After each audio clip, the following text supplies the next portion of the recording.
In the heart of Qing City's neon-drenched underground black market, a hooded young man moved through the crowded alleys, his eyes cautiously scanning the shadows before stepping into a dimly lit shop. Inside, he approached the owner with a chilling proposal.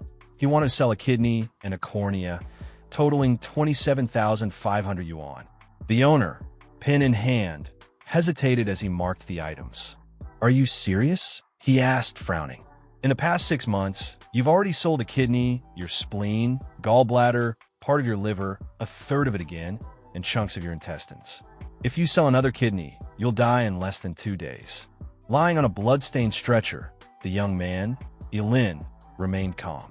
His voice was steady as he muttered, "It's fine. To save my sister, any sacrifice is worth it." The shopkeeper sighed and gave up trying to talk him out of it. Without a second thought, he raised a butcher's knife high above his head. A sickening scream echoed through the shop moments later. Not long after, the so-called dead man walked out, bandages covering his eyes and a wooden stick in hand. Once he was sure no one was tailing him, he unwrapped the bandage and used his regeneration ability to heal his wounds. Pulling out a wad of cash, the payment for his kidney and cornea, he smirked. Between this and his savings, he now had enough to afford the job transfer ritual. He couldn't help but laugh. The whole dying sister story? A complete lie. He was amazed anyone believed it. His name was Ye Lin, a transmigrator and textbook orphan. In truth, he had no sister to save. This world he had landed in was bursting with spiritual energy and swarming with beasts, demons, and dungeon realms. Life here was brutal, especially for orphans like him. That was until he discovered his unique talent, rapid body regeneration. No matter the injury, even lost organs would grow back within minutes. And so, he'd spent the last several months butchering his own body to raise 100,000 yuan for one reason: the class transfer ritual. Only by undergoing the ritual and awakening a powerful profession could he hope to survive this savage world. Today was the day. When he arrived at the class transfer site, a group of 3 students noticed him. One of them stepped forward and asked why he was there. Everyone knew Ye Lin as a poor student. They couldn't imagine how he could afford the ritual. Without missing a beat, Ye Lin took the hand of the girl in the group, Miss Wang, and spoke with feigned emotion. "Miss Wang, I had no choice. I took out a class transfer loan. Naturally, it was a lie, but he needed to keep up appearances." Miss Wang was shocked, and the 2 male students with her looked uneasy. They pitied Ye Lin, fearing he'd spend the rest of his life repaying the loan if he ended up with a useless class. Still, Miss Wang allowed him to enter, wishing him luck before the ritual began. Inside, the principal began calling students up one by one. First was Gao Dayu from Class 5. Murmurs spread. He wasn't from a wealthy family either. When he placed his hand on the golden orb, the principal declared his profession: an A-rank poultry breeder, a support class. The students laughed, but the principal reassured Gao Dayu that no class was useless, only people could be. Then came a stunning girl in a tight red dress and leather boots, Zuganini. She captivated everyone as she stepped up confidently. As she placed her hand on the orb, a phoenix erupted into the air. The principal announced her class with astonishment: an SSS-ranked fire mage. The students were in awe, and even Ye Lin couldn't help but admire her. An SSS fire mage was a force capable of wiping out entire armies. After her class transfer, Zuganini was informed that special training would be arranged for her, and she stepped down proudly. Ye Lin's name was called next. As he walked to the stage, he heard whispers about his so-called loan. He glanced briefly at Zuganini. He wasn't going to live in anyone's shadow. He placed his hands on the golden orb, heart pounding. Then, a massive azure dragon emerged. A blue light engulfed his body as the crowd gasped. Even Zuganini looked impressed. The principal announced Ye Lin's class: an SSS-ranked Forbidden Cursemaster. At first, the principal celebrated, but then his smile froze. Forbidden Cursemaster? His expression darkened. The crowd erupted into laughter. The truth of Ye Lin's class settled in. Anyone with that profession rarely lived past 25. Every skill used consumed life force, leading to early death. Zuganini sighed in disappointment and walked away. Ye Lin, ever the performer, feigned sorrow. So convincing was his act that the principal patted him on the back with sympathy. "Don't be too negative," the principal told him. "Better to burn brightly than fade meaninglessly." Ye Lin smiled and replied with a fiery resolve, "Then I'll burn like the sun." The principal promised special training for him alongside Zuganini. Ye Lin accepted, inwardly amused. After all, the risk of death didn't apply to him. He was practically immortal. As the ceremony ended, students returned home. Ye Lin headed back too, exhausted and eager for rest. But along the way, a voice called out. It was Zuganini. She offered to team up, explaining that fighting alone would hasten his death. Her concern sounded sincere. However, Ye Lin refused to accept the offer. Zuganini didn't force him at all. She simply walked away, stating that Ye Lin was such a stubborn idiot heading for death. Ye Lin ignored her and continued walking. But then, another group of students blocked his way and told him that he really thought he had risen up just because he had switched to being a curse master. These guys were Ye Lin's classmates, and they were mad because they could not accept Zuganini's earlier offer to team up with him. Ye Lin was annoyed. Women really were troublesome. Because of just 2 lines from Zuganini, these idiots were now looking for trouble. He replied that he was on his way back home.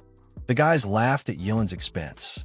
One of them mocked him, asking if the poor student was referring to his 10-square-meter shack as a home. Another student, the leader of the group, said arrogantly that now that Ye Lin was SSS-ranked, he should call him daddy, and he'd get Ye Lin a security job at G Corporation.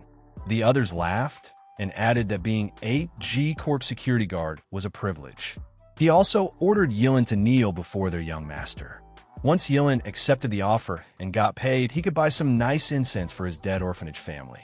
The 3 continued to tease Ye Lin, even going so far as to say that he was just an orphan who didn't deserve to have a family. Ye Lin was already mad, and as he stared at them with a serious look, his eyes flamed with a blue and red aura as he activated a curse magic power. He told the idiots that they were the ones who forced his hand. The 3 were confused at Ye Lin's willingness to use curse magic, knowing full well the implications. They questioned what he was trying to do. Was he really going to use curse magic and shorten his lifespan? Why wouldn't I?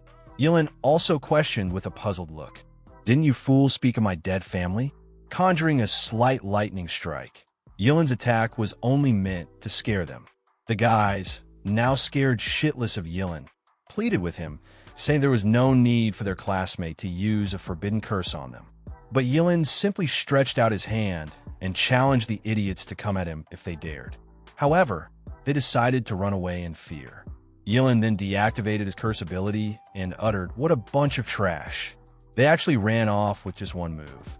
As he continued to walk, he felt like his duodenum was scorched. He wasn't aware that Zuganini had witnessed the commotion. Definitely not go far. For her, Ye Lin wasn't worthy of standing beside her. The night came, in thunder from burial waters. Next, sacrificing a heart could summon destruction, purple lightning. If that was the case, Ye Lin concluded he would die summoning the most powerful chaos god thunder. He lay down on his couch when he felt his head spinning, but he was aware that it was the side effects of his body recovery. At the same time, Ye Lin went to his father and asked to avenge him. He wanted his dad to send someone to take Ye Lin out.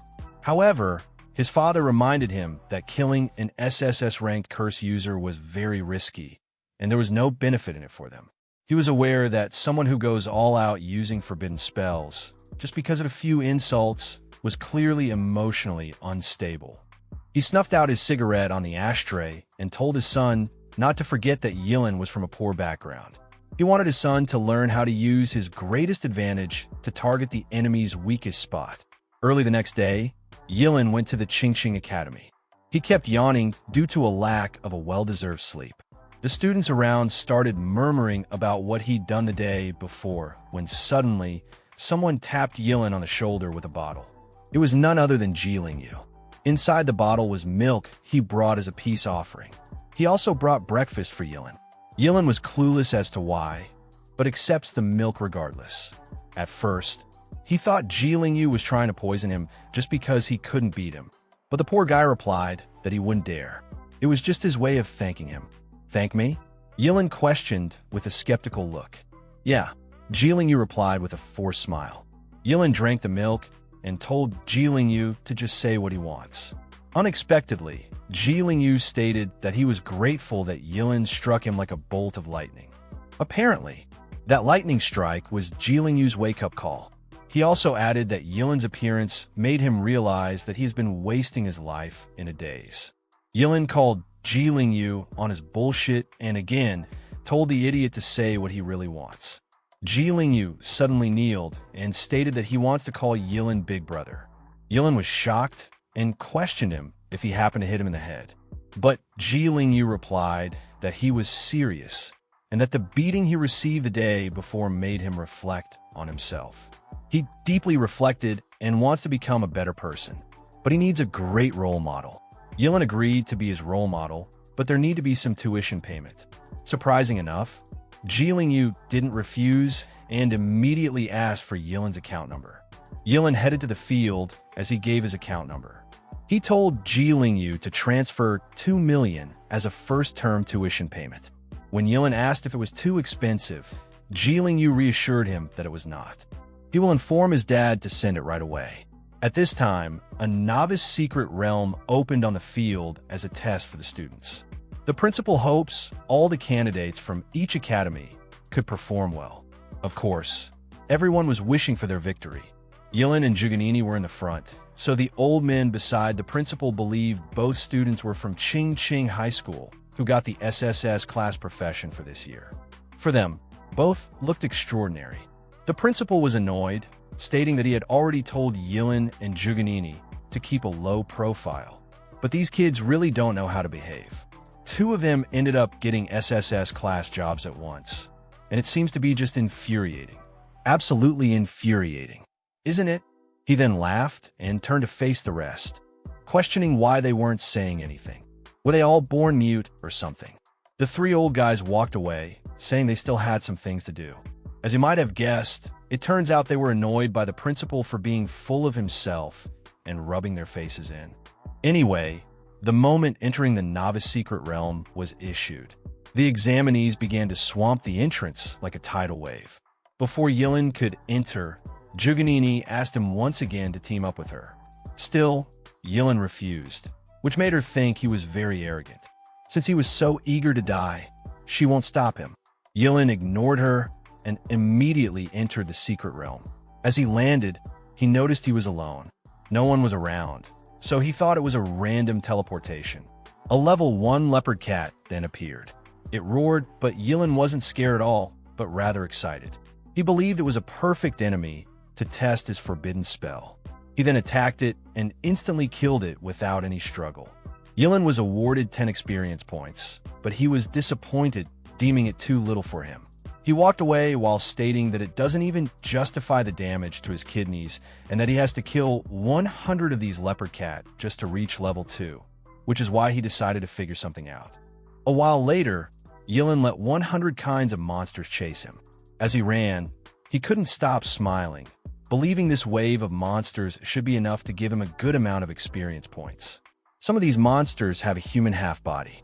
He stops running and turned to look at them, stating his desire to test his newly learned forbidden curse. He then cast his destructive surge. The curse was so terrifying that it increased Ye Lin's strength, agility, and spirit twofold. With burning reincarnation activated, he believes that even a level 10 monster probably couldn't withstand his full-powered world-ending thunderstrike. He then attacked some of the monsters, slashing them without any hesitation. He noticed he aged in just 5 minutes of using the skill, so he decided to stop using the burning reincarnation forbidden curse after about 1 minute at most, if he didn't want to reveal his undying body. He continued by using his vitality preservation. He sacrificed his left arm and tapped the ground as he activated his world-ending fury forbidden curse. He killed a level 3 gray wolf and was rewarded with 30 experience points. Then a level 5 two-headed snake and received 50 experience points. A level 6 armored scorpion and gained 60 experience points each for the 6 centaur. And finally, a level 2 killed bee and gained 20 experience points. With that, he leveled up to level 3. He was satisfied and amazed with this development. He also learned a new forbidden curse, which was a hellfire scorches the sky. An hour later, Zuganini encountered the area where Ye Lin had killed all those monsters. She was shocked when she saw so many monsters incinerated to ash. She was in disbelief, wondering what had just happened. Then, she noticed a hellfire. Confused, she checked it out regardless, since she didn't know anyone who had the fire element in Qing besides her. But now, there was such an intense fire element fluctuation. Also, the fire element wave might be even stronger than hers. She then saw something that gave her a hint that this commotion was surely caused by a human.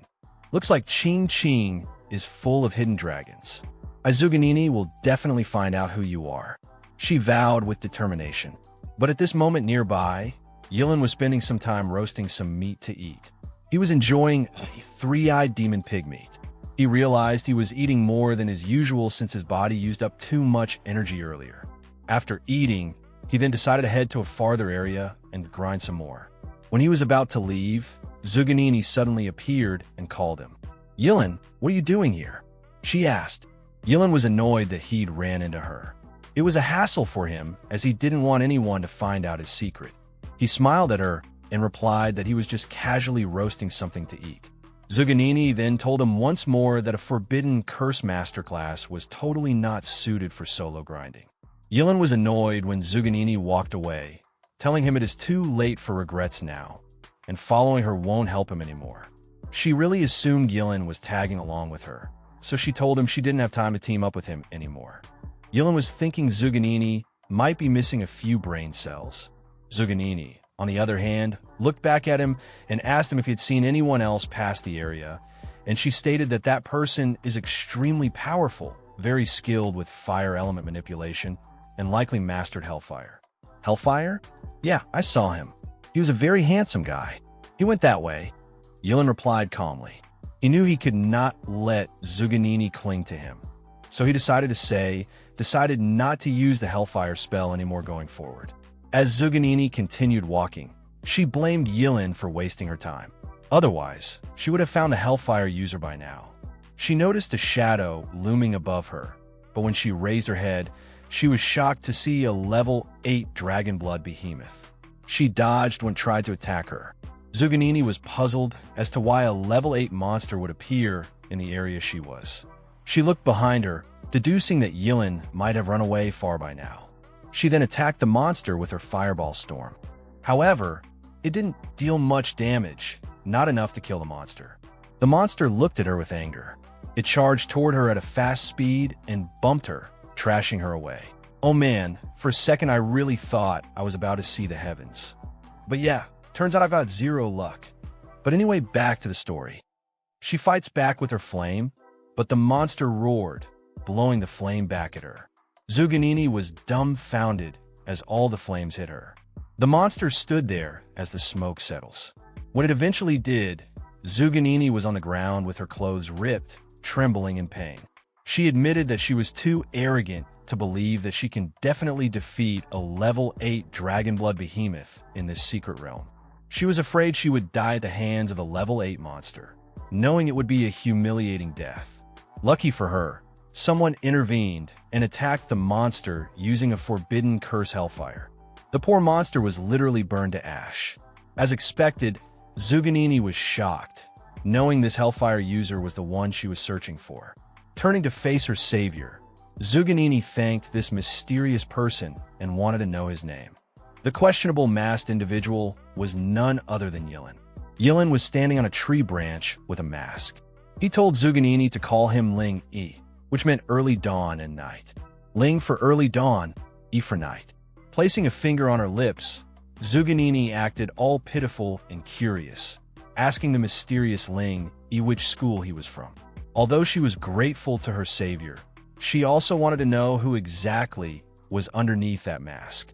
So she concealed her intentions by stating she simply wanted to thank Ye Lin properly when they exit the dungeon.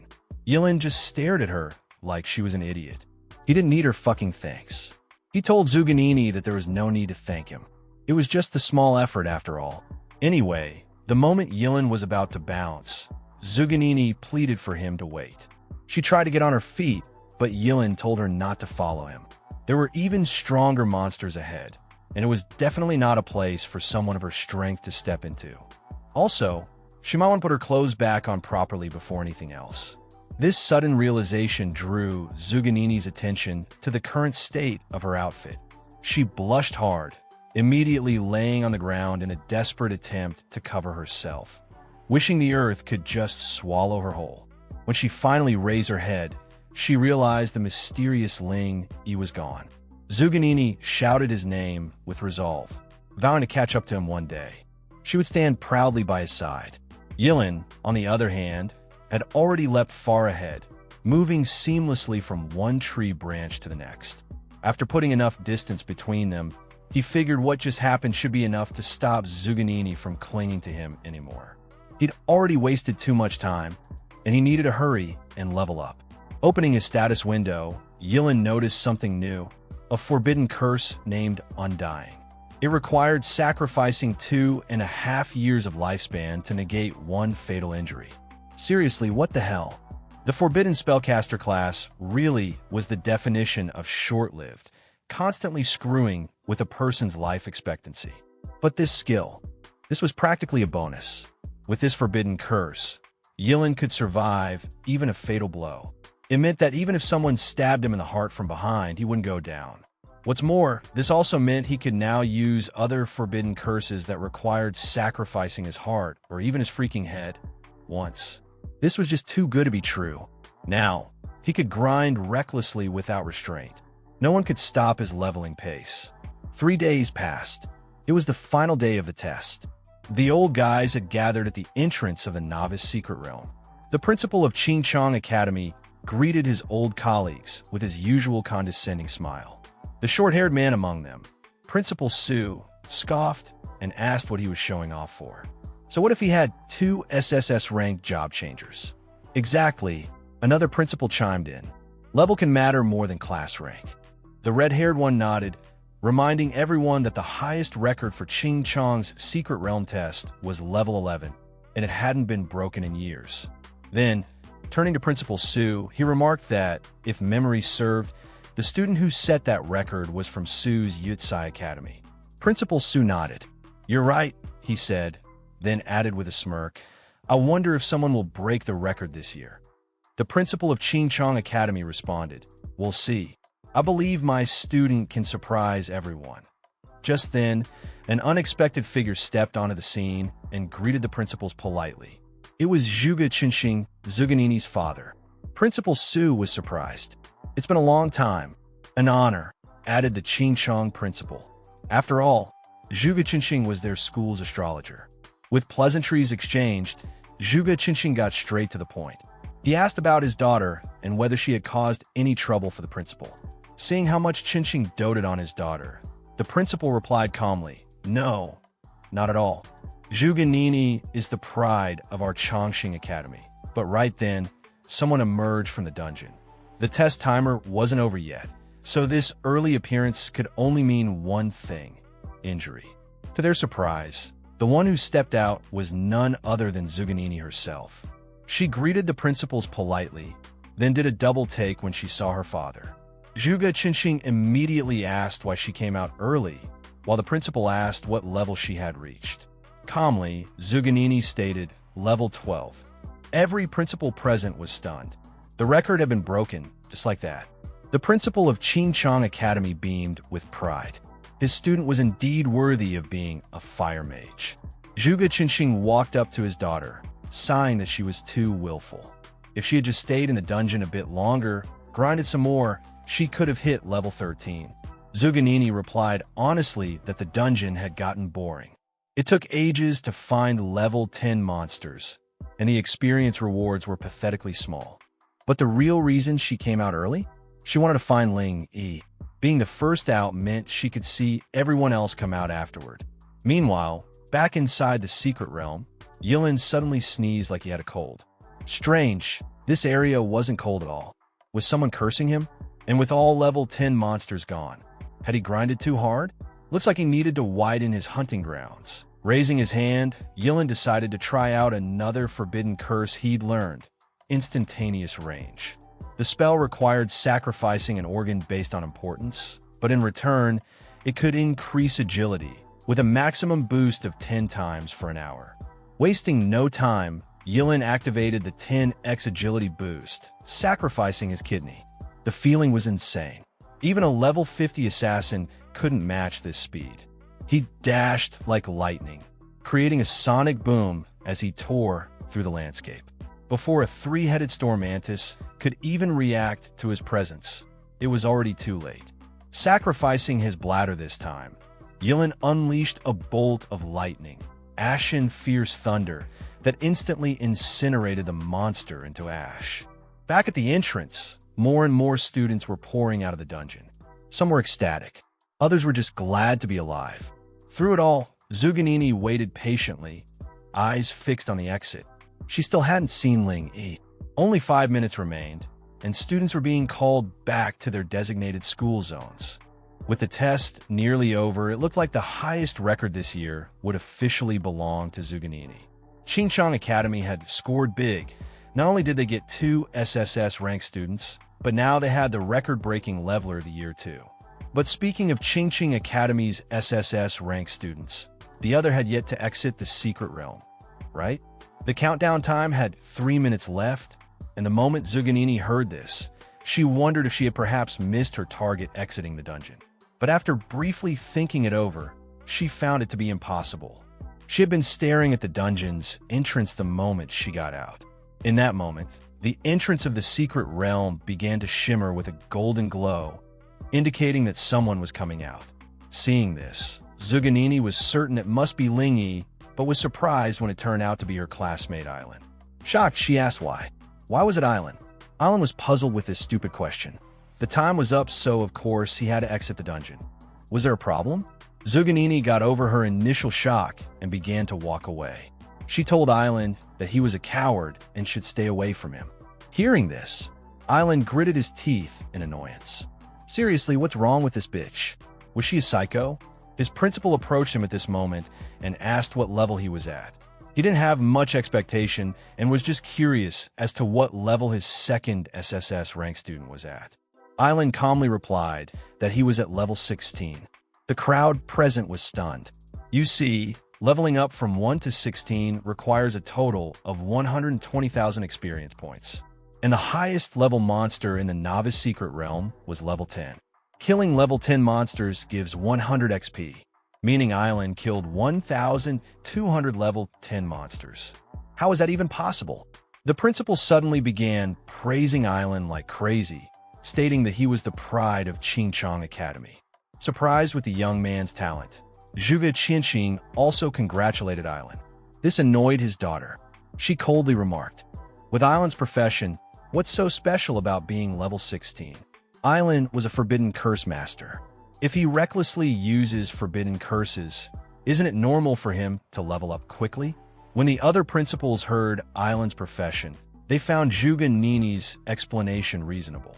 The rest of the crowd also believed Ye Lin must be crazy when they heard of his profession, frantically casting forbidden curses in the beginner's secret realm to level up.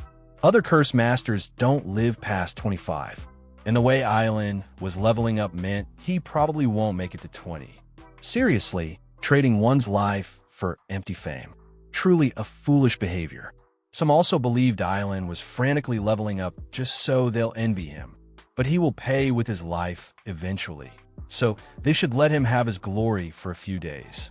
The long-haired principal approached Ye Lin and questioned earnestly. "Student Ye Lin, why bother?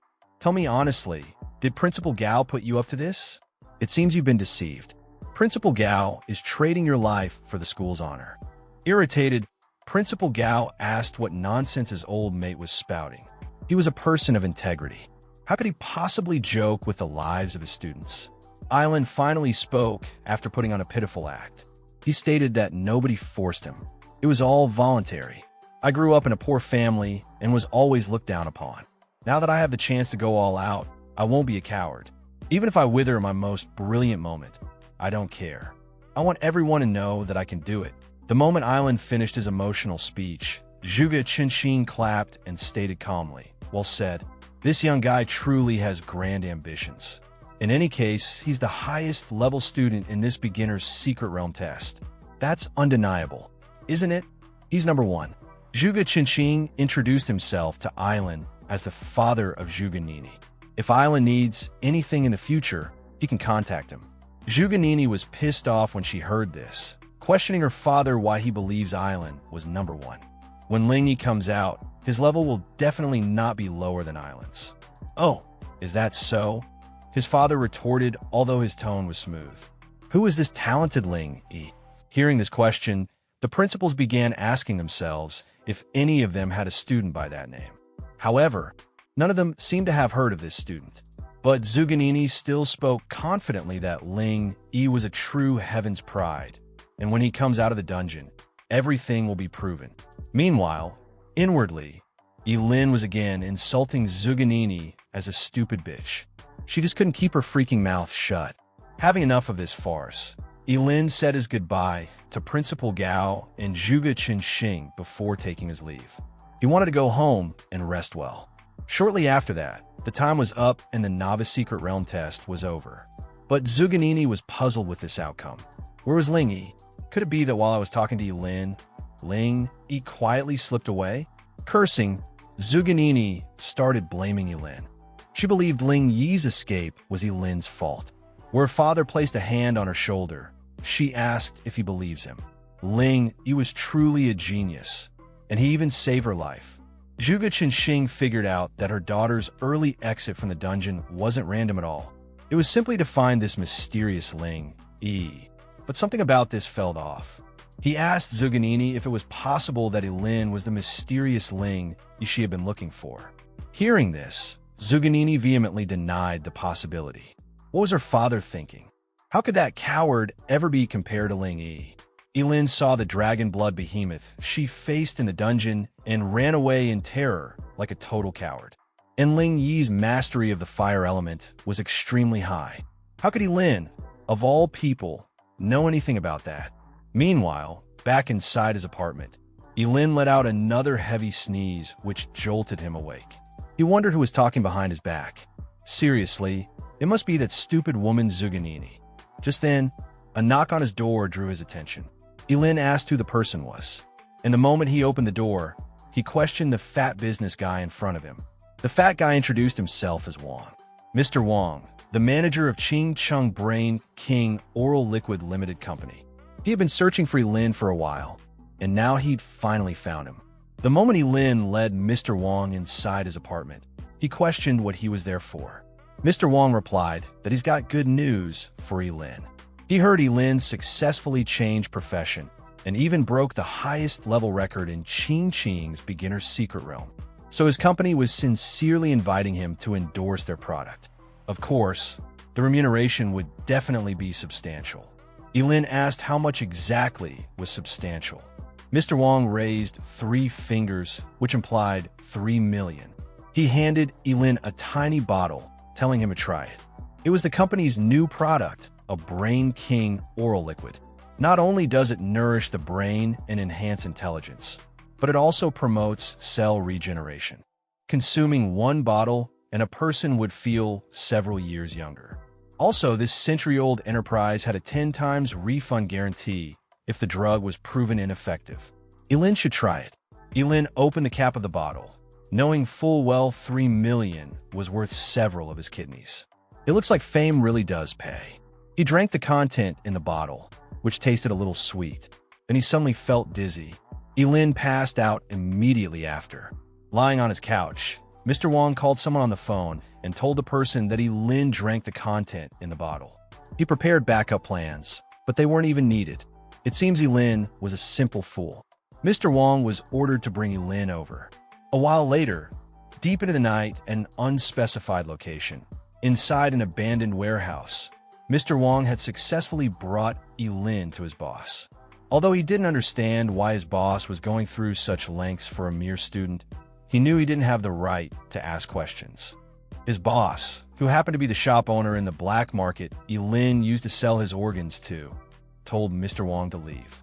Without his orders, no one should be allowed in. If anyone violated this order, they would be killed. Mr. Wang replied he understands and left the warehouse. The greedy shop owner crouched beside Ye Lin, recalling how Ye Lin sold him his liver, coronary arteries, gallbladder, corneas, kidneys, spleen, large intestine, small intestine. And surprisingly enough, they'd all grown back. The organs Ye Lin previously sold to him had all regenerated. Incredible. This was simply incredible. With Ye Lin, he could master the secret of organ regeneration. As he got drunk on his delusional fantasies, someone added that the old bastard will have supreme power and wealth. Even the most powerful people will kneel before him. Hearing this, the old bastard Ji Yujin agreed. Exactly. But the moment he said this, he realized what just happened. Turning around, he was stunned to find Ye Lin casually sitting on a chair with his arms and legs crossed. Ji Yujin wondered how it was possible. How was Ye Lin awake this early? His sleeping drug could keep even an elephant unconscious for 6 hours. But Ye Lin wasn't concerned about the stupid sleeping potion. He was more curious about how Ji Yujin managed to track him down. Ji Yujin got over his initial shock, pointed his blade at Ye Lin, and stated that since his cash cow was awake, he won't be polite anymore. He should surrender obediently, and he will guarantee Ye Lin won't lose any limb. Ji Yujin's profession was currently a level 20 Phantom Blade. Ye Lin realized Ji Yujin also had a job change with a higher level than his own. Left with no choice, he decided to get serious. He knew using fire element would easily burn this entire place down, so it was better not to cause too much commotion. Ye Lin decided to use his eternal freezing gaze. It was a forbidden curse that sacrifices his eyeballs to freeze everything within sight before becoming blind. Petrified, Ji Yujin was shocked to find the entire lower half of his body frozen. Ye Lin kept the spell active as the ice around Ji Yujin started extending. Ji Yujin wondered what was going on. What kind of spell was it? He plunged his blade into the ice around him, but was unable to break it. His eyes widened when the ice finally encased his entire body, leaving only his head exposed. Ji Yujin kept muttering that it was impossible. Ye Lin was only level 16, while he was level 20. Even if Ye Lin was a forbidden curse master, he couldn't possibly defeat him in one strike. What kind of monster was he? Now that Ji Yujin was trapped in place, Ye Lin could have a proper chat with him. He asked Ji Yujin who else knew about his organ regeneration ability.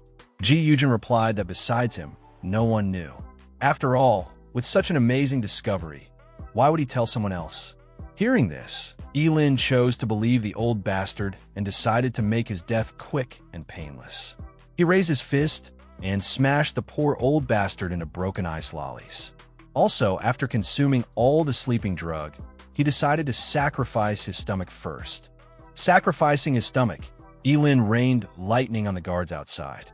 He left one alive for questioning. The poor fatty didn't want to die, so immediately. Their boss was king of Ching Underground Market, Kensen. The poor fatty was struck with a bolt of lightning the moment he was done talking. Grabbing his chin, Ye Lin walked away, trying to recall where he'd heard Kensen. The name seemed familiar. It didn't take much effort to remember that Kensen was one of Ching City's top 10 outstanding philanthropists. This just got complicated. Meanwhile, elsewhere at Ching's underground black market, a middle-aged man with a thick cigar lounged in a leather sofa as one of his men informed him about some urgent news. This fucker was Ken's son, and with his brows furrowed, he was shocked upon receiving news that all contact with his agent, Jihu, had been lost. The bald fellow informed him that they hadn't been able to contact Jihu for half an hour, so they went to his farmhouse, only to find the entire area burned to the ground. Judging by the wreckage from the fire, it was done by a job holder. Kin-san grew furious and stomped on the table in front of him, wrecking it. He ordered his men to find the culprit immediately, with no delay. The next day, Ye Lin arrived at the grand residence of the Ji family, where he was warmly welcomed by Ji Lingyu, who had become a loyal follower after their previous encounter. As soon as he heard that Ye Lin was visiting, he immediately sent someone to pick him up. Ji Lingyu shyly brought up the 2 million yuan that Ye Lin had asked for earlier, adding that he'd already talked to his father. However, Ye Lin interrupted him, questioning if Ji Lingyu was trying to disrespect him by talking about money at that moment. since he'd agreed to accept Jilin Yu as an underling. Money was just a small matter. Hearing this, Jilin Yu placed an arm around Ye Lin's shoulders and welcomed him and his men. He was sure Kinson wouldn't dare attack him inside the Ji family estate. Ye Lin entered the house and was surprised to find a large number of maids lined up, greeting him politely and respectfully, which left him a bit speechless. He looked at the maids and thought to himself how different life was when one had wealth. Jilin Yu offered to assign one of the maids to be Ye Lin's personal servant, and Ye Lin accepted the offer. But soon after, Ye Lin felt embarrassed and refused, saying he was only joking. However, Jilin Yu insisted, adding that his boss should also change his clothes for something important. Ye Lin eagerly asked what the important matter was, but Jilin Yu told him to wait until they arrived at the destination. Eventually, they arrived at the annual Qing auction, and Jilin Yu informed him that this was the grand venue he had never visited before.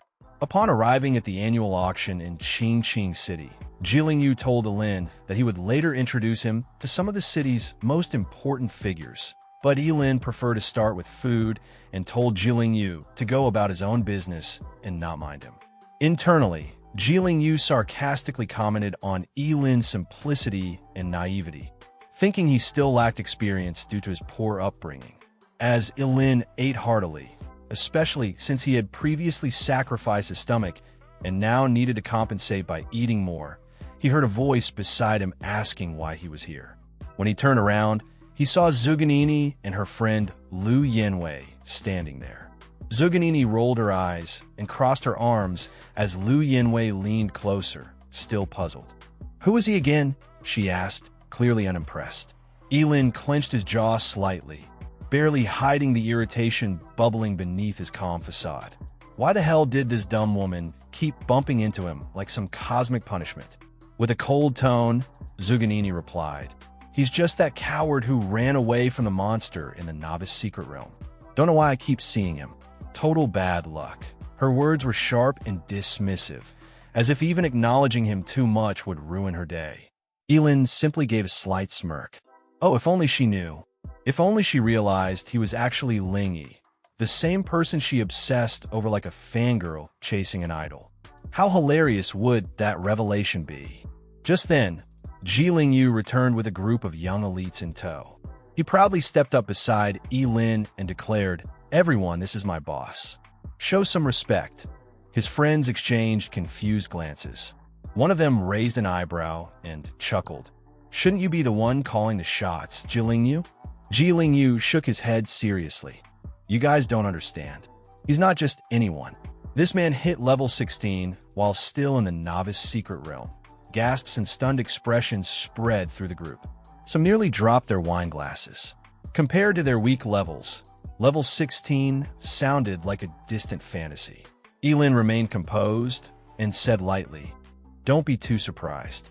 If we could get out of the city, I could help all of you level up before the big exam." Instantly, the mood turned electric. The thought of fast leveling made everyone excited. But Jilin Yu's face darkened slightly.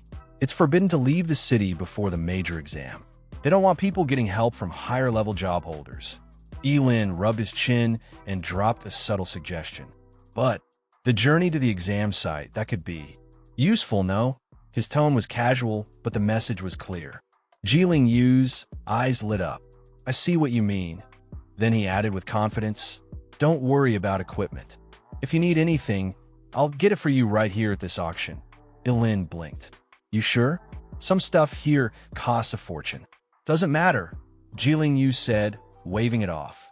"My dad said as long as we can boost our results in the exam, we've got full support." As they spoke, the auction hall's lights dimmed and a spotlight fell onto the stage. A stunning woman stepped up, smiling gracefully. "Ladies and gentlemen," she began, her voice smooth and melodic. "I'm Qing, your host for this evening. I hope everyone leaves here with what they desire most." Applause followed her words, a mixture of anticipation and tension filling the air. "Now, our first item." She gestured to a pedestal as a velvet cloth was pulled away. An epic-grade fire-type mage scroll. Bidding starts at 500,000 yuan. The crowd came alive. Hand shot up. Numbers escalated. 800,000, 1.2 million, 2 million, and then 3 million yuan. A commanding voice echoed from the VIP section. Everyone turned to look. Sitting there, calmly fanning himself, was Zhuge Qingqing, Zuganini's father. Ye Lin chuckled quietly to himself. How adorable. Daddy's out here emptying his wallet so his precious little girl can throw fireballs. Meanwhile, he, a forbidden curse master, could summon lightning, plagues, or instant death. No scrolls needed. He leaned back in his chair, quietly enjoying the chaos while sipping tea. Life was starting to get a bit more entertaining. Ye Lin leaned closer to Ji Lingyu and whispered, "Your profession's an A-rank Shadowblade, right? If something comes up that suits your class, don't hesitate. Bid right away. The right skill could save your life." Just as he finished speaking, Qing Qing's voice rang through the hall again, clear and confident. Next up, a rare quality treasure, the Royal Dragon Wish Ring. It increases spirit by 30% and grants the passive skill, Dragon's Aura. Starting bid, 2 million. Minimum increment, 100,000. Ladies and gentlemen, place your bids. The crowd instantly ignited. 2.5 million, 3 million, 3.1 million. Numbers flew as the bidding escalated fast. Ye Lin's eyes gleamed. A 30% spirit boost? That was insane. For any awakened, it was a complete game changer. He nudged Lingyu and gave him a look. This was a must-have. Ji Lingyu immediately turned to his father and whispered, "Dad, I want that ring." President Ji barely blinked. Without hesitation, he raised a finger and calmly called out, 8 million. To him, 8 million was a small price for his son's success in the national exam. Once in a top university, their family name would be even more solid. And as for Ye Lin, he was a forbidden caster. Those guys didn't live long anyway. In a few years, whatever equipment they gave him would circle back to the G family. The auctioneer's voice rang out again. 8 million going once. Anyone for 8.1? 8.2? The hall quieted. Then suddenly, 10 million. A deep voice echoed from the back. The hall froze. Kinson stepped into view, tall, broad-shouldered, and dressed in a sharp black coat. He casually waved at President G. "Long time, President G." "How have you been?" Gasps rippled across the auction house. Everyone recognized the man, the underground king. This wasn't his usual crowd. Why was he here? Ye Lin instinctively took a step back, vanishing into the nearby shadows. He couldn't be seen, not by Kinson. Even a passing glance could expose everything. President G narrowed his eyes. "What's G Group done to offend you now, Mr. Kinson?" Kinson's expression darkened. He slowly raised a finger and pointed. "You had my men killed. Now you want me to be polite about it? I don't know what you're talking about." President G replied smoothly. "But if it's a fight you're after, G Group isn't exactly easy to push around." He raised his hand. 12 million. Kinson's lips curled into a smile, slow and dangerous. He understood loud and clear. This was war now. As he turned to leave, he muttered to his assistant, "That car, did you confirm it came from the warehouse?" The assistant nodded. "No doubt. We followed it straight to G family's villa." Kinson's smile vanished. "Good. Then he can't blame me for what's about to happen." Back in the auction hall, the gavel slammed down. "Sold. Royal Dragon Wish Ring, 12 million to President G." President G looked pleased as he handed the ring to Ye Lin. "What do you think? Like it?" Ye Lin nodded politely. "I do. Thank you." Ji Lingyu leaned toward his father. "Who was that guy?" His father's voice was low. "That's Kinson. Used to rule the underworld. Been trying to go legit lately. Well, I think he's set his sights on our empire now. And he's not the kind to make empty threats." Ye Lin listened silently before speaking. G Group has influence, but it attracts attention too. Just a suggestion, stay cautious. President G gave a rare, serious nod. "You're right." The Emperor Dragon Rue ring pulsed gently in Ye Lin's hand. It boosted his spirit attribute by 30%, a massive increase in his curse-casting power. And with the dragon's aura blessing him, his luck had gone up by 10 points. Whatever was coming next, he'd need every bit of that luck. Ye Lin slipped the royal dragon wish ring onto his finger, and instantly, a surge of raw energy coursed through his body. His spirit stats shot up by a staggering 30%, and his luck increased by 10. Feeling the boost at his core, he grinned and turned to President Ji, reassuring him, "Don't worry. Even if I have to drag him by force, I'll make sure Ling Yu gets into a top academy." President Ji laughed heartily. "No need to be so formal. We're family now. You and my son are practically brothers. Whatever equipment catches your eye, just tell me. It's yours." True to his word, President Ji spent the rest of the night throwing down massive bids. If Ye Lin so much as glanced at something, a bid was placed. Item after item piled up in their favor. By the time the auction finally ended, Ji Lingyu was completely wiped out, but his father had basically cleaned out the entire auction. They picked up a mountain of treasures, Azure Thunder Ring, boosted spirit by 15%, and all lightning-based abilities gained a 20% power-up. Molten Moon Necklace, granted plus 200 spirit for mental-type casters. Twin Inyong Bracelet, added 40 spiritual attributes, and more importantly, unlocked Cycle of Duality and granted a passive healing factor that rapidly regenerated injuries over time. Ye Lin's eyes sparkled when he got the bracelet. Now, even if someone saw him regenerating from fatal wounds, he had the perfect excuse. It was all just part of the gear. But the true crown jewel of the night, the Falling Star Warblade. This beast of a weapon added plus 300 strength on its own. But under starlight, the blade's power would stack every few seconds, up to an additional plus 100. Ye Lin nearly trembled. With this in his hand, he could finally unleash that forbidden skill he unlocked at level 10, the Lifespan Blade Arts. With every swing, he'd sacrifice a year of his life. And with each swing, the damage would double from the previous one, stacking all the way to 99 slashes. With this combo, he wouldn't just pass the national exam, he could crush it. Meanwhile, across town, Zuganini lounged in her private bath, soaking in rose-scented water, yet her brows were furrowed in irritation. She still couldn't understand what the Ji family saw in that coward island. They pampered him like a royal prince and spent an absurd amount of money on him. A maid stepped in. "Miss Zuganini, Lu Yanwei has arrived. She brought someone who claims to have information on the person you've been searching for." Zuganini's eyes lit up. "Ling Yi." She rose from the water at once, quickly throwing on a silk robe. "Tell them to wait in the lounge. I'll be there immediately." She descended the stairs moments later and found Lu Yanwei sitting with a stern-faced man.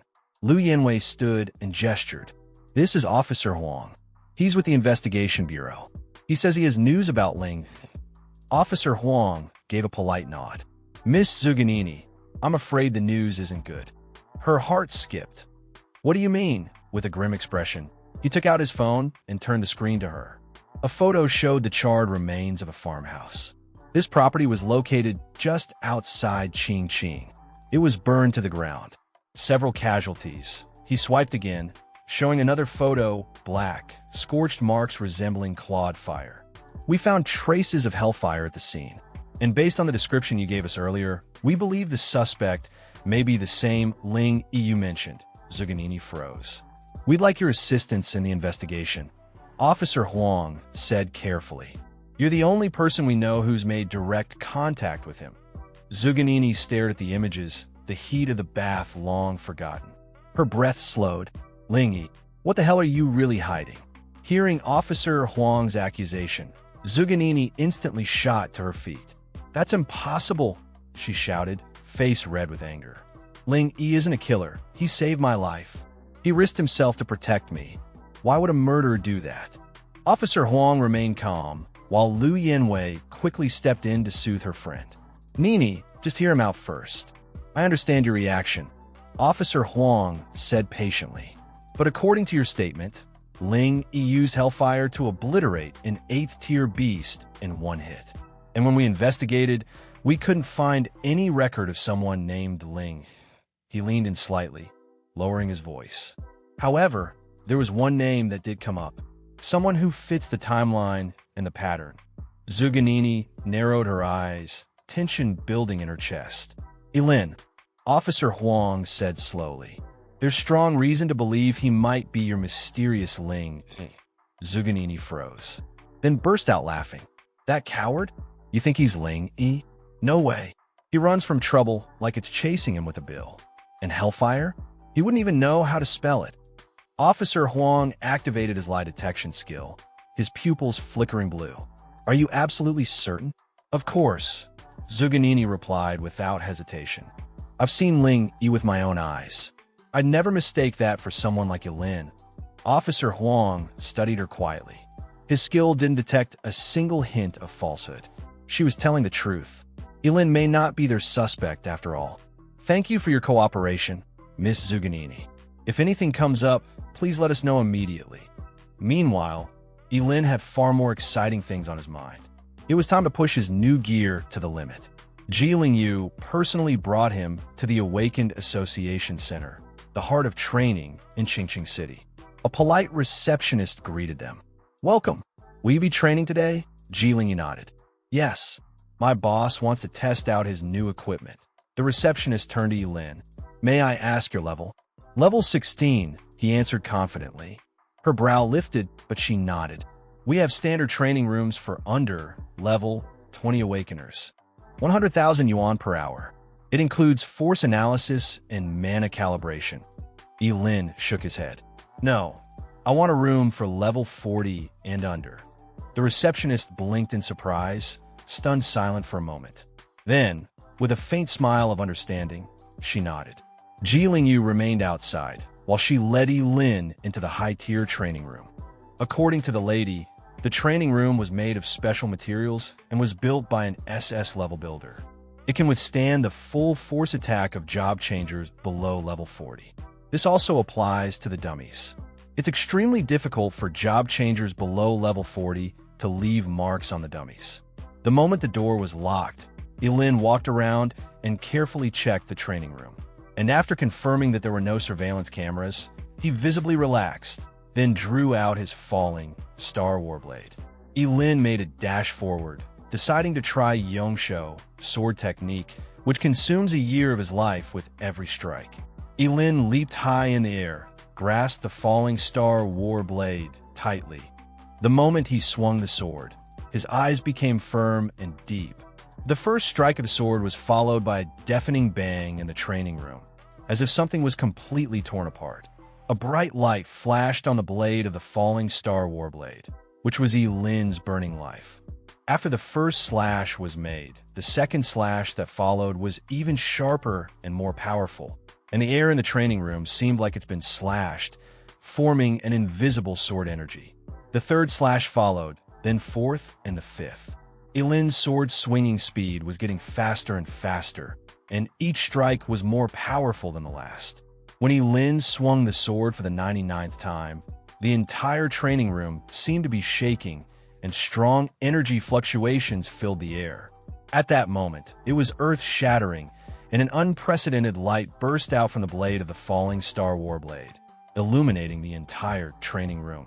As Ye Lin carried on, testing the rest of the equipment together with his forbidden spells, a slight tremor could be felt outside. Ye Lin explained to the lady that there was a major exams approaching, so Ye Lin likes to get a little bit crazy when he starts training.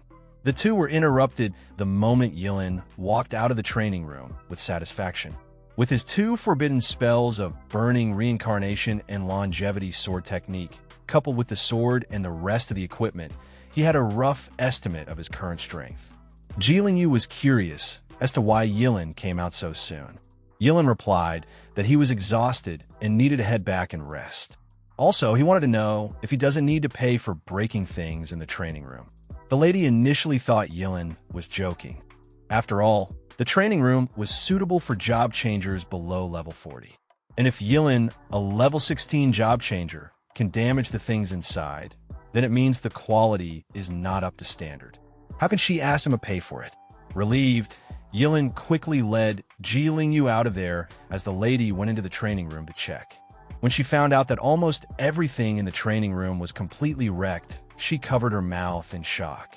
The dummies were slashed and charred, and not a single dummy was left standing.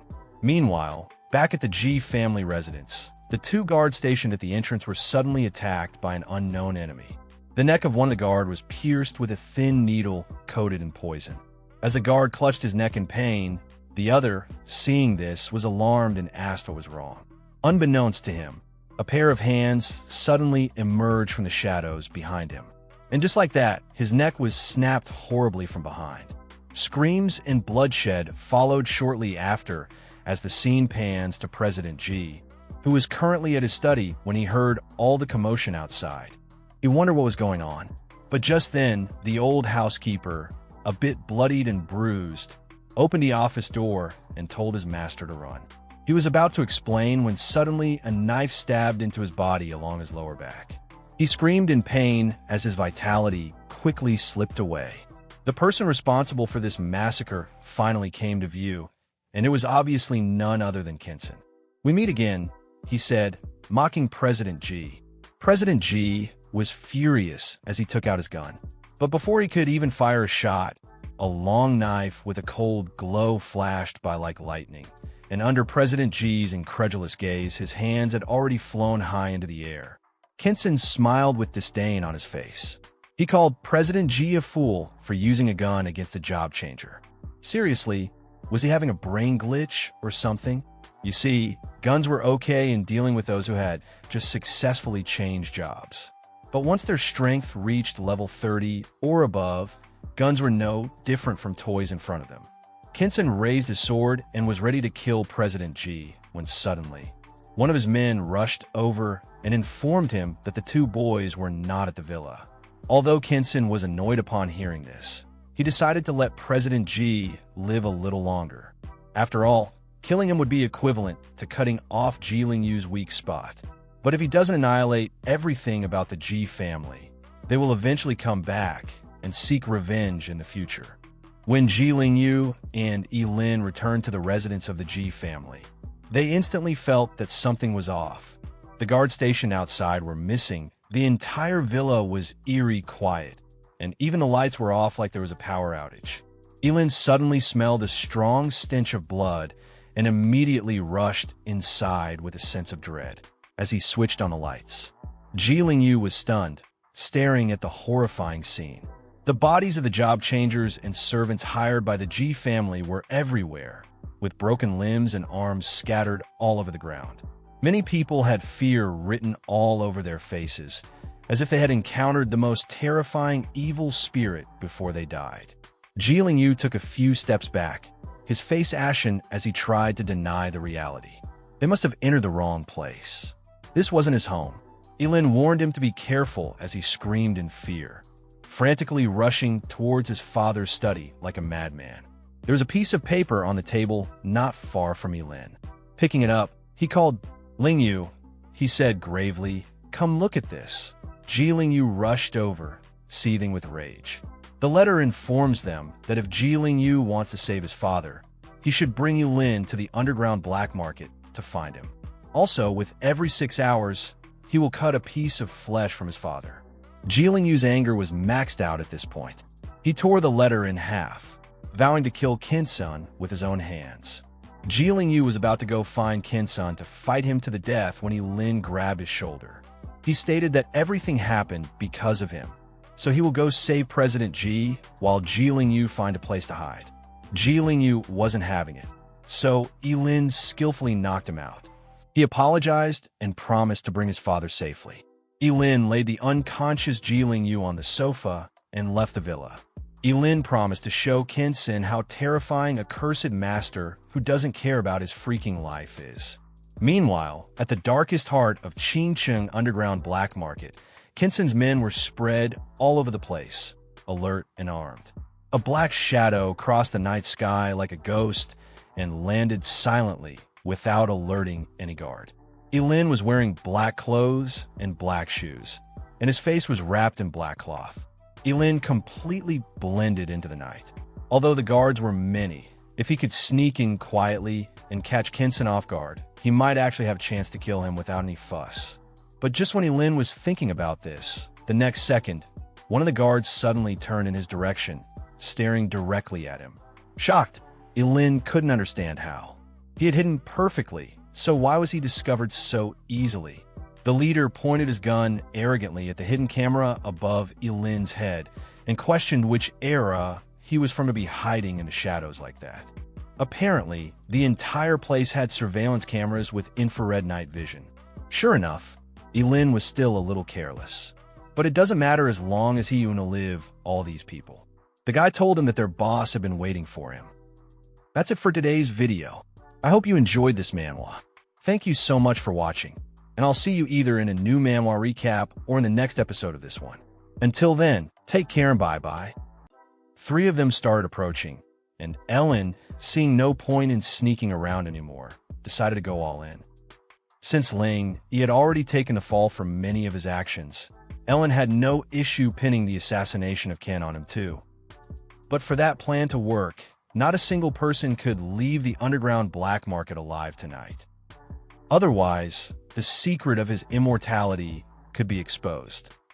Now that he was discovered, there was no need for pretense. Ellen pulled off the mask covering his face and subtly started forming complex hand signs with his left hand, hidden from view. Then, without warning, he activated a forbidden spell, Burning Reincarnation. With 5 pieces of gear boosting his mental power and his own already impressive 1,088 points, Ellen's total mental power surged to 2,176. The guards had no idea what kind of monster they were up against. A stream of blazing fire burst from Ellen's palms. The flames, glowing a fierce, purplish red, looked like they could incinerate anything. The 3 guards, already wary of Ellen's reputation, immediately opened fire. But Ellen dodged their bullets effortlessly. Even if they hit, they wouldn't have done much. Then he activated another forbidden spell, Karma Fire, burning the sky. This time, he sacrificed his left kidney. His right one had recently regenerated anyway. With his terrifying mental energy fueling it, the karmic flames roared to life, lighting up the night sky. In an instant, the fire spread and consumed the group, their screams and cries for help silenced by the inferno, leaving only the sound of crackling flames. 2 guards remained. They tried to flank him, but before they even realized what was happening, Ellen used the fleeting dance technique to boost his speed to the max.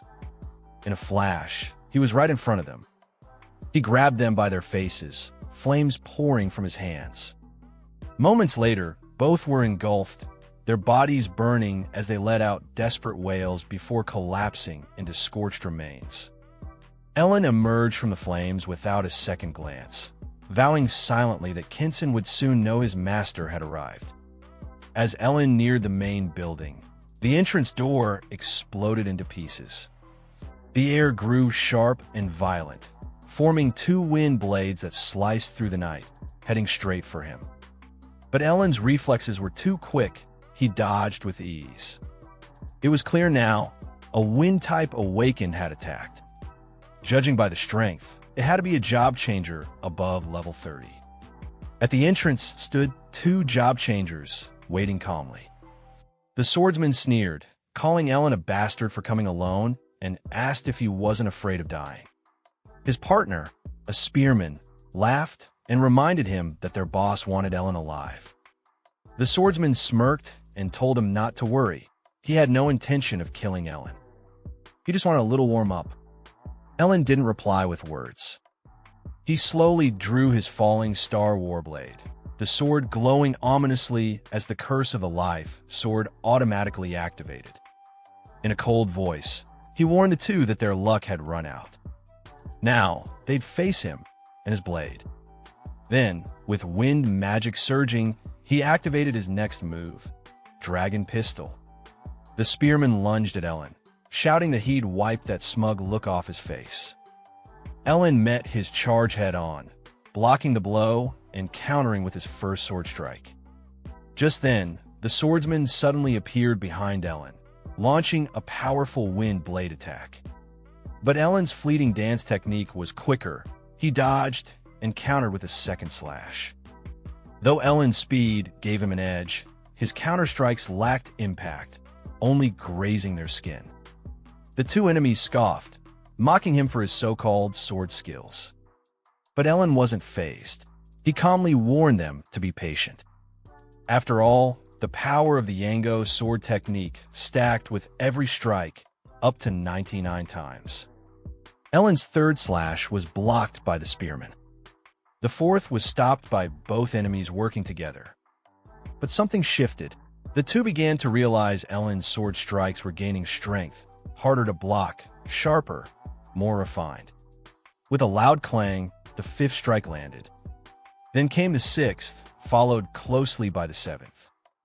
When the eighth sword hit, it came with such overwhelming force that it shattered the swordsman's weapon and sent him crashing back several meters stunned. The spearman shouted out to his brother in panic. Just 8 strikes into the Yango technique, and they already couldn't keep up. Ellen winced, clutching his chest as the energy of the 8th strike pulsed through him. But despite the pain, he advanced on the spearman, a deadly intent in his eyes. The man stared at him, wide-eyed, demanding to know what kind of sword technique could grow stronger with every slash. Under the glow of the wind blade's light, Ellen's face looked ice-cold. He simply replied, "You don't need to know." Then came the sound of a blade slicing through flesh. Blood sprayed into the air like a fountain. With one casual yet precise swing, Ellen cut him down. As the spearman's body collapsed lifelessly, his brother let out a guttural scream of grief and fury, calling Ellen a devil. Something inhuman. He swore Ellen would die a terrible death. Ellen met the insult with a chilling silence. Then, without hesitation, he activated the burning reincarnation curse spell again. The roaring flames engulfed the man completely, silencing his screams and reducing him to a blackened husk. Without a word, Ellen walked off, his aura cold and dominant. He repeated to himself what he'd said from the start. No one here was leaving alive. He entered the massive building and didn't stop moving. On every floor, he cut through anyone in his way. Several job changers above level 30 tried to challenge him, but it was useless. Against a forbidden spellmaster like Ellen, who couldn't die and who unleashed devastating cursed spells with every motion, none of them stood a chance. His brutal, self-sacrificing style of combat made it easy to eliminate even high-level foes. But it wasn't without cost. Ellen's body was a wreck, slashed open in places, pierced by countless weapons. His skin was burned, frozen, and scarred beyond recognition. Yet through it all, he pressed forward like a demon, a Shura from the underworld, here to collect the souls of the damned. As he moved deeper into the building, cutting down everyone in his path, there was only one question on his lips. Where is Kensen? But that's when Ellen ran into real trouble.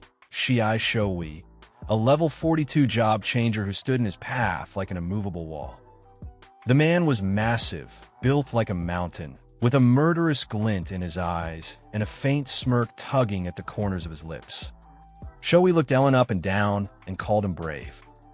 After all, not many dared to barge into the underground black market alone and stir up trouble, especially not against someone like him, a well-known enforcer in these parts. Still, seeing Ellen's body riddled with stab wounds, bullet holes, cuts from swords, spears, and halberds, Zui couldn't help but wonder aloud how this kid was even still breathing. What kind of secret was he hiding? Ellen's instincts immediately sharpened. This wasn't just another thug. Shoei was on a completely different level. He could tell from the man's aura alone that he couldn't afford even the smallest mistake. That axe alone could split a truck in two. Ellen kept his guard up and calmly replied that his secret might just come to light if Shoei was willing to drop the axe. Naturally, Zui laughed off the suggestion. If Ellen wasn't going to talk, then he'd just beat the secret out of him, slowly. In an instant, Zui charged, his giant axe crashing down with a force so great the entire building shook. Chunks of debris flew through the air as the floor trembled beneath them. Ellen gritted his teeth and narrowly avoided the strike by activating both burning reincarnation and fleeting dance. He knew better than to take this guy lightly. But with both forbidden spells active, Ellen's condition surged to its peak. Zui wasn't impressed. He scoffed and asked how long Ellen thought he could last by burning away his own life just to gain temporary strength.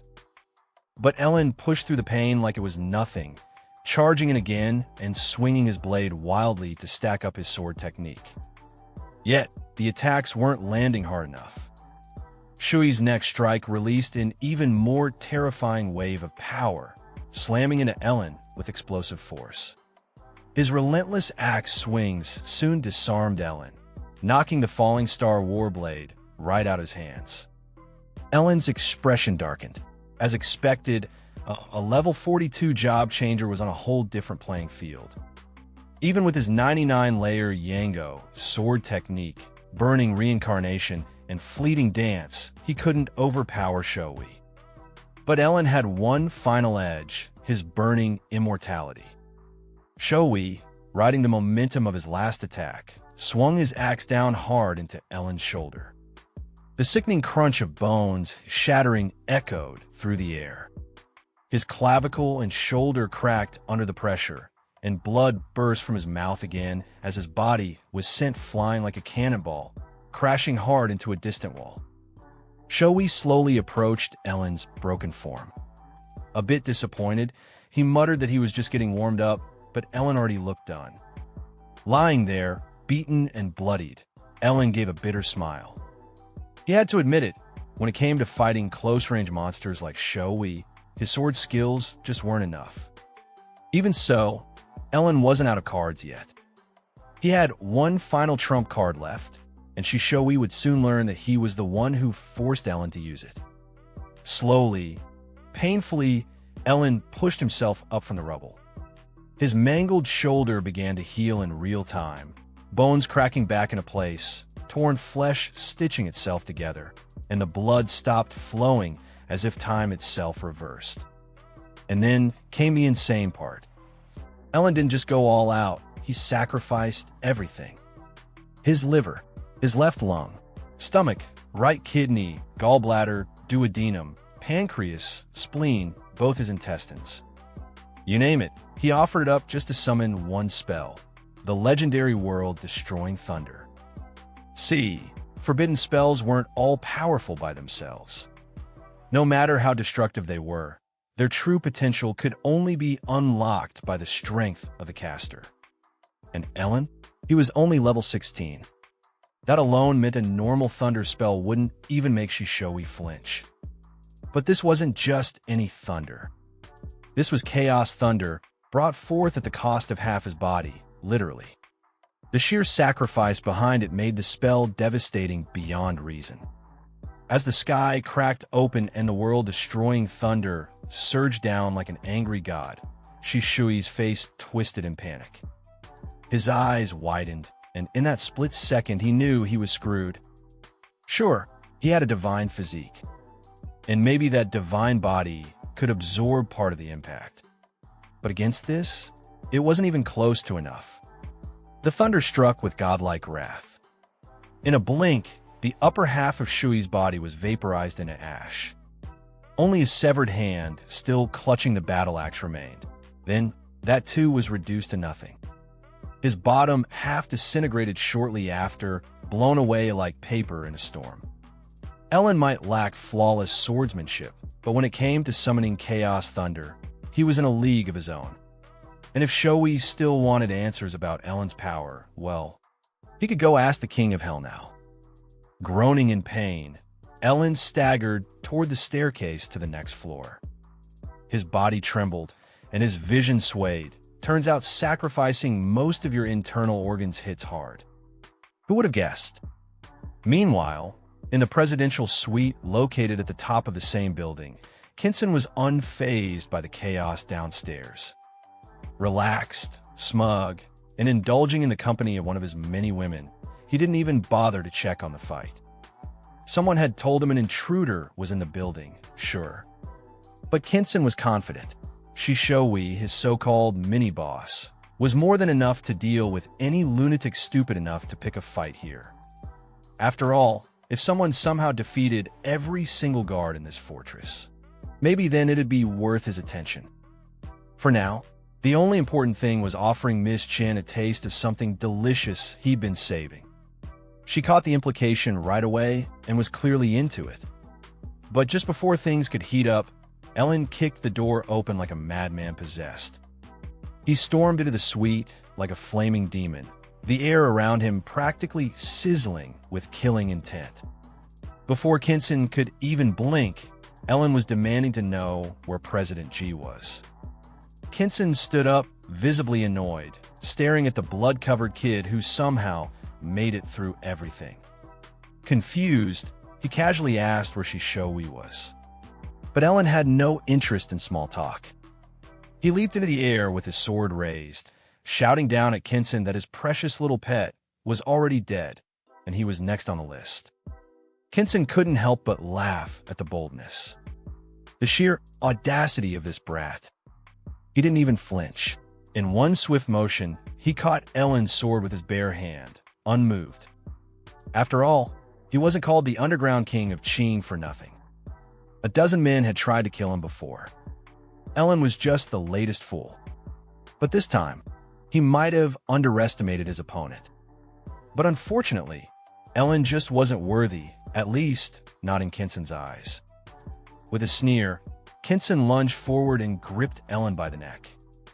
Without wasting a moment, he exerted his overwhelming dominance. He told Ellen to learn something important in his next life, never mess with him. Then he activated a heavy power skill called Breaking Gasp, and just like that, he crushed Ellen's throat as if it was nothing. No struggle, no resistance, just a casual snap. Ellen's lifeless body hit the floor with a thud. Kinson didn't even bother to look back. He was irritated, annoyed at the wasted time and effort spent on what he now saw as a pointless inconvenience. But that smug calm didn't last long. To his shock, the dead kid wasn't dead at all. Ellen got back up, and not only that, every single wound on his body seemed to have healed. Flawlessly. Instantly. Kinson blinked in disbelief. That couldn't be possible. He crushed the brat's throat with his own hands. He felt the bones break. Ellen was super dead. And yet, here he was, alive and even smirking. Ellen just scoffed at Kinson's temper tantrum. Dead? Him? That would have been boring. He hadn't even had any fun yet.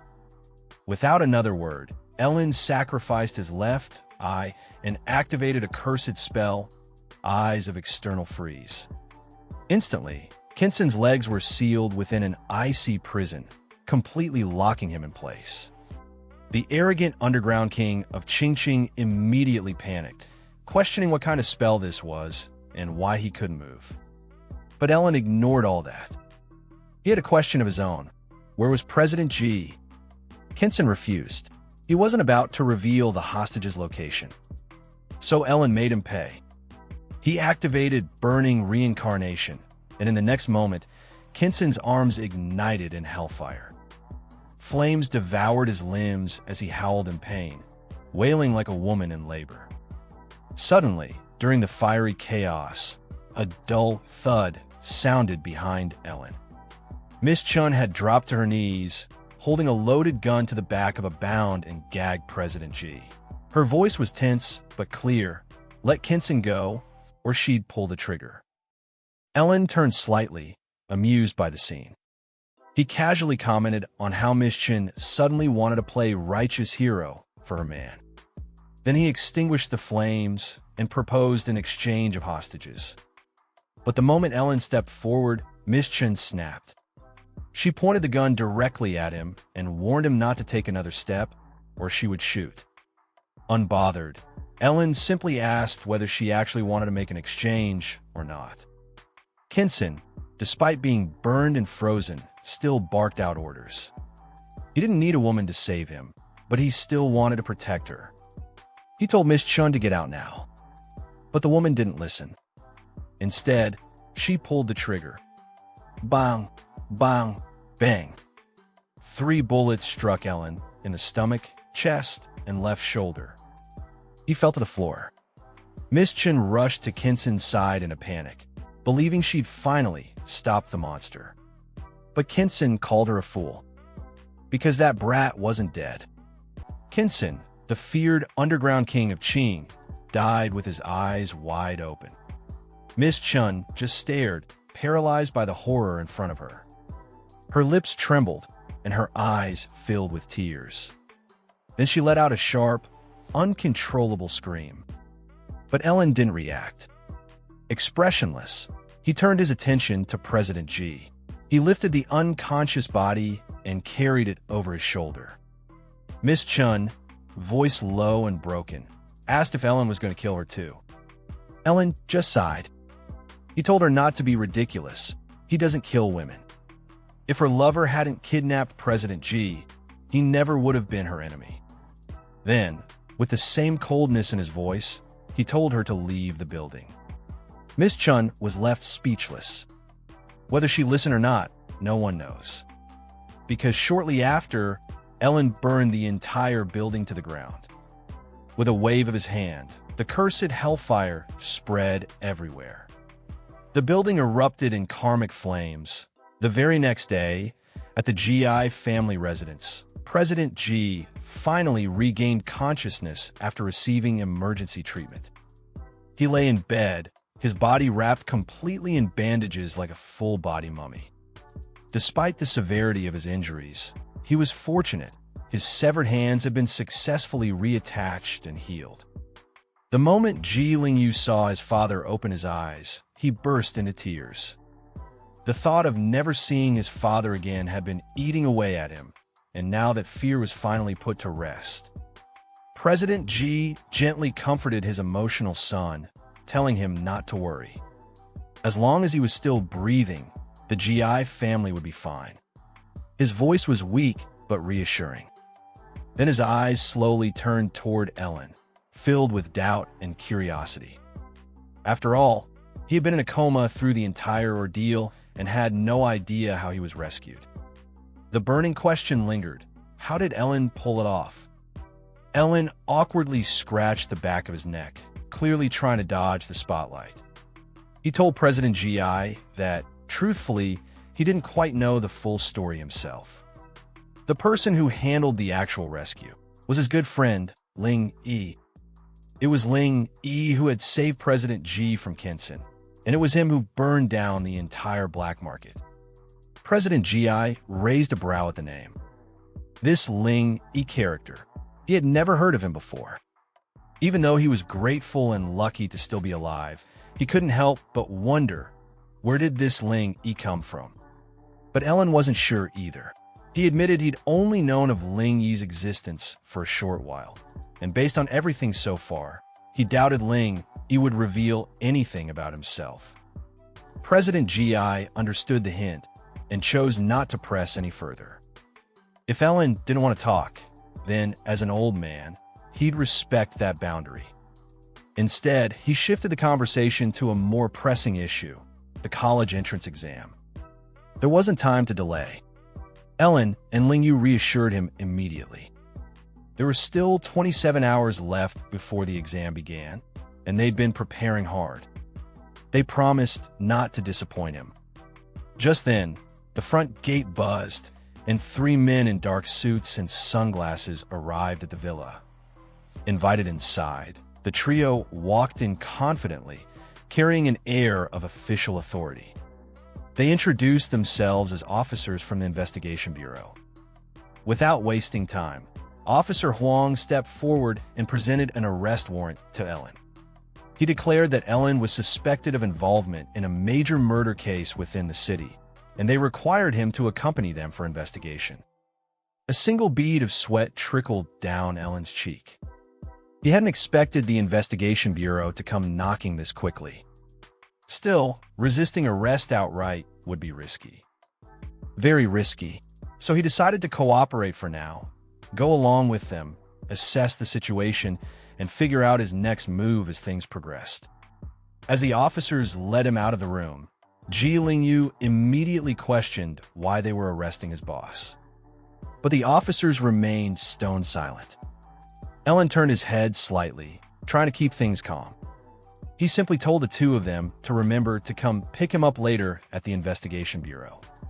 President G, ever the composed patriarch, reassured Ellen firmly. He promised to hire the best lawyer available, one who could definitely get him out. Meanwhile, over at the Zuga family villa, the atmosphere was very different. Zhua Channing knocked gently on his daughter's door, calling out to her. There was new information, news about Ling Yi, the very man she had been obsessively fixated on. The second his daughter Zhuanini heard his voice, she jumped up with uncontainable excitement. It was like she had just received the best news of her life. Her father even had to remind her to change her clothes before coming down to meet their guest, Officer Hang from the Investigation Bureau, who was waiting downstairs. As Zhuanini hurried to her closet to change, her father turned away from the door with a long, weary sigh. He shut it gently behind him, and then began coughing violently in the hallway. From his pocket, Zhua Chongqing pulled out a key and held it up, his expression unreadable but knowing. With a solemn murmur, he acknowledged the unthinkable. He hadn't expected Ellen to be capable of taking down Kinson all by himself.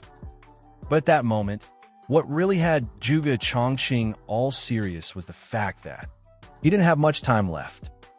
When is Ellen finally going to accept my offer and ask for help? He wondered. Apparently, it seemed Ellen's secret wasn't as airtight as he thought. Meanwhile, at the Ching Chong Investigation Bureau, a tall, imposing fortress of a building stood like a symbol of absolute power.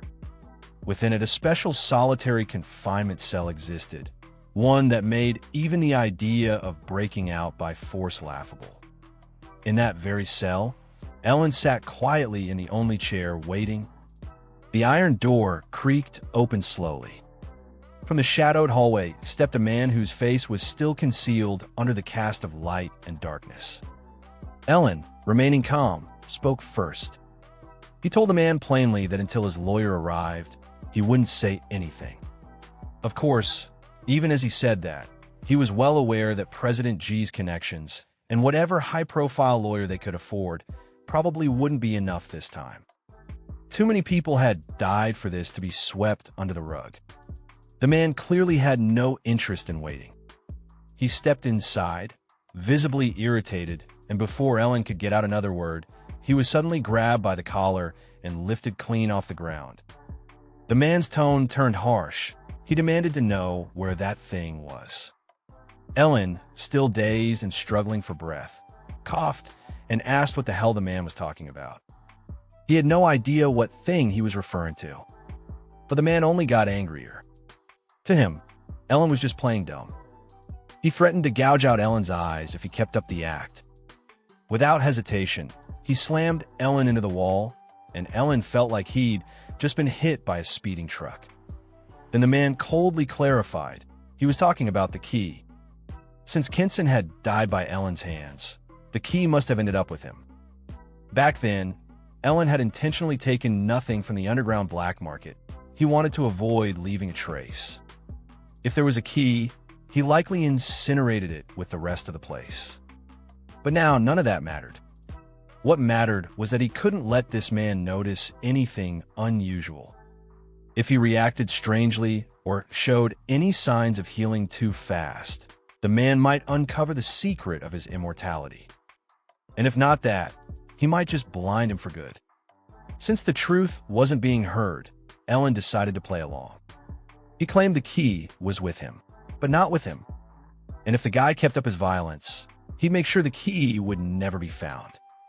But even knowing this, Ellen grit his teeth and demanded that the man get him out of the bureau before anything else. In response, the man yanked him up by the hair and drove a solid punch into Ellen's left cheek. Ellen spat out fresh blood. He silently accepted that the man had no martial ethics, no moral compass whatsoever. Slumped against the floor, Ellen slowly raised one hand like he was calling timeout. He said he wanted to make a phone call. The man, seeing Ellen finally showing some cooperation, pulled out his phone. He sneered, saying if Ellen had just acted like this from the start, he wouldn't have had to suffer. Ellen took the phone. He started dialing. But inside, he was seething. This bastard's getting payback. Tenfold. 10 minutes later, someone entered the cell. And it was none other than Zhuge Chongqing. The moment he walked in, he brushed off the officer's slimy welcome. He cut right to the point. He told the officer to shove it, and added, "Here's the damn key you wanted so bad." In Zhuge Chongqing's hand was the key, the one the officer had been desperate to find. And he handed it over without so much as a fake smile. As the officer made his way out, he paused for a moment, glancing back and asking Zhuge Chongqing why he was helping that little brat. Without even turning to look at him, Zhuge Chongqing replied flatly, it was none of his business. He'd already handed over the key, and as far as he was concerned, their deal was done. That was the end of it. The officer gave a quick, awkward apology and exited the room. Left behind, Ellen sat in silence for a moment, processing everything. He was relieved the brutal interrogation had come to an end, but something didn't sit right. How did Kenson's key end up in Zhuge Chongqing's hands? It didn't make any sense. Did this mean he was entangled in something far bigger than he imagined? Feigning an innocent demeanor, Ellen gave his thanks. If it hadn't been for Zhuge Chongqing's help, he might have been in serious danger. But Zhuge Chongqing wasn't buying any of that. He cut straight to the point. He didn't save Ellen out of the kindness of his heart. He had his own selfish reasons. Besides, if Ellen's secret were to get out, every powerful figure in Dacia, maybe even overseas, would come after him. That sentence hit Ellen like a sledgehammer to the chest. Zhuge Chongqing actually knew about his immortality. Ellen's mind raced. Should I kill him right here? Trying to conceal the spike of emotion rising in his chest, Ellen kept his voice neutral. He tried playing dumb. But Zhuge Chongqing wasn't fooled. He noticed it, the brief flash of killing intent in Ellen's eyes. Was it directed at him? Most likely. That only confirmed his suspicions. Yes, Ellen really was immortal. Just as Ellen debated whether to act, Zhuge Chongqing continued speaking confidently. He said what he observed made it clear. When you eliminate the impossible, whatever remains, no matter how unbelievable, must be the truth. An immortal body, it's still so weak. That only made the legend more convincing. Ellen asked directly, what exactly did Zhuge Chongqing want from him?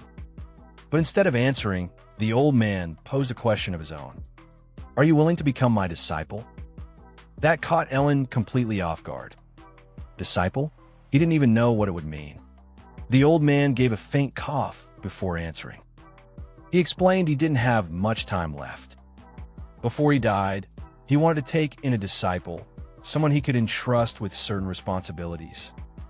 Ellen was the one he had chosen. Still puzzled, Ellen asked what these so-called tasks were. Zhuge Chongqing didn't answer with words. Instead, he reached into his coat and pulled out a key, identical to the one he had handed to the officer moments earlier. Ellen's eyes widened in shock. There were two? Reading the confusion on Ellen's face, Zhuge Chongqing gave a faint smile and explained.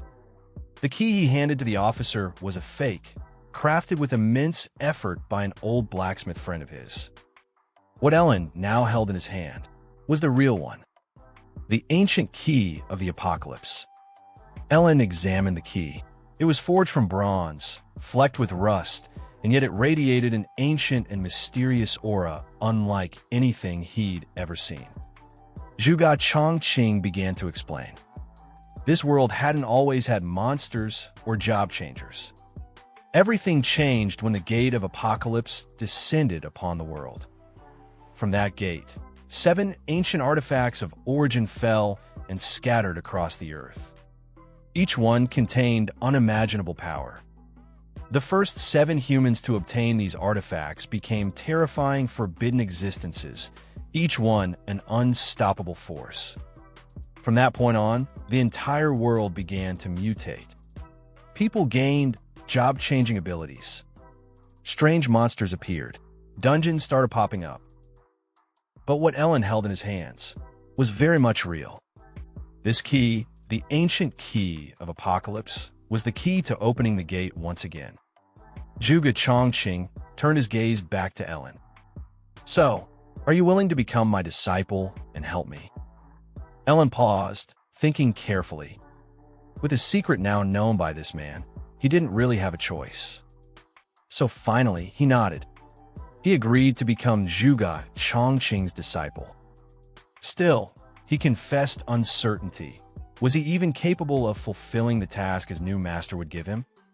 Zhuge Chongqing chuckled and placed a hand on Ellen's shoulder. "When did you become so humble?" he asked. "With your current strength? If you enter the Supreme Academy to continue your studies, your future will be immeasurable." But before any of that, there was one more thing he wanted Ellen to take care of. Ellen tilted his head slightly. "What is it?" he asked. Looking weary, Zhuge asked Ye Lin if he would become his disciple and complete the task he could no longer finish. Knowing his own time was running out, he sought someone capable of continuing his legacy, and Ye Lin, with his unique body, was the only one who could. Ye Lin smiled faintly. He admitted that since Zhuge already knew his secret, refusal wasn't an option. Still, he hesitated, saying he wasn't sure he could accomplish such a task. Zhuge only laughed, reassuring him that with his current strength and potential, his future was limitless, especially once he entered the Supreme Academy. Before they left, Zhuge mentioned there was one last thing to entrust to him. When Ye Lin asked what it was, Zhuge's tone softened. He wanted Ye Lin to look after his daughter, Ni, after his death. Ye Lin grew awkward, knowing Ni disliked him and often called him a coward. Trying to lighten the mood, he told Zhuge he would surely live a long life, even though he could see how frail the old man had become. Zhuge smiled, saying that Ni was a good girl and that relationships could be built over time. For now, what mattered most was Ye Lin's upcoming final test. Ye Lin agreed, and they left the cell together. Later, at the Zhuge residence, Ni was furious. She couldn't believe her father had chosen Ye Lin as his disciple. She shouted that it was impossible and confronted Ye Lin directly, questioning why he was even in their home. Ye Lin simply told her to ask her father. When Ni demanded answers, Zhuge gently asked why she was so upset and confirmed that Ye Lin truly was his new disciple. Shocked, she protested, pointing out that Ye Lin was a forbidden spellcaster who supposedly wouldn't live past 25. Zhuge calmly told her not to speak so harshly, explaining that Ye Lin was stronger than she realized, and, in fact, the very person known as Ling Yi, whom she had been searching for. Ni refused to believe it, accusing Ye Lin of lying and even tricking her father. Zhuge Nini sat alone, fuming. She muttered to herself that as long as Ye Lin stayed in the house, there would be no place for her. She swore to find out his true identity and expose whatever mask he was hiding behind. A little later, Ye Lin asked Zhuge if he truly wanted to protect her. Zhuge told him not to think too much about what Nini said. She wasn't a bad person, only a bit proud and short-tempered. Then, taking out a small box, Zhuge mentioned that the final test was approaching and handed it to Ye Lin as a gift. When Ye Lin asked what it was, Zhuge explained that it was called the illusion skin. Once worn, it would let him disguise himself completely. His appearance, voice, and even his aura would change. Ye Lin thanked him, knowing this would be very useful. The scene shifted to the large city gate where buses waited. Students crowded around, chatting and laughing under the clear blue sky.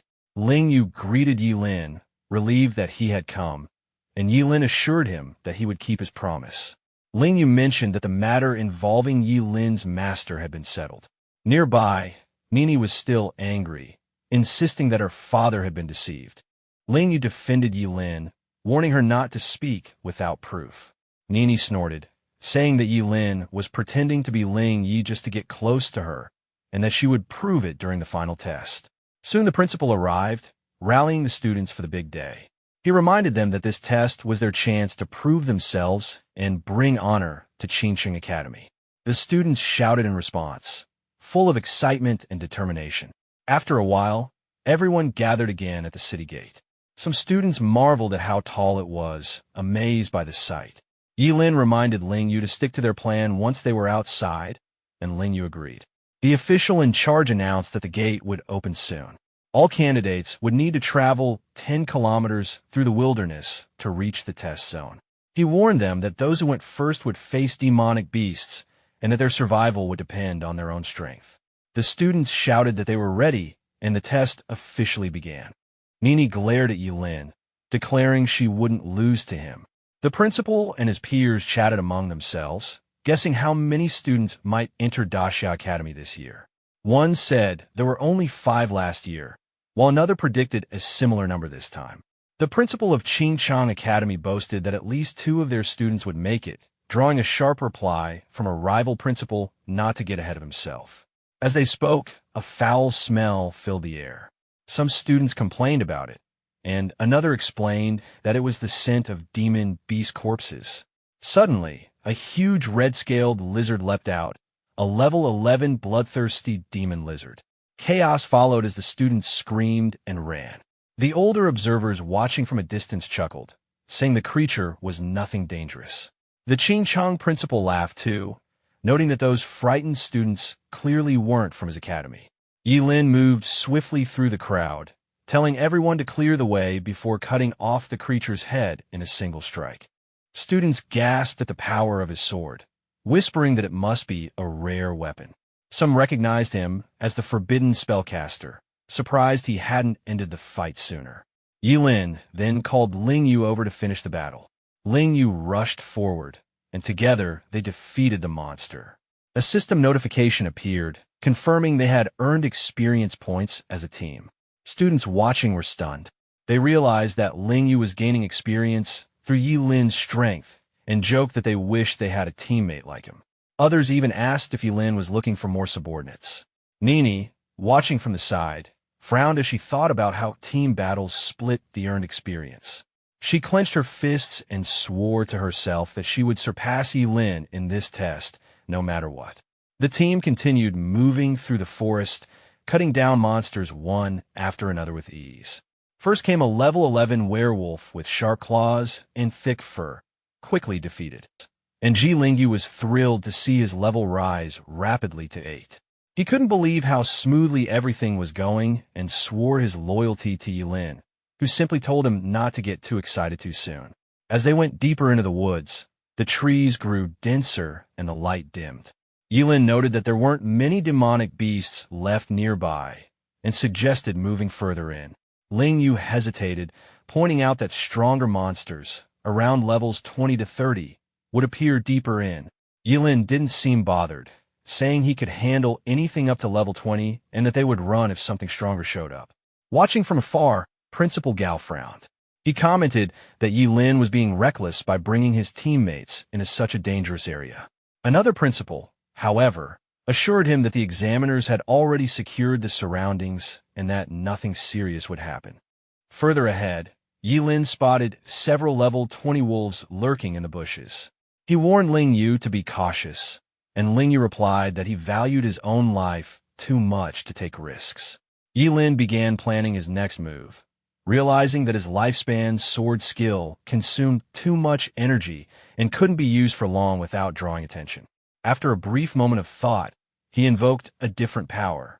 Dark energy swirled around him as he summoned lightning from the sky. A massive bolt struck down, wiping out the level 20 beasts instantly and shaking the ground beneath them. Ling Yu stood frozen, stunned by how easily Ye Lin had destroyed them, asking if this was how he normally fought. Ye Lin casually brushed it off, saying that this was nothing compared to what was coming next. They continued deeper until an examiner suddenly appeared, stopping them in their tracks.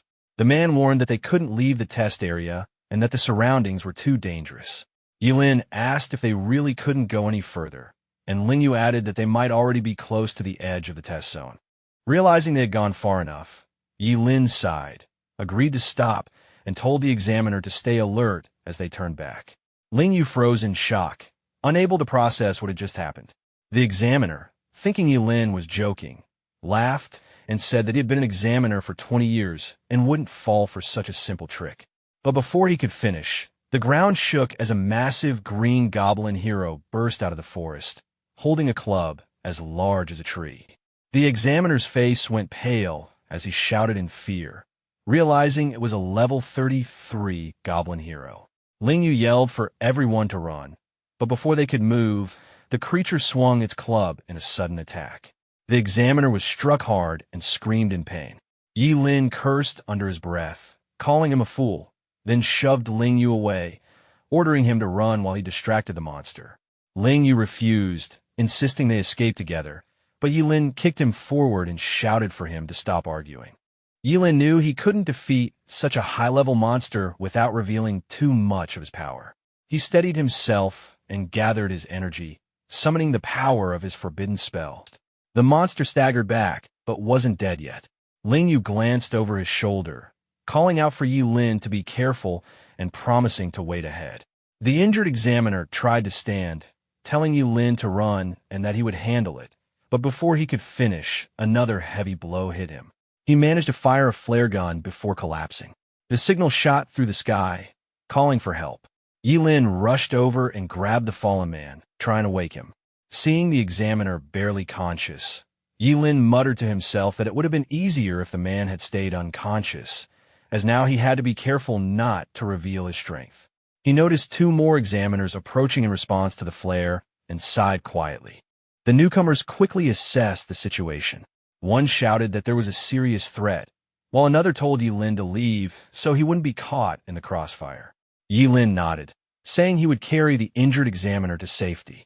As he lifted the man, a plan formed in his mind. He slipped the illusion skin over his face, feeling it tighten and shift. Within seconds, his appearance changed completely. He now looked identical to one of the examiners. Amused, he thought the disguise worked even better than expected. The other two examiners began attacking the goblin with spells and weapons, trying to end the fight quickly without disturbing the ongoing test. Pretending to be their ally, Ye Lin joined them, shouting that he would help finish the beast. As they fought, he quietly summoned another forbidden spell, concealing the cursed power under his disguise. A black arrow of energy shot from his hand, piercing straight through the goblin hero's heart. The creature collapsed to the ground, dead in an instant. The system chimed, announcing that Ye Lin's team had slain a level 33 goblin hero and earned a large amount of experience, along with a rare item, the Talisman of Symbiosis. Ye Lin's eyes gleamed slightly as he examined the drop, thinking to himself that items from monsters this strong were incredibly rare, making this reward all the more valuable. The other examiner got angry and pointed at Ye Lin, accusing him of stealing their kill. Ye Lin, still wearing the mask, simply smiled beneath it. After exchanging words with them, he dismissed the argument and referred to himself mockingly as the kind man. One examiner cursed in frustration, while the calmer one urged his teammate to drop it and focus on finishing the exam first. As they argued, Ye Lin quietly slipped away, removing the mask behind a nearby tree. He smirked to himself, confident that no one would find him now.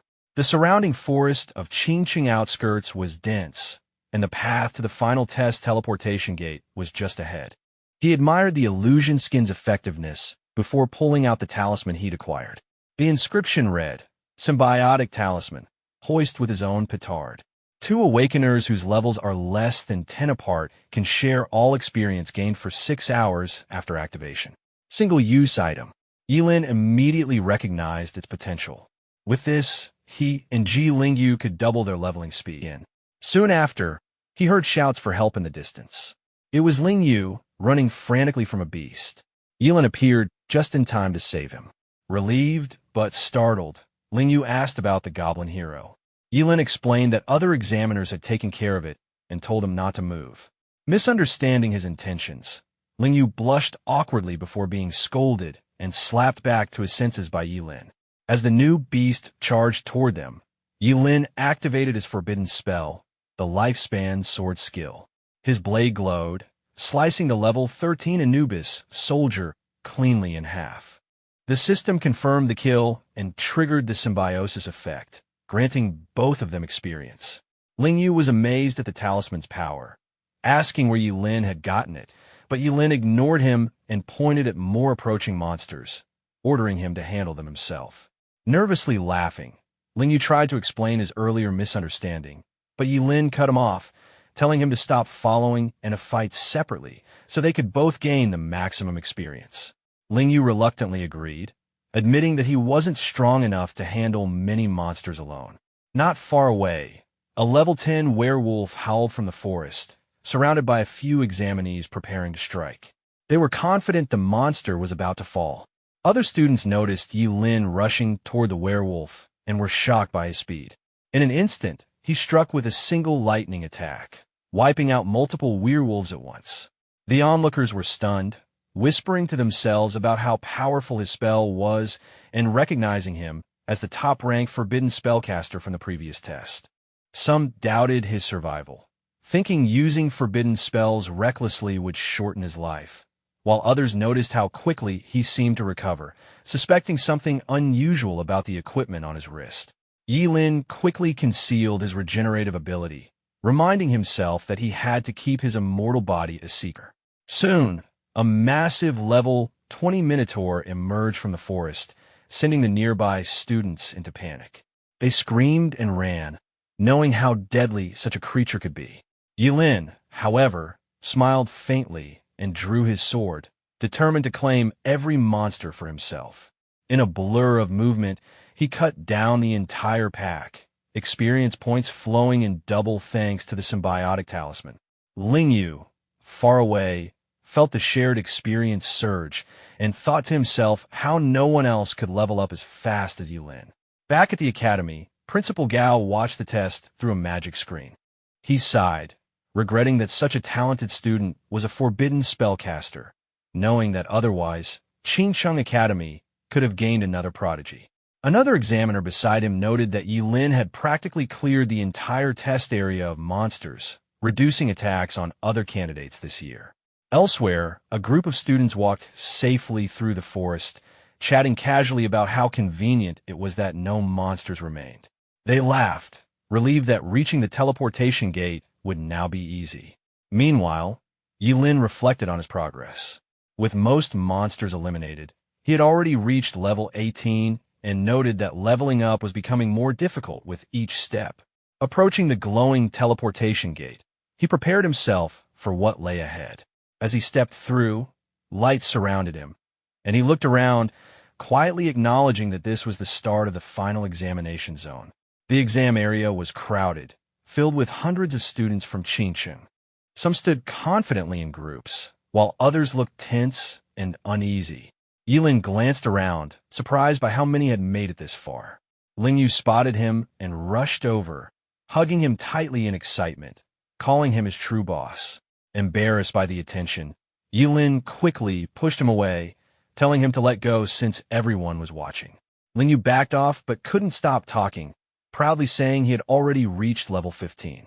Ye Lin stepped further back, telling him to keep some distance. Nearby, Zhu Nini was grumbling to herself about only leveling up by 2 after all the effort, but reassured herself that her skills would carry her through the final test. Soon, the voice of the chief examiner echoed across the field, calling everyone to attention. Lin Yuan, the chief examiner, welcomed all the test takers to the 886th final test. He explained that the forest earlier had only been an entry trial, and now the real examination would begin. He outlined the structure, a comprehensive assessment of 10 stages, each worth 10 marks, followed by a ring battle for an additional 10 marks per win. Only those scoring above 85 in the assessment could qualify for the battles, and a maximum total of 150 marks would decide the year's top scorer. He reminded everyone that the use of special items was strictly prohibited. Once finished, he ordered everyone to form groups of 10 and enter the testing rooms. The moment he had been preparing for had finally arrived, the test that would determine his future. He steeled himself, determined to carve his own path. In the back, a woman in white entered, apologizing for arriving late. She introduced herself as Su Cheng Xin, a supervisor from the Supreme Academy. Lin Yuan assured her she was just in time. When she asked if there were any exceptional candidates this year, Lin Yuan mentioned Ye Lin, already level 18. She was surprised, saying that such a level qualified him for the Supreme Academy. Lin Yuan, however, said it was unfortunate because Ye Lin was a forbidden spellcaster. Su Cheng Xin acknowledged that even forbidden spellcasters with high-class professions could be accepted, though she agreed it was a shame for Qingchang to lose such potential. As the test began, screens displayed the results. Ye Lin easily passed through the early stages, scoring full marks. His attribute test drew attention when his strength registered at 480, agility at 270, and mental power at 1199. Examiners were baffled at how a forbidden spellcaster could have such high strength, speculating about equipment or unusual training. They waited eagerly for the next test to see how he attacked. When ordered to use his strongest skill, Ye Lin hesitated, deciding not to reveal his full power. Instead, he used a weaker version of his thunder spell. Yet when he cast it, lightning crashed violently, destroying the test dummy completely. The observers were stunned, noting that the dummy should have withstood any attack below level 25. As the lightning faded, whispers spread about how absurdly strong his forbidden spell was. Lin Yuan could only watch, astonished that Ye Lin was openly using forbidden magic in the exam. Moving swiftly, Ye Lin continued through the remaining stages, showing unmatched speed, strength, and control. One by one, the announcements came. Full marks for agility, power, sustained damage, and escapability, every single category. Each score flashed across the screens. Full marks, 10. Examiners murmured among themselves as they watched Ye Lin's performance. One of them commented that he was using forbidden spells like it was nothing, adding that it would be a miracle if he even lived to see 20. Another examiner turned to Lin Yuan and asked whether they should raise the difficulty of the final stage just for him. Lin Yuan then asked Su Cheng Xin for his opinion, wondering if Ye Lin could be admitted into the Supreme Academy if he managed to score full marks. Su Cheng Xin disagreed, saying that candidates like Luo Jun, Wang Zhenglin, Zhu Jianai, and Ji Ling were more suitable. He explained that a forbidden spellcaster's power came at the cost of their own life, and accepting Ye Lin would only waste the Academy's resources. Lin Yuan sighed, expressing quiet regret at the wasted potential. Outside, Ling Yu ran over excitedly after finishing his test, boasting that he had scored 96 marks. Ye Lin asked why he didn't get full marks, and Ling Yu replied with frustration that some points had been deducted during the combat assessment. Nearby, a few students discussed their own scores. Some were disappointed, while others were just relieved to qualify for good universities. Then, Lin Yuan announced the rankings.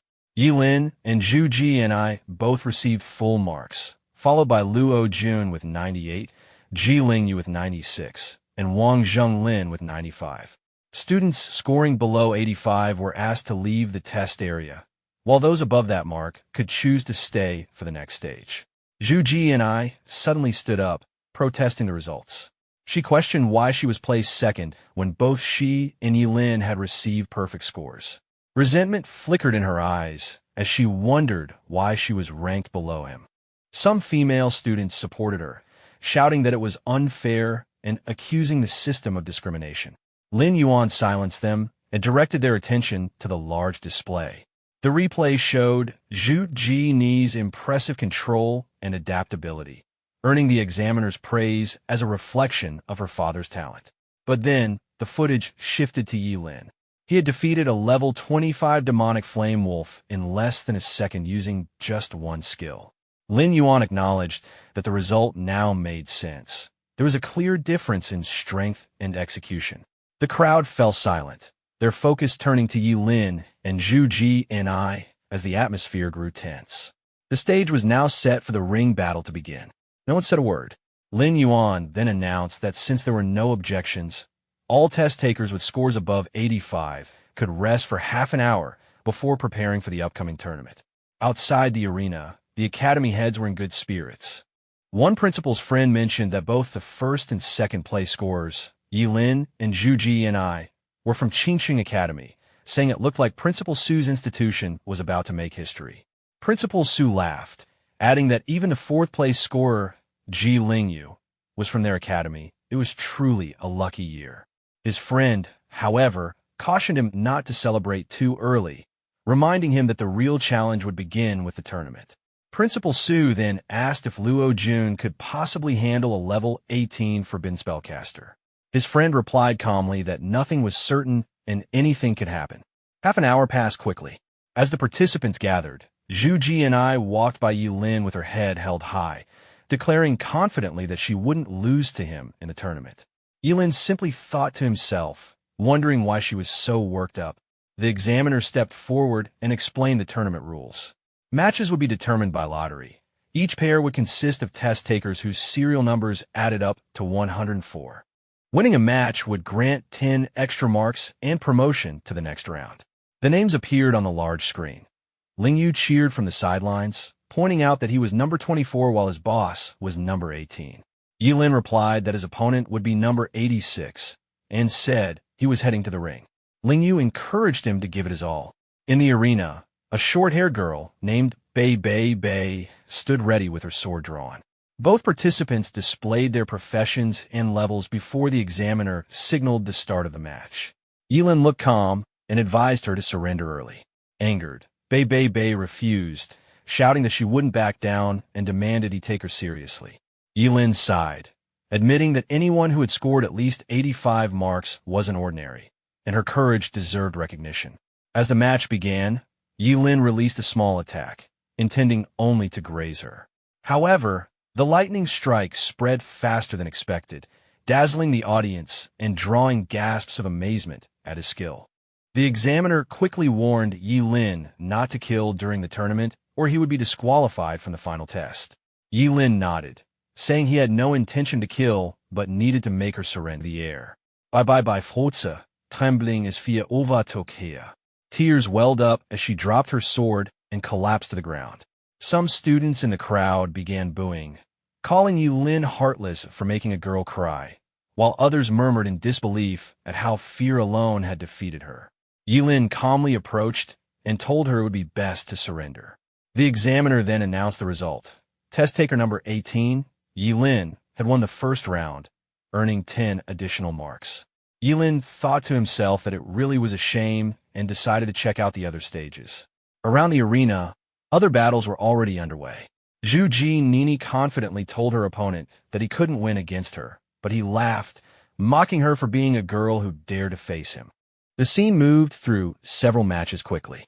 Ling Yu laughed while easily overpowering his opponent, saying he had never felt what it was like to crush someone purely through level difference.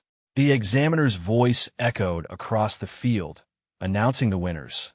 Number 46, number 129, number 79, and number 12. Then came the declaration that the second round of the tournament would officially begin. Ye Lin's next opponent was a level 11 swordsman named Chun Chung, who looked overly confident. He claimed that while the battle might be difficult, he would still win. His details flashed on the screen, identifying him as a cloud-stepping swordsman. Ye Lin thought it was strange for someone at level 11 to act so sure of himself, and wondered if the guy had some kind of hidden skill. He unsheathed his weapon, reminding himself not to lower his guard.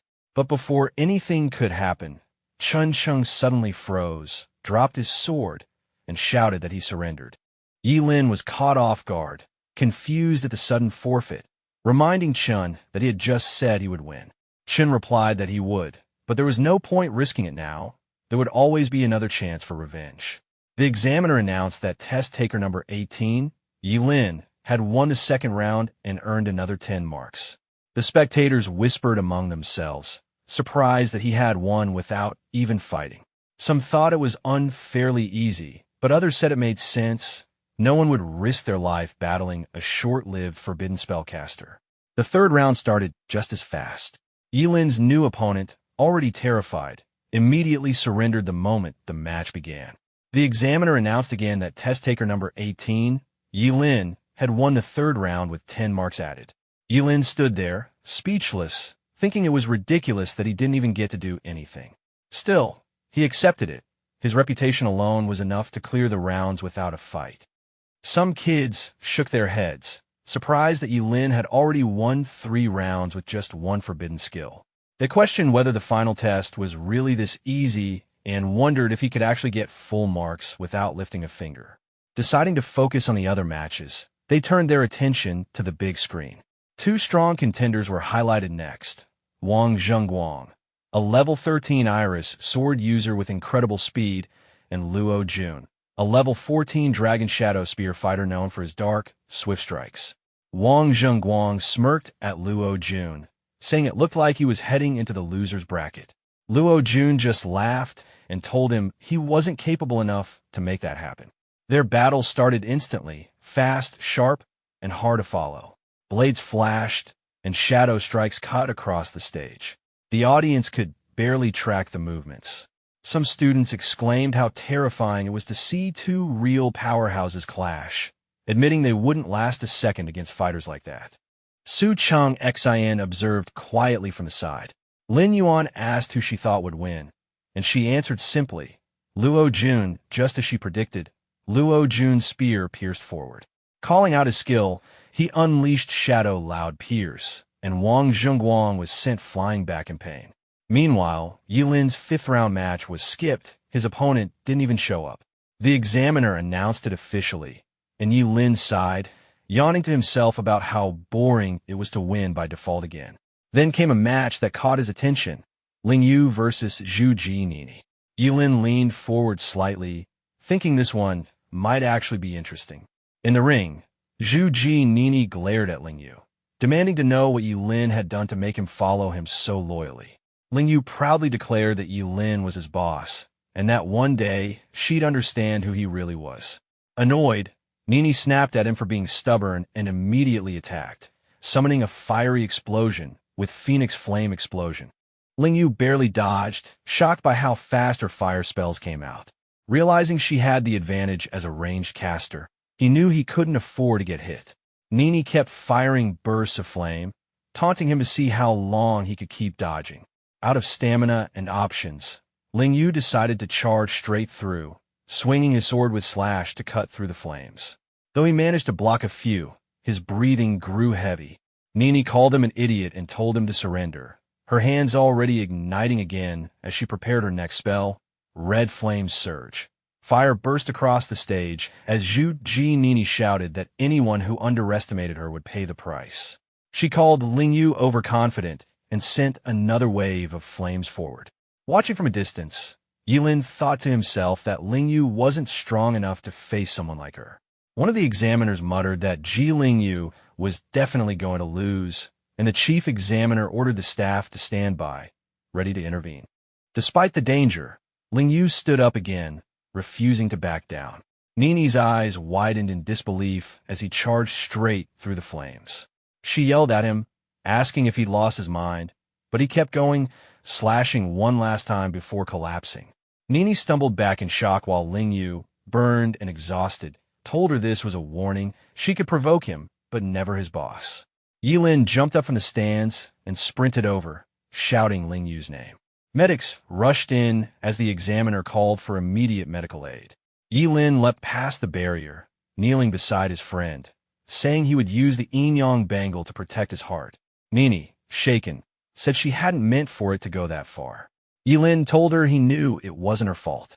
The medic checked Ling Yu and confirmed that he wasn't in any life-threatening danger, but his burns were severe and he needed to be taken to the hospital right away. Ling Yu weakly grabbed Ye Lin's hand, telling him to give it his all. Ye Lin held his hand tightly and told him he had done well. The next round was announced, the quarterfinals. Zhu Ji Nini would face Lin Ling Lin. While Ye Lin was set to battle Luo Jun, the examiner stated that the top scorer of this year's final test would emerge from these four. In the stands, the principals debated. Principal Su's friend asked if Luo Jun would win, and Principal Su confidently replied yes, praising Luo Jun as a genius from Yutsai Academy. Another principal disagreed, saying that a level 18 Forbidden Spellcaster was too much for anyone to handle. They continued to argue, one claiming Ye Lin couldn't possibly use forbidden spells continuously without risking his life, the other insisting Luo Jun wouldn't last even a single spell. The conversation ended when another official told them to stop bickering, as the next round was about to begin. Back on the stage, Ye Lin cracked his knuckles and took a deep breath, ready for the real fight to start. Luo Jun entered the ring with his spear glowing, full of confidence. The screen displayed his information: Luo Jun, Shadow Dragon Spear, level 14. He told Ye Lin that he finally had the chance to fight him, calling him his only true rival. As long as he defeated Ye Lin, he would be the year's top scorer. Ye Lin smiled slightly and replied calmly. The bell rang, signaling the start of the match. Luo Jun charged forward immediately, shouting for Ye Lin to kneel and beg. Ye Lin drew his sword, but didn't use magic, deciding not to rely on forbidden spells. He wanted to see how many strikes Luo Jun could withstand from his lifespan sword skill. Luo Jun swung his spear, sending shadows flying, but Ye Lin dodged and countered at close range. Spectators were shocked to see a forbidden spellcaster skilled in sword combat. Ye Lin's blade glowed dark as he announced his move, Lifespan Sword Skill, demonstrating the power of a forbidden spellcaster's sword technique. Luo Jun blocked, but was forced back, gritting his teeth. The crowd erupted in disbelief, wondering why Ye Lin wasn't casting any spells. Some speculated that his sword skill itself was a forbidden spell. One of the principals confirmed it, explaining that the lifespan sword skill consumed the user's lifespan to make each strike stronger than the last. The other principal questioned how many swings Ye Lin could endure and whether winning was worth sacrificing his life. The debate continued between them, one insisting that Luo Jun was losing, while the other told him not to celebrate too soon. Back in the fight, Ye Lin pressed forward relentlessly, asking Luo Jun if he was ready to surrender. Realizing he was at a disadvantage, Luo Jun decided to take a risk. He pulled out a talisman and activated Heavy Shadow Strike, releasing dark energy that forced Ye Lin back. The impact hurt Ye Lin badly, and he immediately sensed that something was wrong. Luo Jun laughed, revealing that Ye Lin wasn't the only one capable of using forbidden spells. Ye Lin recognized it as a forbidden spell talisman. Luo Jun then unleashed another attack, Forbidden Spell Shadow Dragon Meteor, sending a massive shadow dragon crashing down. The attack struck Ye Lin in the chest, blood spraying as he stumbled back. Luo Jun mocked him, saying he wouldn't live much longer and should just die. The crowd believed the fight was over, thinking Luo Jun had won. One of the examiners, shocked, remarked that Luo Jun had actually used a forbidden spell talisman, which severely damaged the user's body. Another examinee added that Yutsai Academy's principal had allowed him to use it just to secure the title of top scorer. The examiner spoke grimly, saying that only winning would secure a future. But it was a pity. Examinee Ye Lin's life was in danger. He immediately shouted for medics. Principal Gao, furious, turned to Principal Su. He shouted, calling him an old dog and accusing him of letting his student use a forbidden spell talisman just to win. He demanded to know if Su had any conscience left, calling him shameless. Principal Su stayed calm, replying that Luo Jun had agreed to use it himself. He said that a loss was still a loss, no matter what Gao thought, and declared that this year's top scorer would belong to Yutsai Academy. Zhuge Nini looked down, sadness in her eyes. She whispered to herself that she never expected Luo Jun to use a forbidden spell talisman to win. Even she wouldn't have been able to dodge that attack. She wondered if Ye Lin really died and admitted she felt strangely sad. If he had just listened to her advice, things might have been different. Her father placed a hand on her shoulder, telling her not to be so anxious. The match wasn't over yet. On the stage, Luo Jun stepped closer to the fallen Ye Lin, spear still glowing. He sneered, saying that even if Ye Lin was level 18, he was still losing. But Ye Lin slowly stood back up, blood dripping, the hole in his chest closing before everyone's eyes. He replied coldly, asking who said he had lost. Luo Jun's eyes went wide in disbelief, trembling as he stammered that Ye Lin's heart had been pierced. He shouldn't still be alive.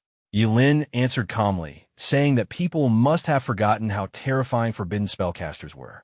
No one could kill one. They could only die by their own spells. His body began to glow faintly as he whispered the words of another forbidden spell, Undying. Gasps rippled through the crowd. One of the kids shouted that he was still alive, another asking if forbidden spellcasters were truly that terrifying, surviving even after a fatal wound. An examiner shouted in shock that the undying spell had long been considered lost, yet Ye Lin had mastered it. Another examiner added that if Ye Lin weren't a forbidden spellcaster, he would still be considered a genius. He was calmly using his lifespan to survive and his equipment to heal, a terrifying mix of skill and composure. Ye Lin gripped his sword tightly, eyes glowing. He told Luo Jun that it was his turn now. The sky darkened as clouds spiraled above the arena. Ye Lin murmured the next incantation, Forbidden Spell, World-Destroying Thunder. Luo Jun froze, panic breaking across his face. He screamed that it was impossible as lightning crashed down around him. The crowd erupted in chaos. A kid shouted in shock, unable to believe what he was seeing. The examiner raised his voice above the roaring thunder, announcing the result. Ye Lin wins. Medics rushed to the ring. Luo Jun lay on the ground, coughing weakly. Ye Lin turned his gaze toward the stands, where Principal Gao and Principal Su's friend watched silently. Su's friend smirked faintly and said, "We're now set." Ye Lin coughed, pretending to be hurt from the forbidden spell's backlash. Principal Gao looked tense, while Su's friend muttered angrily that Ye Lin's forbidden spell had backfired. Gao sighed to himself, realizing that using such a strong spell must have damaged Ye Lin's internal organs. Ye Lin forced himself to stand slowly, acting weaker than he actually was. He thought to himself that he had to sell the act. If anyone suspected him, it would only bring trouble. From the stands, Principal Su shouted that he wanted to file a report, accusing Qing City Academy's Ye Lin of attempted murder for using such a powerful forbidden spell against a level 14 job changer. Principal Gao's face turned red with anger. He snapped back, asking if Su had any dignity in reminding him who started first. Some examiners agreed with Gao, saying that Yutsai Academy was the one crossing the line. Su glared at him and yelled that this wasn't over, vowing to report him to the Ministry of Education. Ye Lin left the ring, feeling real pain in his chest this time. The forbidden spell's recoil had taken its toll. He thought to himself that this exam was more tiring than fighting Ken-san, and that something troublesome was still waiting ahead. In the next ring, Zhuge Nini stood ready but looked conflicted. She offered to wait until Ye Lin recovered, saying she didn't want to take advantage of him. Ye Lin shook his head and told her there was no need. Half an hour later, the arena was loud again. The examiner stepped up, announcing that the long-awaited final round was about to begin, the match that would decide this year's top scorer. Ye Lin and Nini faced each other. She prepared her fire spells, determined not to take any chances after seeing what happened with Luo Jun. She knew one mistake could end it. Ye Lin thought about which spell to use. He didn't want to seriously hurt her. If he did, Zhuge Qianxing wouldn't let him off easily. It was a headache he didn't need. Nini struck first, fire bursting from her hands as she shouted her spell. Flames surged across the ring. She told herself that no matter how strong Ye Lin was, she had to win this. Nini attacked first, flames bursting across the field. Ye Lin dodged calmly, deciding to wait until she ran out of mana rather than counter with full force. His movements were precise and efficient, giving no openings while keeping the fight under control. The spectators began whispering, questioning why he was only dodging. Some thought he was too tired to use the thunder spell again. Others believed he felt pity for Nini, or that he might even be holding back because of her family's influence. Their comments only fueled Nini's anger, and her fire magic became increasingly unstable. She shouted at Ye Lin, demanding to know if he was mocking her, while he stayed silent, continuing to dodge with steady focus. Ye Lin slipped past another blast with controlled movements, questioning the limit of what counted as fair defense. Nini erupted into a furious counterattack, channeling a red flame surge that raised walls of fire across the ring and sealed off escape routes. The heat and pressure built quickly. Ye Lin read the rhythm of her casting and accelerated, forcing her spells to overreach. He moved so fast that his sword never landed a killing blow, only a light, non-lethal tap to break her balance and ruin her timing. Nini reacted with raw anger, shouting and lashing out more wildly. As the fight escalated, she concentrated her power into a homing fire tornado. Ye Lin recognized the tracking pattern and spun along the tornado's edge, using small, efficient steps to stay safe while forcing the spell to waste mana and strength. The tornado began to lose coherence as its energy collapsed inward. Exhaustion showed in Nini's breathing. Her cast grew sloppy and the flames dimmed into smoke. Examiners and medics moved to the ring's edge, prepared to intervene the moment the duel crossed a safety line. Ye Lin kept his distance, ending the confrontation decisively without causing permanent harm, leaving the crowd in stunned silence. Ye Lin noticed the incoming flames closing in fast and reacted instantly. He pulled Nini away from the blast, his grip firm and controlled. Channeling his energy, he activated a forbidden spell. Dark energy rose from beneath the stage, forming a solid, shadowy barrier known as the Wailing Wall. The fire collided against it but failed to penetrate, dispersing harmlessly into smoke and sparks. The crowd was left in awe, unable to believe a student could perform such an advanced spell. Ye Lin, though slightly drained, stayed composed and released Nini once the danger had passed. The wall faded slowly, leaving the ring scorched but stable. Nini, shaken and speechless, stared at him in disbelief. She had seen countless spells before, but nothing like this. The crowd whispered, some joking about how close the two had stood together, others admiring Ye Lin's control and restraint. Once the match resumed, Ye Lin ended it cleanly, disarming Nini with a swift motion that sent her tumbling off the ring without injury. The audience went silent for a moment before erupting into cheers as the examiner declared Ye Lin the winner and the top scorer of the final exams. Amid the celebration, Ye Lin calmly stated his intention to join the Supreme Academy. The crowd cheered even louder, but their excitement faded when Su Cheng Xin stepped forward, explaining that Forbidden Spellcasters were not accepted, their lifespan too short to be considered worth training. Ye Lin accepted the verdict without protest, maintaining his composure. The audience murmured, some expressing pity, others respect for his calm response. Then, as the tension hung in the air, Zhuge Chongqing stepped out and interrupted, saying he might have already found a solution to the problem that made everyone doubt Ye Lin's future. Su Cheng Xin questioned Zhuge Chongqing's statement, unsure what he meant. Zhuge calmly explained that Ye Lin was his disciple and that he had discovered a new method to lessen the damage Forbidden Spellcasters suffer when casting their spells. He offered to let them examine Ye Lin's body as proof. The examiners and Principal Gao were skeptical, asking if what Zhuge claimed was true. Su Cheng Xin pressed further, pointing out that while Zhuge was known for his skill in astrology, he was no expert on job changers. She argued that even if his claim worked temporarily, there was no guarantee Ye Lin would live beyond 25, and questioned if Zhuge would take responsibility for any wasted resources. Zhuge tried to reason with her, asking her not to destroy a young genius's future.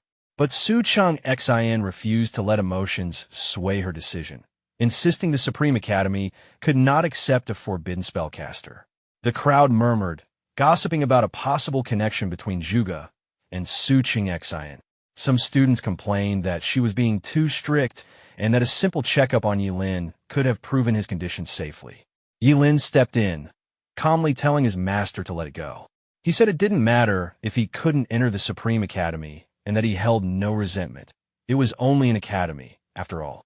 Before Zhuge could respond, a student from the Supreme Academy jumped down from the stands, attacking Ye Lin without warning. Ye Lin quickly dodged the strike, surprised by the sudden assault. The attacker introduced himself arrogantly as Yun Guanluo, a first-year student of the Supreme Academy, mocking Ye Lin for being a forbidden spellcaster and claiming that such people were destined to die young. Su Cheng Xin intervened sharply, warning Yun Guanluo to stop or face disciplinary action.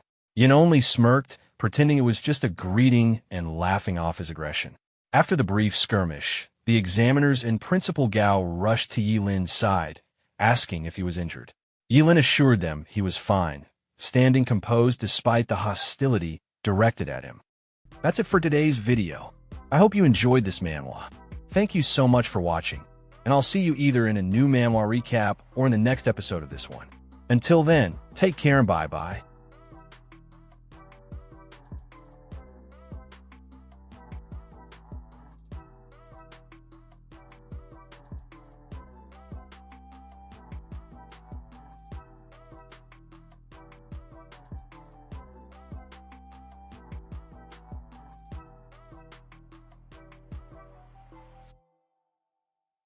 Knowing how scheming this guy was, it was not hard to imagine that he might turn this disappointment into something else. Ye Lin's expression turned cold as he approached Yun Guanlu, silently vowing to remember what had happened. Seeing Ye Lin still acting tough, and even giving him a cold stare, the corner of Yun Guanlu's mouth lifted slightly. If the top scorer of Qingqing was not convinced, he could challenge him at any time. After all, if Ye Lin were to go all out without considering the consequences, there was a chance he could defeat Yun Guanlu and even kill him. For now, however, there were too many spectators, so he chose to let the matter pass. Still, Yun Guanlu should not misunderstand the situation. Ye Lin intended to settle this sooner or later. Yun Guanlu paused for a moment, then laughed in open disdain. Was Ye Lin really threatening him? He had not noticed anything worth taking seriously. In his eyes, Ye Lin was simply a loser. Did he really think he was someone worth Yun Guanlu's attention? Or that speaking to him meant Yun Guanlu actually cared?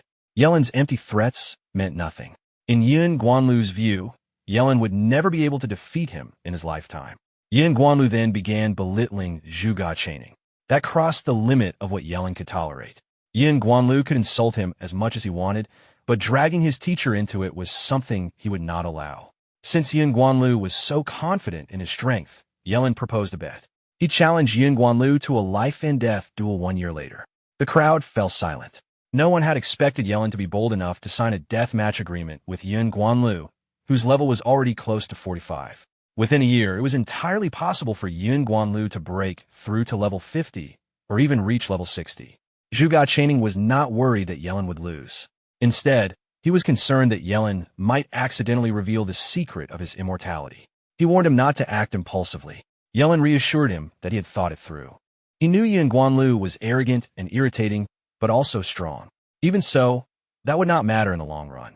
Yun Guanlu accepted the challenge, though he treated it dismissively. With the agreement made, Ye Lin coolly left the stage. To him, the death duel would determine who was truly superior, and he intended to use it to crush the pride of the Supreme Academy. The thought of the upcoming duel even gave him a sense of excitement. As the principal of Qingqing Academy, Gao Jinggu personally congratulated Ye Lin for becoming the top scorer. In front of the cheering crowd, he thanked his student for bringing the academy to a new level. Later that afternoon, the scene shifted to the Zhuge family's villa. Ye Lin asked about Zhuge Nini, wondering if she was all right. Zhuge chaining replied that she was fine. She was simply feeling down after losing to Ye Lin, but she would recover soon. Ye Lin then asked another question, one that was somewhat intrusive. He was curious about the relationship between Zhuge chaining and Suching Xin. Zhuge chaining had expected this question and was not surprised by it. He explained that Suching Xin had been his first love. At that moment, Zhuge Nini happened to be walking downstairs and overheard her father's words. She was stunned by the revelation. Ye Lin was equally surprised, as the idea that the two had once been in a romantic relationship seemed unusual. Zhuge chaining sighed and said it was a long story. When he had first entered the academy as a young man, he had fallen in love with Suching Xin, and they soon began dating. However, their relationship eventually ended because of differences in their personalities. According to him, Suching Xin liked to play psychological games in relationships. She also believed she was always right and that her actions were completely justified. 5 years after their breakup, Suching Xin suddenly returned.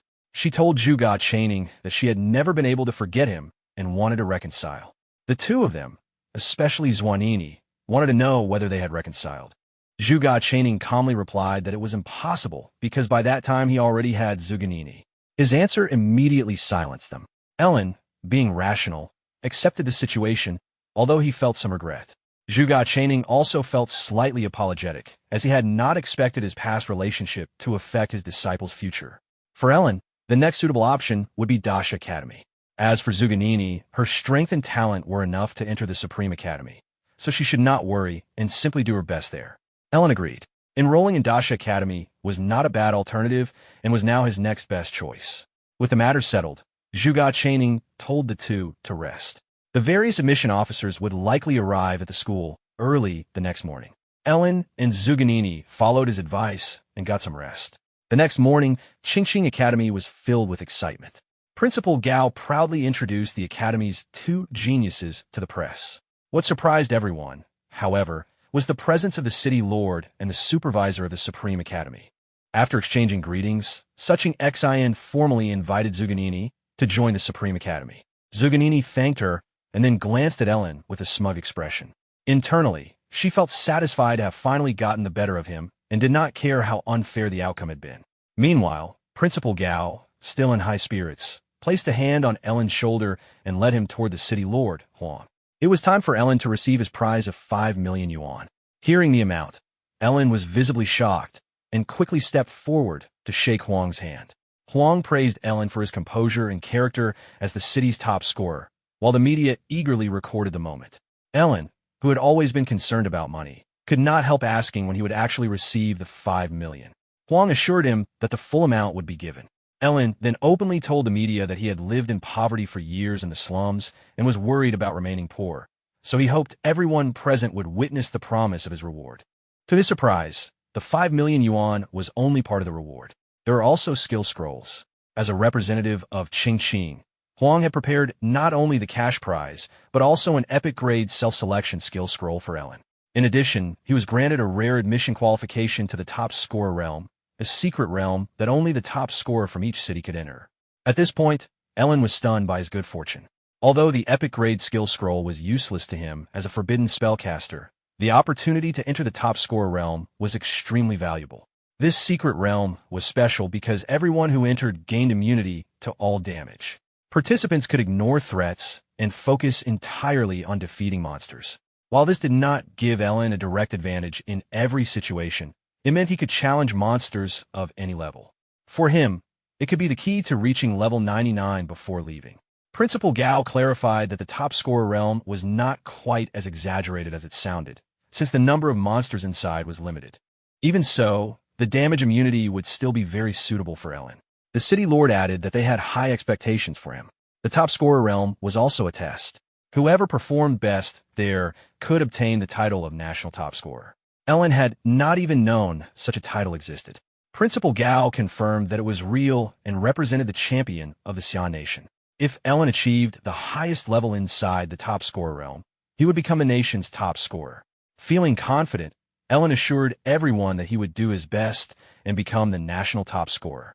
Afterward, the three of them took a group photo to commemorate the city's top scorer of the year. Later, when everything was finished, Zhuge Chaining went for a walk with his disciple. Once they were alone, he shared an important warning about the top scorer realm. Zhuge Chaining told Ellen never to use any of his lifespan-consuming skills inside the secret realm.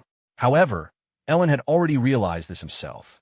Although the realm granted immunity to damage, it did not stop aging. Any skill that consumed lifespan would still reduce his remaining life. Zhuge Chaining confirmed that Ellen's understanding was correct and praised him for being perceptive. He then explained that he had other urgent matters to handle in Qingcheng, so Ellen would need to be careful on his own. Zhuge Chaining also told Ellen to return to Qingqing immediately after leaving the top scorer realm. He had recently received news that the researchers might soon locate the Gate of Apocalypse. With the help of the city's teleportation array, Ellen arrived in the city of Shening without any problems. As he walked through the streets of this large city, he could not help feeling surprised by how different and refreshing everything looked. It was his first time leaving Qingqing, although he unfortunately did not have time to explore properly. He headed straight to the registration building to report his arrival. At the entrance, he met a female receptionist who introduced herself as Bin. After confirming Ellen's identity, she asked him to follow her, explaining that Huang had already arranged everything. On the way, Bin informed him that the top scorer realm had not opened yet, so he would have some time to rest. She also told him that if he encountered any problems during his stay, he could contact her at any time. Bin then brought Ellen to a high-rise building, where he completed the registration and check-in procedures at the front desk. Not long after, he arrived at his room and lay down on the bed with a skill scroll in his hand. Since the top scorer realm had not opened yet, he thought he might explore the city later. However, at that moment, he heard noise and muffled voices outside the door. Someone on the other side kept complaining that the room key card was not working. Ellen walked to the door, wondering who was trying to enter his room. He briefly considered whether the rooms were meant to be shared. Before he could say anything, the door was suddenly pushed open with force, breaking the lock and startling him. A petite girl appeared at the doorway. She wore a blue dress, carried a teddy bear backpack, and had blonde hair tied with 2 bows. Blinking her large eyes, she looked at Ellen in confusion and asked who he was and why he was in her room. Ellen was stunned, thinking he should be the one asking that question. However, After seeing his surprised expression, the girl immediately assumed he was a pervert. She convinced herself that Ellen had targeted her and was hiding in her room. Her expression changed instantly. The veins in her arms bulged as her muscles suddenly expanded, and she threw a powerful punch toward Ellen. Ellen reacted quickly by using fleeting dance, stepping aside and narrowly avoiding the punch. Even the wind from the strike shook the nearby windows. He was shocked that such a small girl possessed such overwhelming strength. He hurriedly tried to explain that he was not a pervert, but the girl refused to believe him. In her view, a pervert would never admit to being one, so she assumed he was lying. Realizing that talking would not solve the situation, Ellen decided to act. He sacrificed his appendix and cast the forbidden spell, Descent of the Wood Realm. Inside the small room, countless wooden vines suddenly emerged and wrapped tightly around the girl's arm like tentacles. She tried to break free using brute force, but the vines were extremely resilient. Since the Wood Realm specialized in restraining forceful movements, her struggles had little effect. After some time, the girl, named Mishu, finally stopped resisting. Ellen then took out his room card and showed it to her.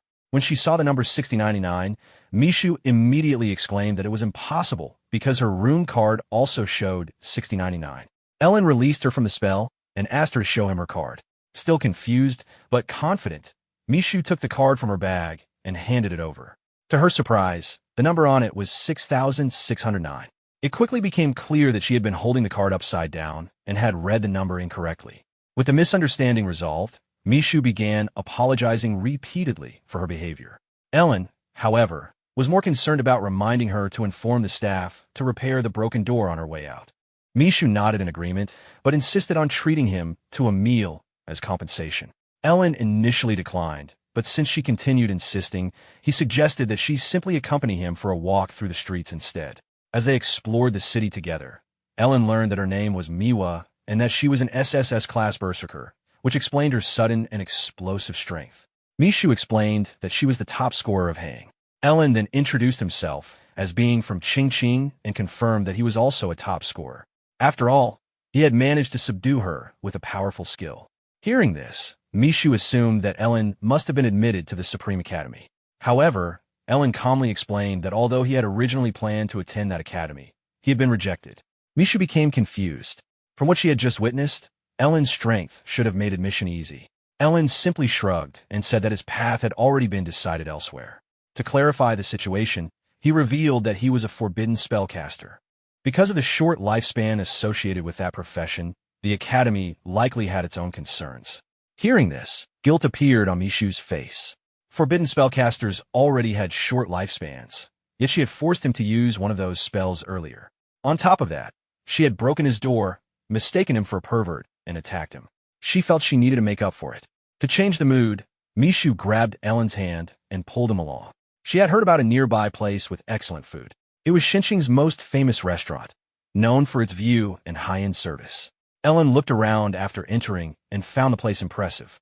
However, before they could find a table, someone suddenly called out to Mishu, mocking how someone as rough as her had managed to find a guy to eat with. Mishu's expression darkened as she turned and saw the speaker, her half-sister, Ye Lin. Ye Lin was wearing a revealing black strap dress, and her high heels echoed across the floor as she approached them. Beside her stood her boyfriend, Wu Zaiwai. Ye Lin mocked Mishu, saying that she had finally entered a mating season but still had nothing appealing about her. She wondered what Ellen could possibly see in her. Clearly upset, Mishu warned her that she was not interested in arguing. However, Ye Lin ignored the warning and turned to Ellen, suggesting that she could introduce him to some of her attractive friends if he agreed to leave with her immediately. Ellen responded bluntly, telling her to step out of his personal space because her breath smelled bad. Mishu struggled to hold back her laughter, while Ye Lin stood frozen, repeating his words in disbelief. Furious, she could not accept being humiliated by someone she considered insignificant. Ignoring her, Ellen walked past and suggested to Mishu that they should eat somewhere else, preferably somewhere that had not suddenly become unpleasant. Mishu happily agreed. Before they could leave, however, someone blocked their path. Wu Zaiwai stepped forward, clearly irritated, and declared that they did not have his permission to leave. The level 22 Angel Paladin demanded that they apologize to his girlfriend. He also stated that he disliked people from small cities the most. Someone like Ellen might be treated as a treasure there, but that meant nothing in the city of Shening. Encouraged by her boyfriend, Ning urged him to teach them a lesson. Mishu, looking worried, quietly admitted that they were no match for Wu Xiaoi. Ellen, however, dismissed the concern. He remarked that the situation was quite a coincidence, because he also disliked arrogant rich people like Wu Xiaoi. Wu Xiaoi's aura suddenly condensed, and a powerful pressure spread through the entire restaurant. Behind him, a radiant angelic figure gradually formed, surrounded by a holy aura. In response, Ellen slightly raised his hand. Arcs of lightning gathered around him as he prepared to fight. The tension immediately attracted a crowd of onlookers. Just as the two were about to clash, an investigator stepped in and reminded them that job changers were not allowed to fight within the city. Anyone who violated the rule would be fined 30,000 yuan and detained for 30 days. Since the top scorer realm would open in only a few hours, Mishu advised Ellen that fighting Wu Xiaoi was not worth the trouble. Ellen agreed, and Wu Xiaoi eventually withdrew as well. Before leaving, however, Wu Xiaoi warned Ellen not to cross paths with him inside the top scorer realm. Although killing was not allowed there, he could still make Ellen experience a fate worse than death. Ning looked satisfied as Wu Xiaoi took her hand and led her out of the restaurant. Once the two were out of earshot, Mishu let out a heavy sigh and apologized for the trouble. Ellen then asked who Ning was and why she seemed so hostile toward her. Mishu explained that Ning was her half-sister, born to her stepmother. Ever since childhood, she had constantly tried to compete with her in everything: career level, skills, equipment, appearance, and even physical features. She had even been worried about losing to Mishu during the final test, so she requested a transfer to a smaller city. There she met Wu Xiaoi, and since then she had been acting even more arrogantly. Feeling slightly discouraged, Mishu apologized again. She had only wanted to repay Ellen by treating him to a meal, but instead she had caused more trouble. Ellen reassured her that it was not a problem. In fact, he suddenly felt hungry, so they should just find a place to eat. Mishu was surprised that he still wanted to eat there after everything that had happened. Ellen reminded her that she was the one who recommended the restaurant, so there was no reason to let two unpleasant people ruin their meal. Early the next morning, the top scorers from across the province gathered at a large square on the outskirts of Xinxing City. In the center stood an enormous red gate nearly 40 feet tall, while dozens of drones monitored the entire event from above. On the platform, a middle-aged man introduced himself as Zankini, the supervisor of this year's top scorer realm. He welcomed the participants and asked everyone to prepare themselves. Among the crowd were Ellen and Mishu, who were making final preparations. When Ellen checked his backpack, he found it filled with large amounts of food. When he asked about it, Mishu explained that since they would be staying inside the secret realm for several days, she had packed as much food as possible in case of emergencies. Meanwhile, Zankini began explaining the rules before the realm opened. The first rule was about the realm's protection. Inside the secret realm, all participants would be immune to damage. However, this effect only applied within the realm itself. If someone received continuous or fatal damage, they should remain inside until they were treated. Priests above level 50 had been stationed at the entrance to provide healing. Participants should receive treatment before exiting, otherwise the consequences could be severe. The second rule was that if anyone lost a limb, they should try to bring the severed limb with them and find a priest to reattach it before leaving the realm. This was far easier than attempting to regenerate a completely new limb later. The third rule was to avoid being eaten by demonic monsters. If someone's body was digested, the experience would be extremely painful and unpleasant. From this explanation, Ellen concluded that the realm did not actually block damage. Instead, it prevented the body from being harmed by it. After finishing the explanation, Zankini wished all the participants a safe return and good results. He then ordered the teleportation portal to be opened. Everyone was given 10 minutes to form teams.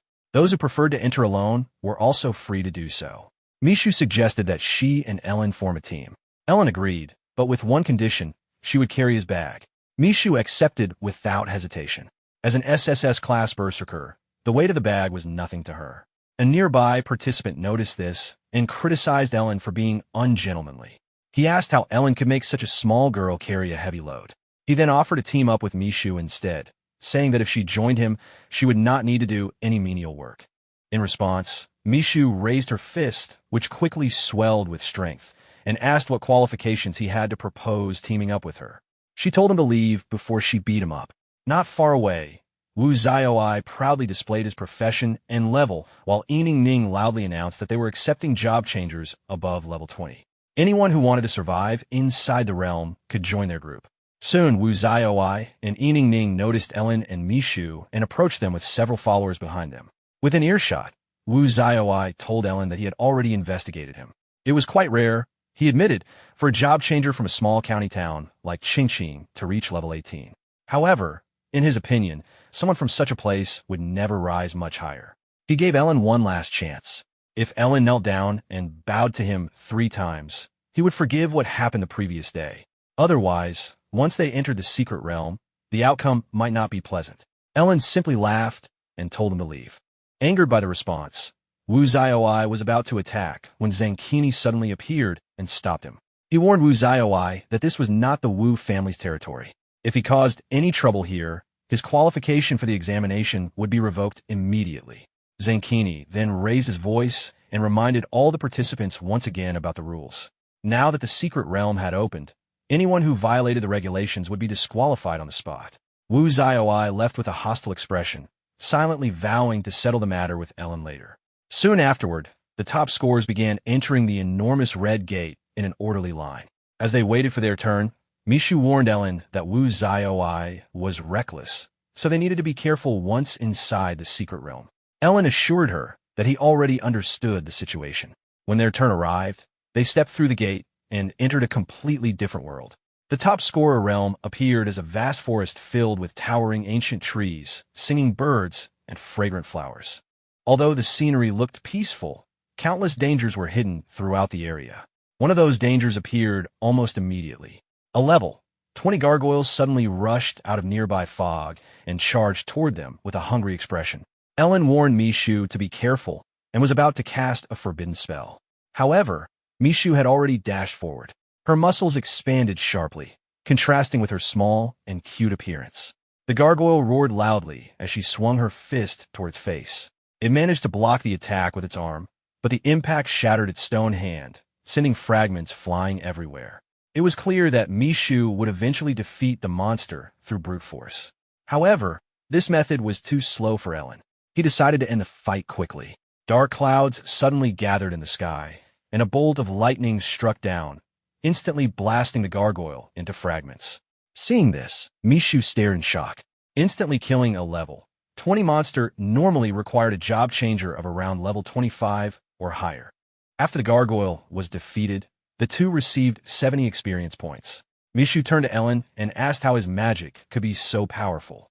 The answer, however, was obvious. He was a forbidden spellcaster. Ellen then pretended to feel some pain and commented that the damage immunity inside the top scorer realm was very convenient. Otherwise, his kidneys might not survive casting such spells. Mishu accepted the explanation immediately, remembering how forbidden spells required severe sacrifices.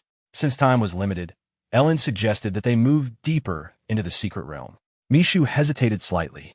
Instantly defeating a level 20 monster was impressive, but stronger monsters would appear the deeper they went into the forest. They would also need to stay alert at all times.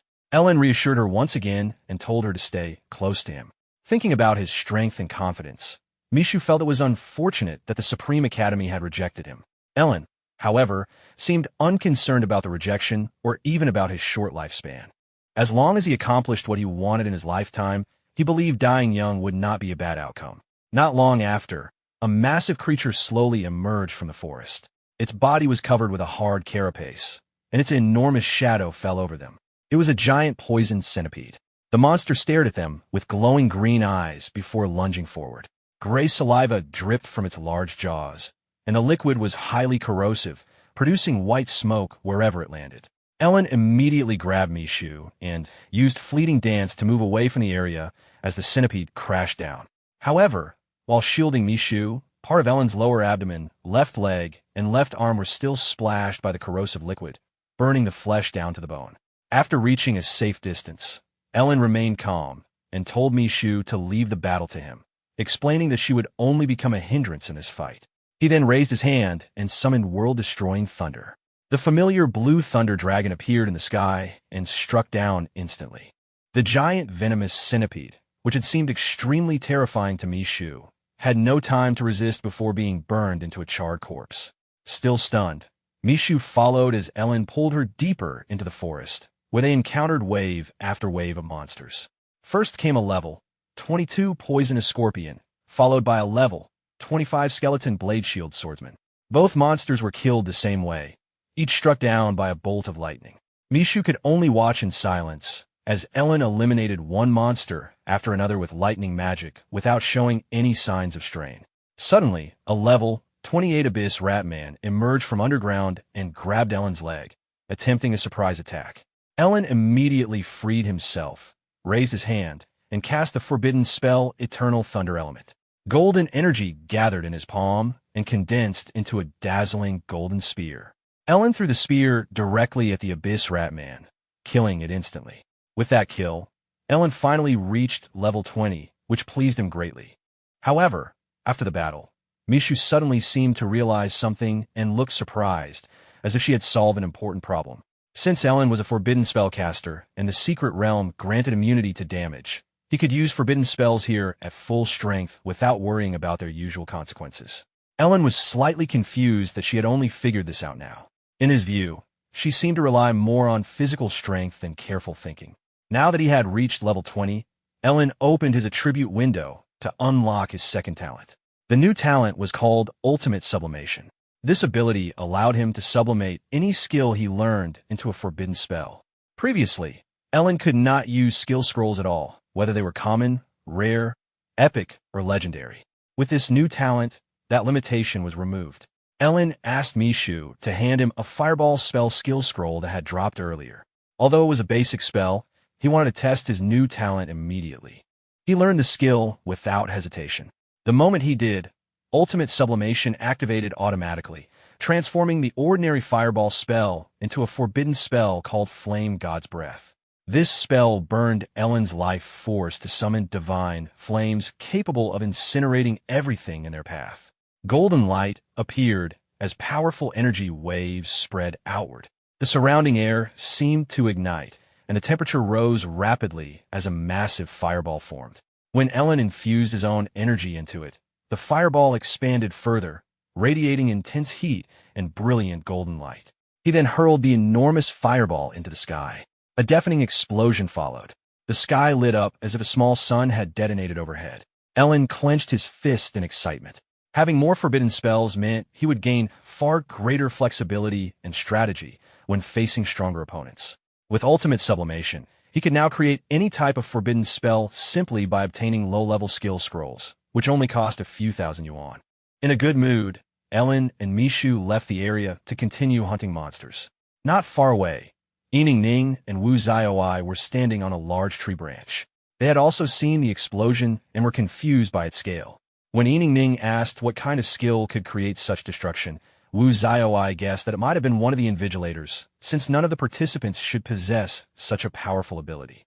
Elsewhere, Zenkini was also observing the explosion through a monitoring screen, wondering what could have caused such destructive energy. As night fell, Ellen suggested they find a place to rest and eat. Mishu agreed without hesitation. She had been handling most of the logistics, carrying supplies, and preparing food, while Ellen focused on hunting monsters. Even so, she was satisfied with the arrangement because she had been gaining experience quickly. Before settling down, Ellen remained cautious and decided to scout the surroundings. While searching the area, he suddenly noticed something that made his eyes widen with interest. In a quiet voice, he called Mishu over. Not far away was a clear spring where water flowed down like a small waterfall. Beside the spring stood a large black rock, and sitting on it was a golden toad. Its skin shone brightly under the night light, as if coated with a thin golden layer. This enormous creature was known as the treasure toad. It stood 4 to 5 meters tall, with a pair of bright vertical pupils watching its surroundings. The treasure toad was known for storing treasures inside its stomach. The higher its level, the more valuable the treasures it carried. This particular treasure toad was level 25, which meant it would likely drop valuable rewards if they managed to catch it. Ellen signaled Mishu to remain extremely quiet. They could not risk scaring it away. His plan was to approach it carefully, restrain it, and let Mishu capture it.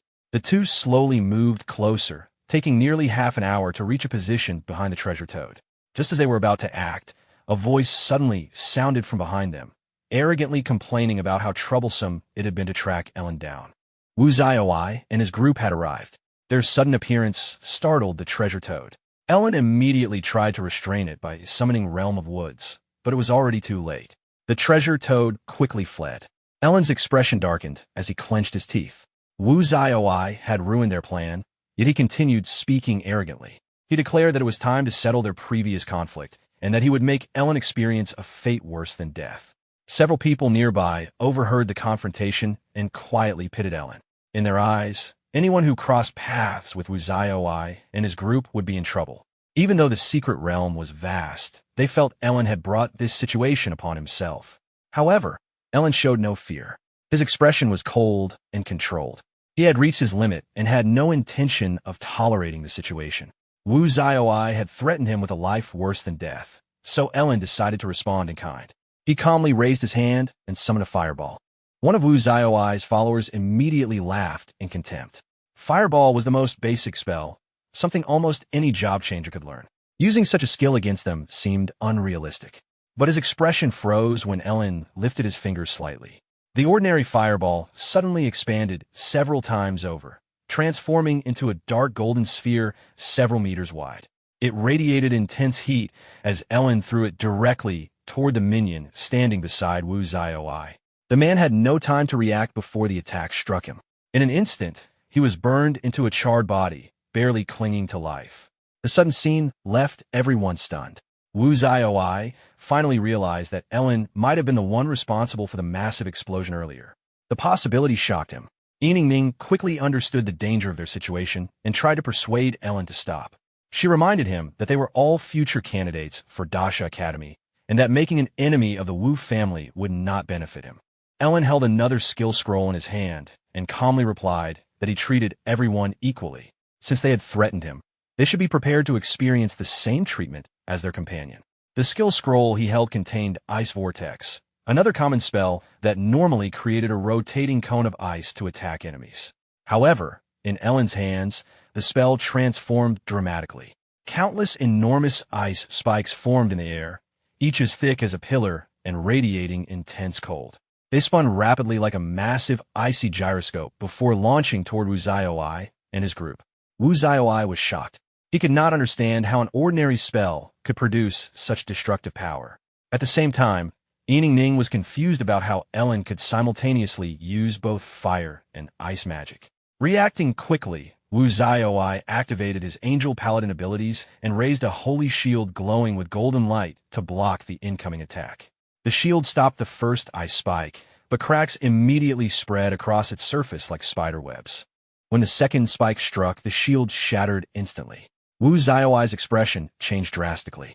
He immediately used his strongest attack, forming a golden sword in his hand and slashing upward in a cross-shaped strike to break the incoming ice spikes. At the same time, he ordered his followers to attack together, believing Ellen could not fight all of them at once.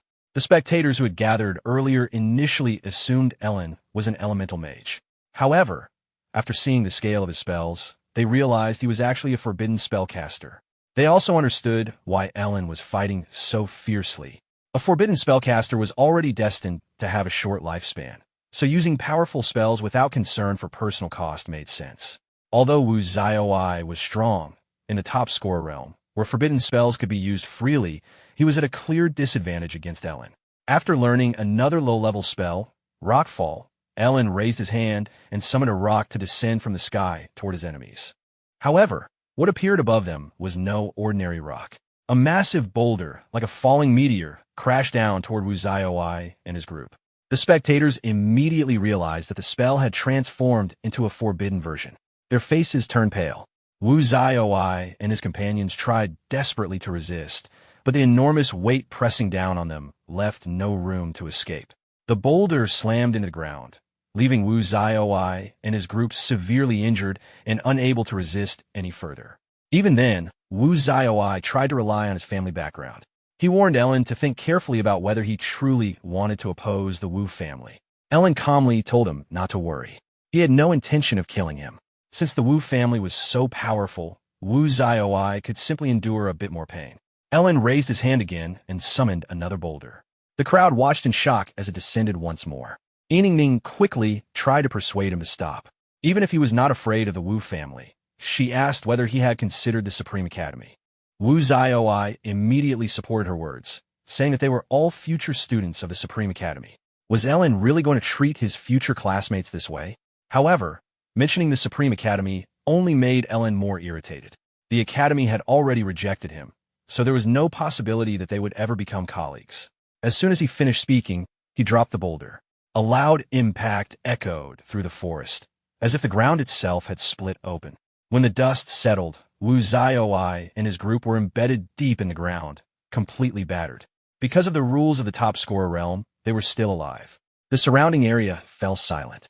Those who had gathered to watch began to regret coming. No one dared even make a sound, worried that Ellen might target them next. Ellen then asked them to carry Wu Zioi and his companions to the entrance so they could receive treatment. Carefully using their abilities, the students dug the injured bodies out from beneath the rubble. Afterward, Ellen remarked that the secret realm had finally become quiet after dealing with those nuisances. Now, they could continue searching for the treasure toad. Meanwhile, near the exit of the secret realm, Zankini, the supervisor of this year's event, was waiting with 3 priests and more than a dozen medical staff members. He noted that the top scorers this year seemed unusually capable. Although the realm had been open for some time, no one had come out seeking treatment yet. One of the priests agreed, mentioning that in previous years they would already be busy treating injured participants. Just then, a group of students rushed in carrying several severely injured people. Zankini quickly examined the wounds and ordered the priests to begin healing them. He then asked what had happened and whether they had encountered a high-level monster. One of the students hesitantly explained that the injuries were caused by another participant. Wu Zioi and his entire group had been defeated by a Forbidden Spellcaster. Zankini found it hard to believe that a single student could have caused such damage. Back inside the secret realm, Ellen and Mishu continued searching in the direction where the treasure toad had escaped. Despite their efforts, they were unable to find it. Ellen eventually gave up the pursuit. If Wu Zioi and his group had not interfered earlier, the treasure toad would likely have been captured. By then, night had already fallen. Ellen skipped his meal and said he was not hungry. Instead, he wanted to rest and prepare for more leveling the next day. Mishu had never seen anyone level up as quickly as Ellen, which motivated her to work even harder. However, when she lifted her head, she suddenly noticed 3 pairs of red eyes staring at her from the darkness. A massive figure then leaped out from the shadows. It was a huge, dog-like creature with a muscular body covered in red flames. Its glowing eyes shone in the darkness, and foul, corrosive saliva dripped from its mouth as it exposed its fangs. The creature was the legendary 3-headed hellhound, Cerberus, a true high-level monster. The level 36 Cerberus spat a stream of corrosive green liquid toward them. Mishu reacted quickly, grabbing Ellen's arm and pulling him away from the attack. Ellen was surprised. It was his first encounter with such a high-level monster, and its presence was far more intimidating than he expected. Taking the initiative, Ellen immediately cast Flame God's Breath. Ellen launched a huge dark golden flame toward the 3-headed hellhound. However, the middle head of the beast opened its mouth wide and bit into the blazing sphere. With a single gulp, it swallowed the forbidden spell.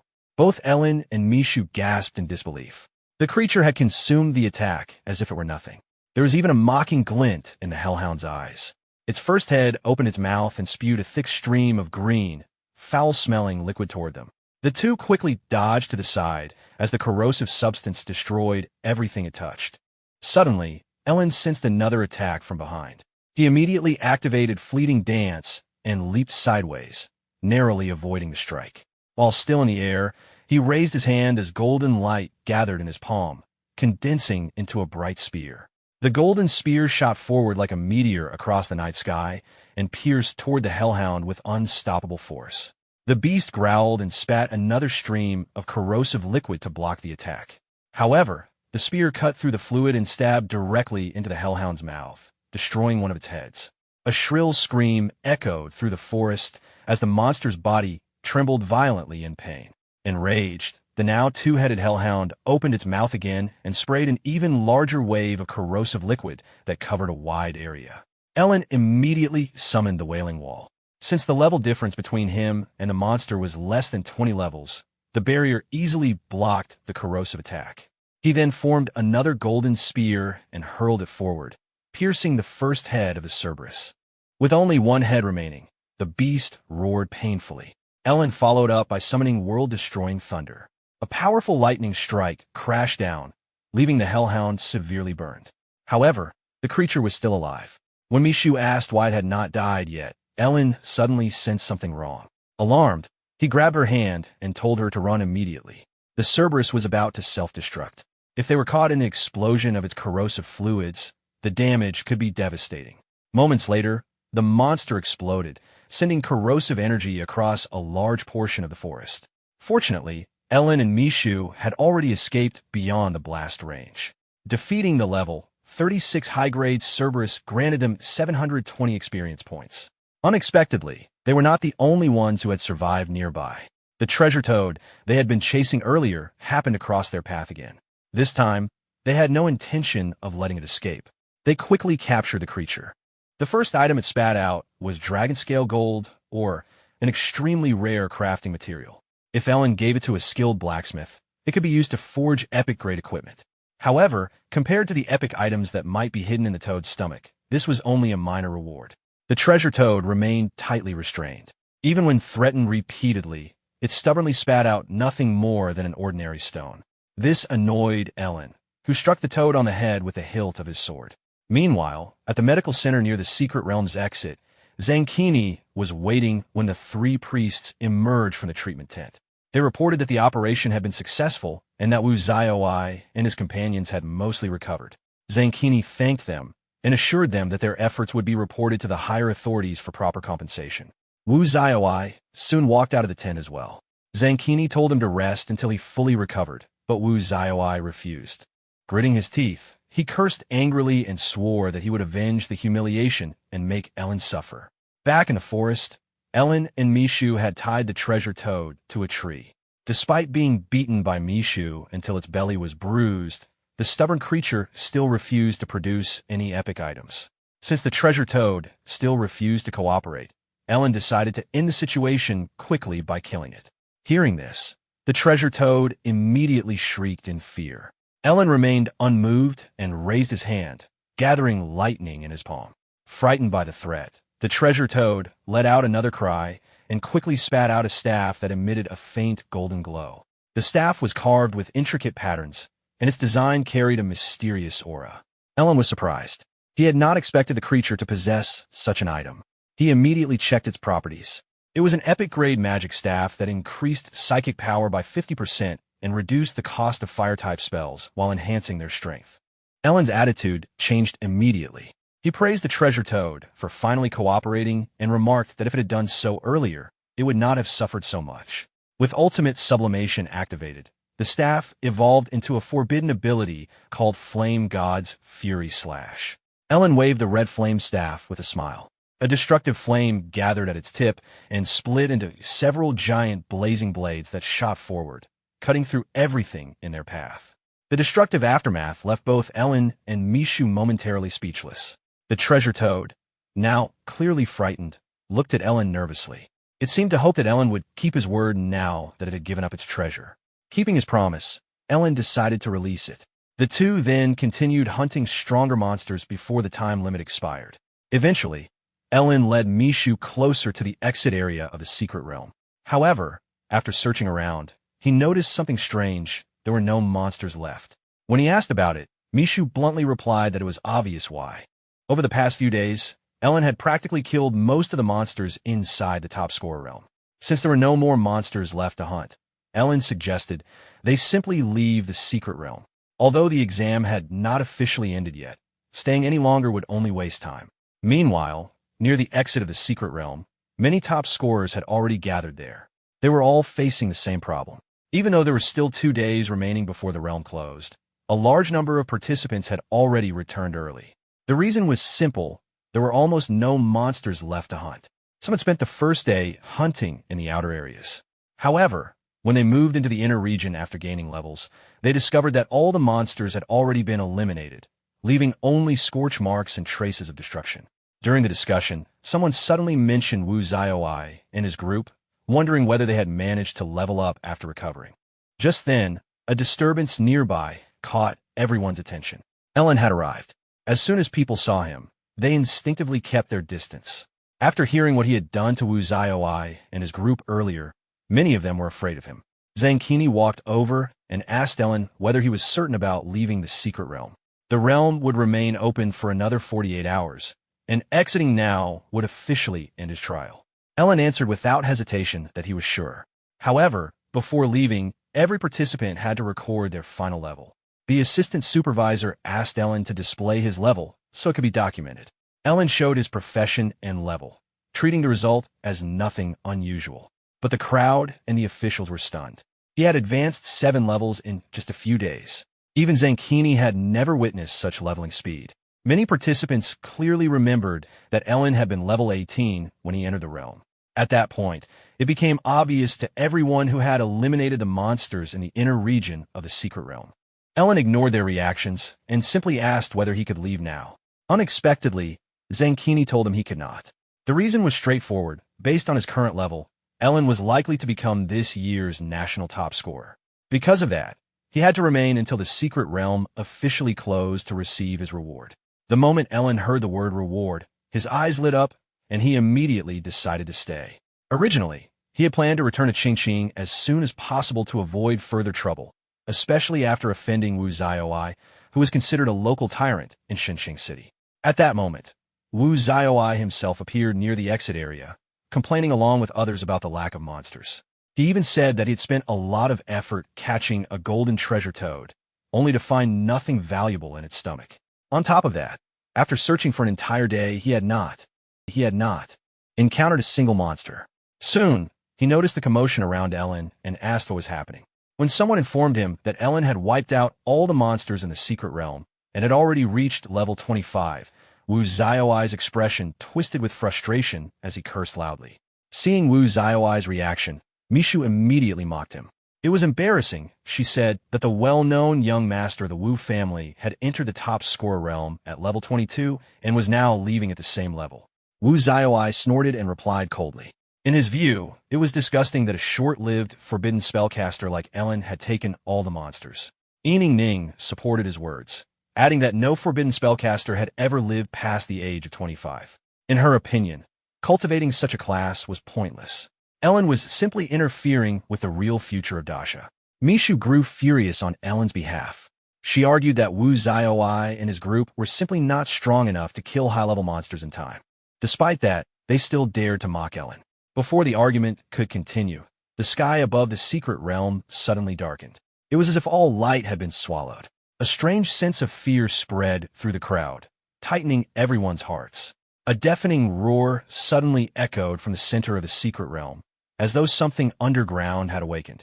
Immediately afterward, the entire realm began shaking violently, making many people lose their balance. Everyone's expressions changed when they realized that the exit of the top scorer realm had somehow closed. Even Zankini was unable to reopen it despite repeated attempts. Then a scarlet beam of light erupted from deep within the realm, tearing through the darkness and illuminating the entire area. Within the red glow, enormous figures could be seen approaching. The creatures had various forms.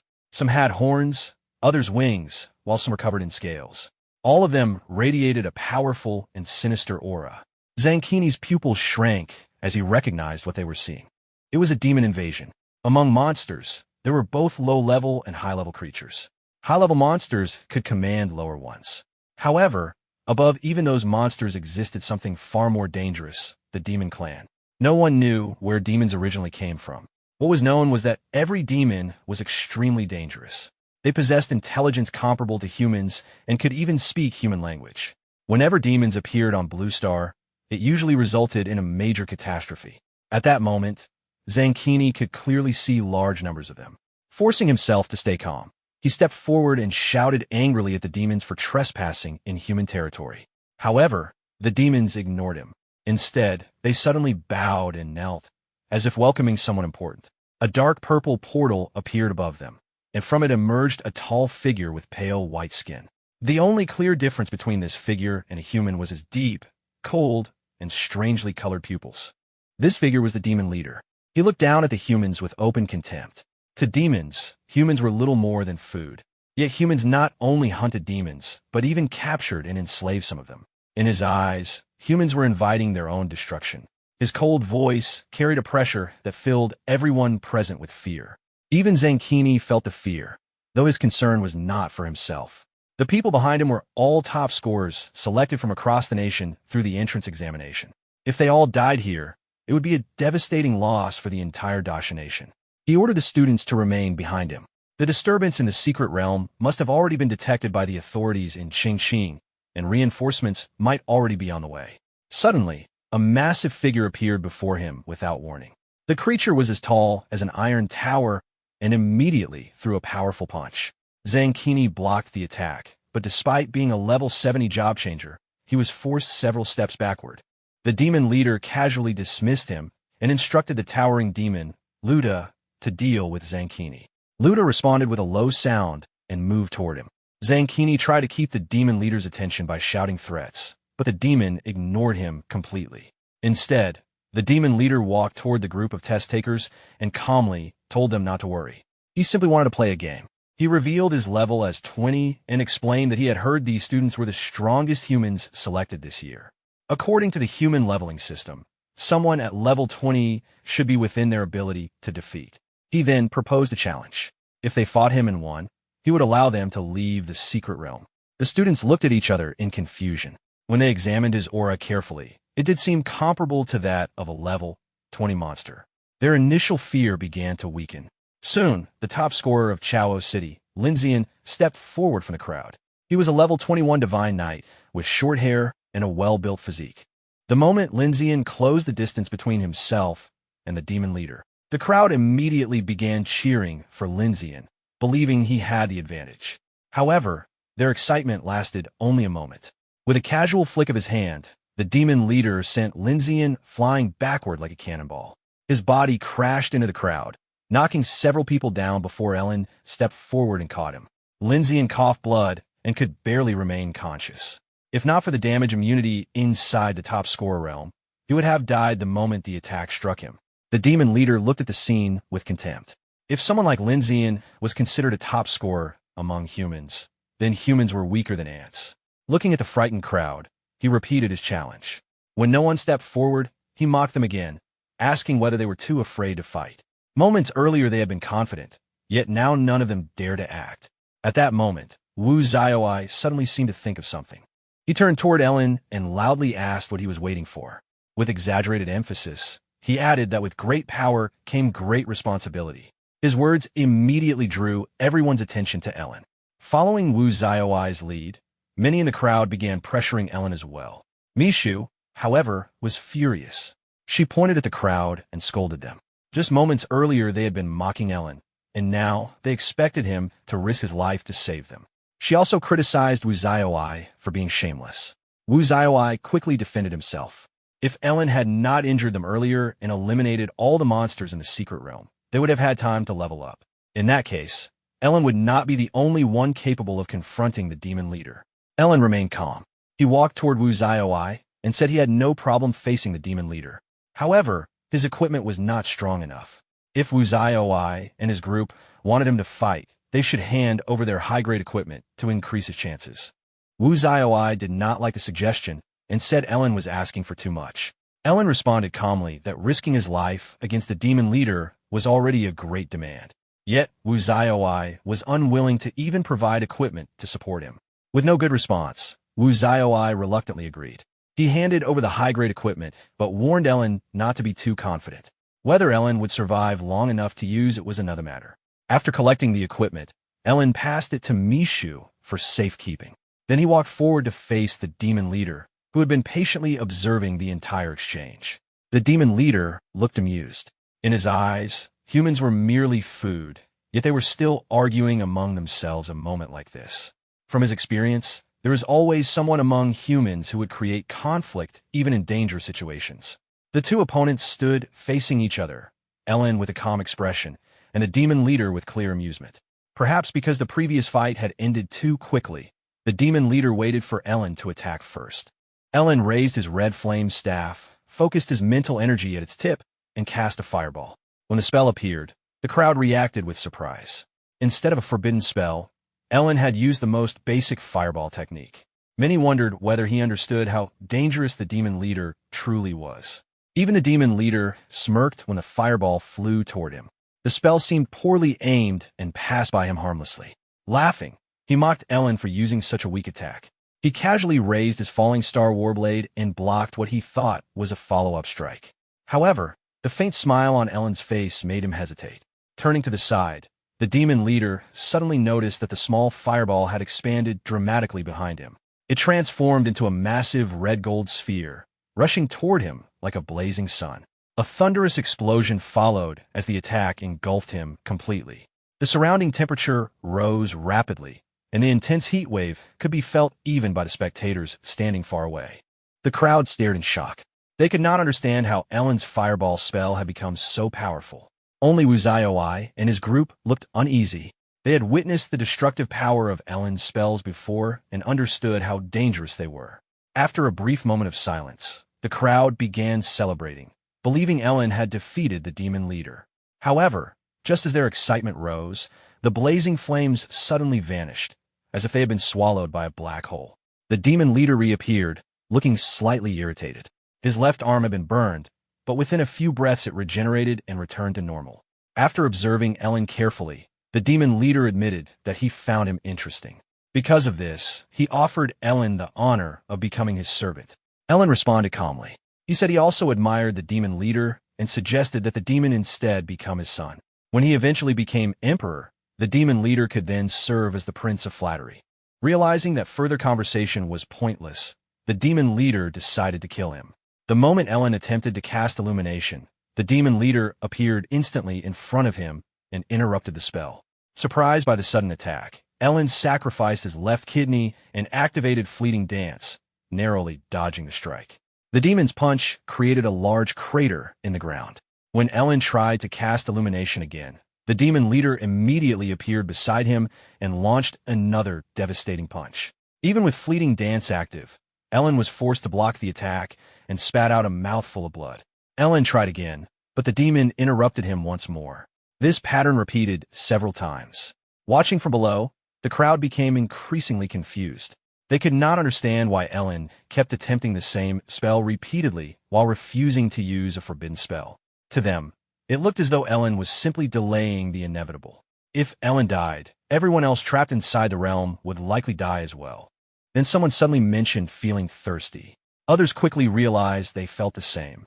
The temperature around them had risen noticeably, and the air had become extremely hot. Their lips were even starting to crack from the dryness. Back in the battle, the demon leader laughed and mocked Ellen. As long as he interrupted the spell, Ellen could only continue fleeing like a trapped animal. In the end, he was no different from the weak humans below. Breathing heavily, Ellen told him to look around more carefully. Only then did the demon leader notice something strange. Numerous illumination spells were floating in the air around him. The entire space had been filled with them, like a field of hidden traps. The demon leader turned in confusion, wondering when all of this had happened.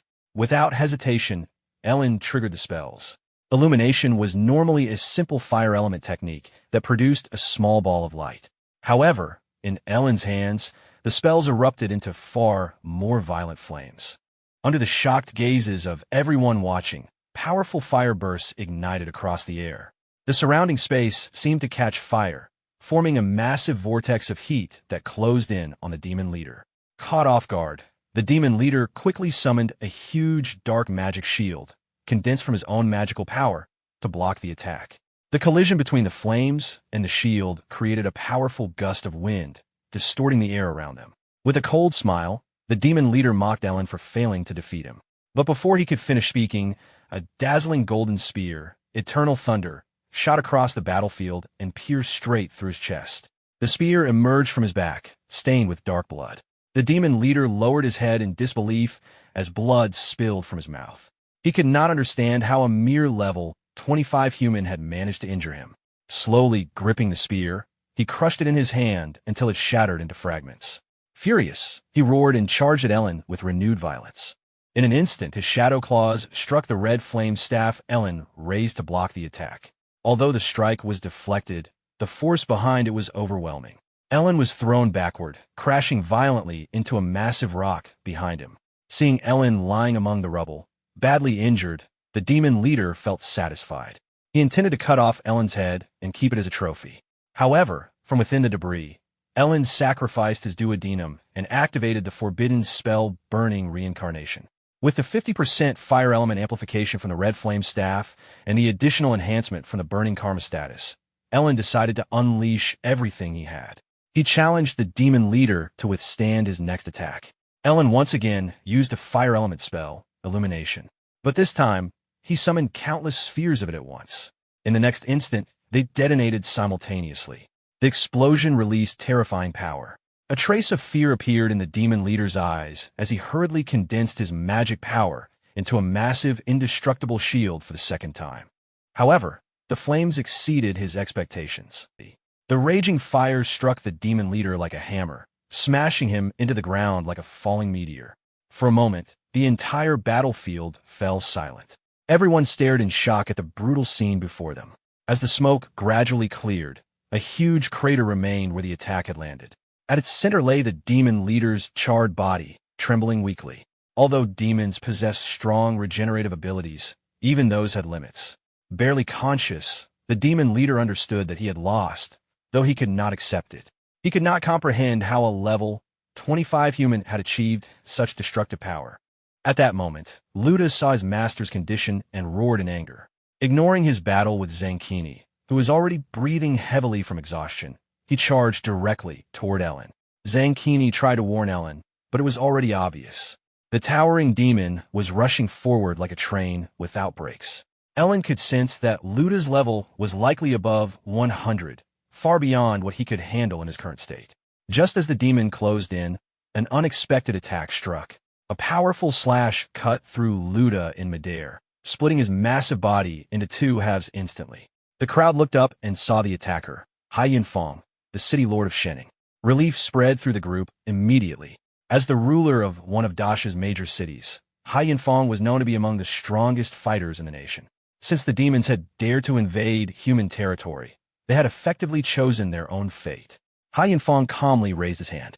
A bright golden beam shot from his fingertips like a laser and rained down upon the remaining monsters below like a meteor shower. The overwhelming display of power left the crowd stunned as they witnessed the true strength of the city lord. Meanwhile, the demon leader had completely lost the arrogance he once showed. As one of his surviving subordinates helped him stand, he was urgently told that they had to retreat.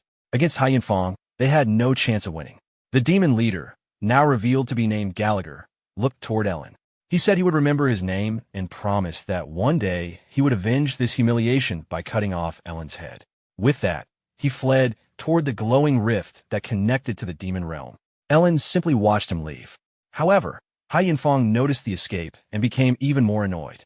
As Gallagher attempted to retreat like a frightened rat, the city lord fired a massive golden beam that tore across the sky like a bullet. Gallagher was warned just as the beam approached. Realizing he had no time to dodge, he summoned a gigantic demonic hand from beneath the earth to intercept the attack. As the two forces were about to collide, Gallagher shouted for the city lord not to become too confident. The collision produced a loud explosion that filled the sky with smoke. When the smoke slowly cleared, Gallagher had already used the opportunity to retreat into the rift leading to the demon realm. Before disappearing, he shouted a final challenge, telling Hai Yunfeng to come to the demon realm if he dared. Hai Yunfeng calmly replied that one day the warriors of Dasha would indeed enter the demon realm and wipe out the entire demon clan. With the demon invasion finally suppressed, Hai Yunfeng descended to the ground and apologized to everyone present, especially the top scorers. As the city lord of Shenong, he felt responsible for the lack of security that allowed the invasion to occur. Zankini immediately clarified that the fault lay with the demons, not with him. He believed that one day humans would not only eliminate demons and monsters from Dasha's land, but also conquer the demon realm itself. Turning toward the gathered students, Hai Yunfeng informed them that the teleportation portal had already been restored. Their exam results would be announced later. Those who had been seriously injured by Gallagher and the demon forces stayed behind for treatment, while the others left the secret realm and returned to the hotel where they had been staying. Outside, Ellen quietly sighed in relief, glad that the entire incident had finally ended. Later that night, while resting in his hotel room, Ellen was still thinking about the demon encounter when someone suddenly knocked on his door. As the knocking continued, he wondered if Mishu had once again mistaken the room. When he opened the door, he was surprised to see Hai Yunfang standing outside. He invited him in and asked the reason for the visit. Hai Yunfang casually said that he had come to check on Ellen's injuries. Ellen thanked him and explained that he had already recovered almost completely, since the injuries had not been too serious. Hai Yunfang seemed slightly surprised, but did not focus on it. What impressed him more was that Ellen had defeated a royal blood demon in a direct confrontation. Ellen tried to remain modest, but this only impressed Hai Yunfang further.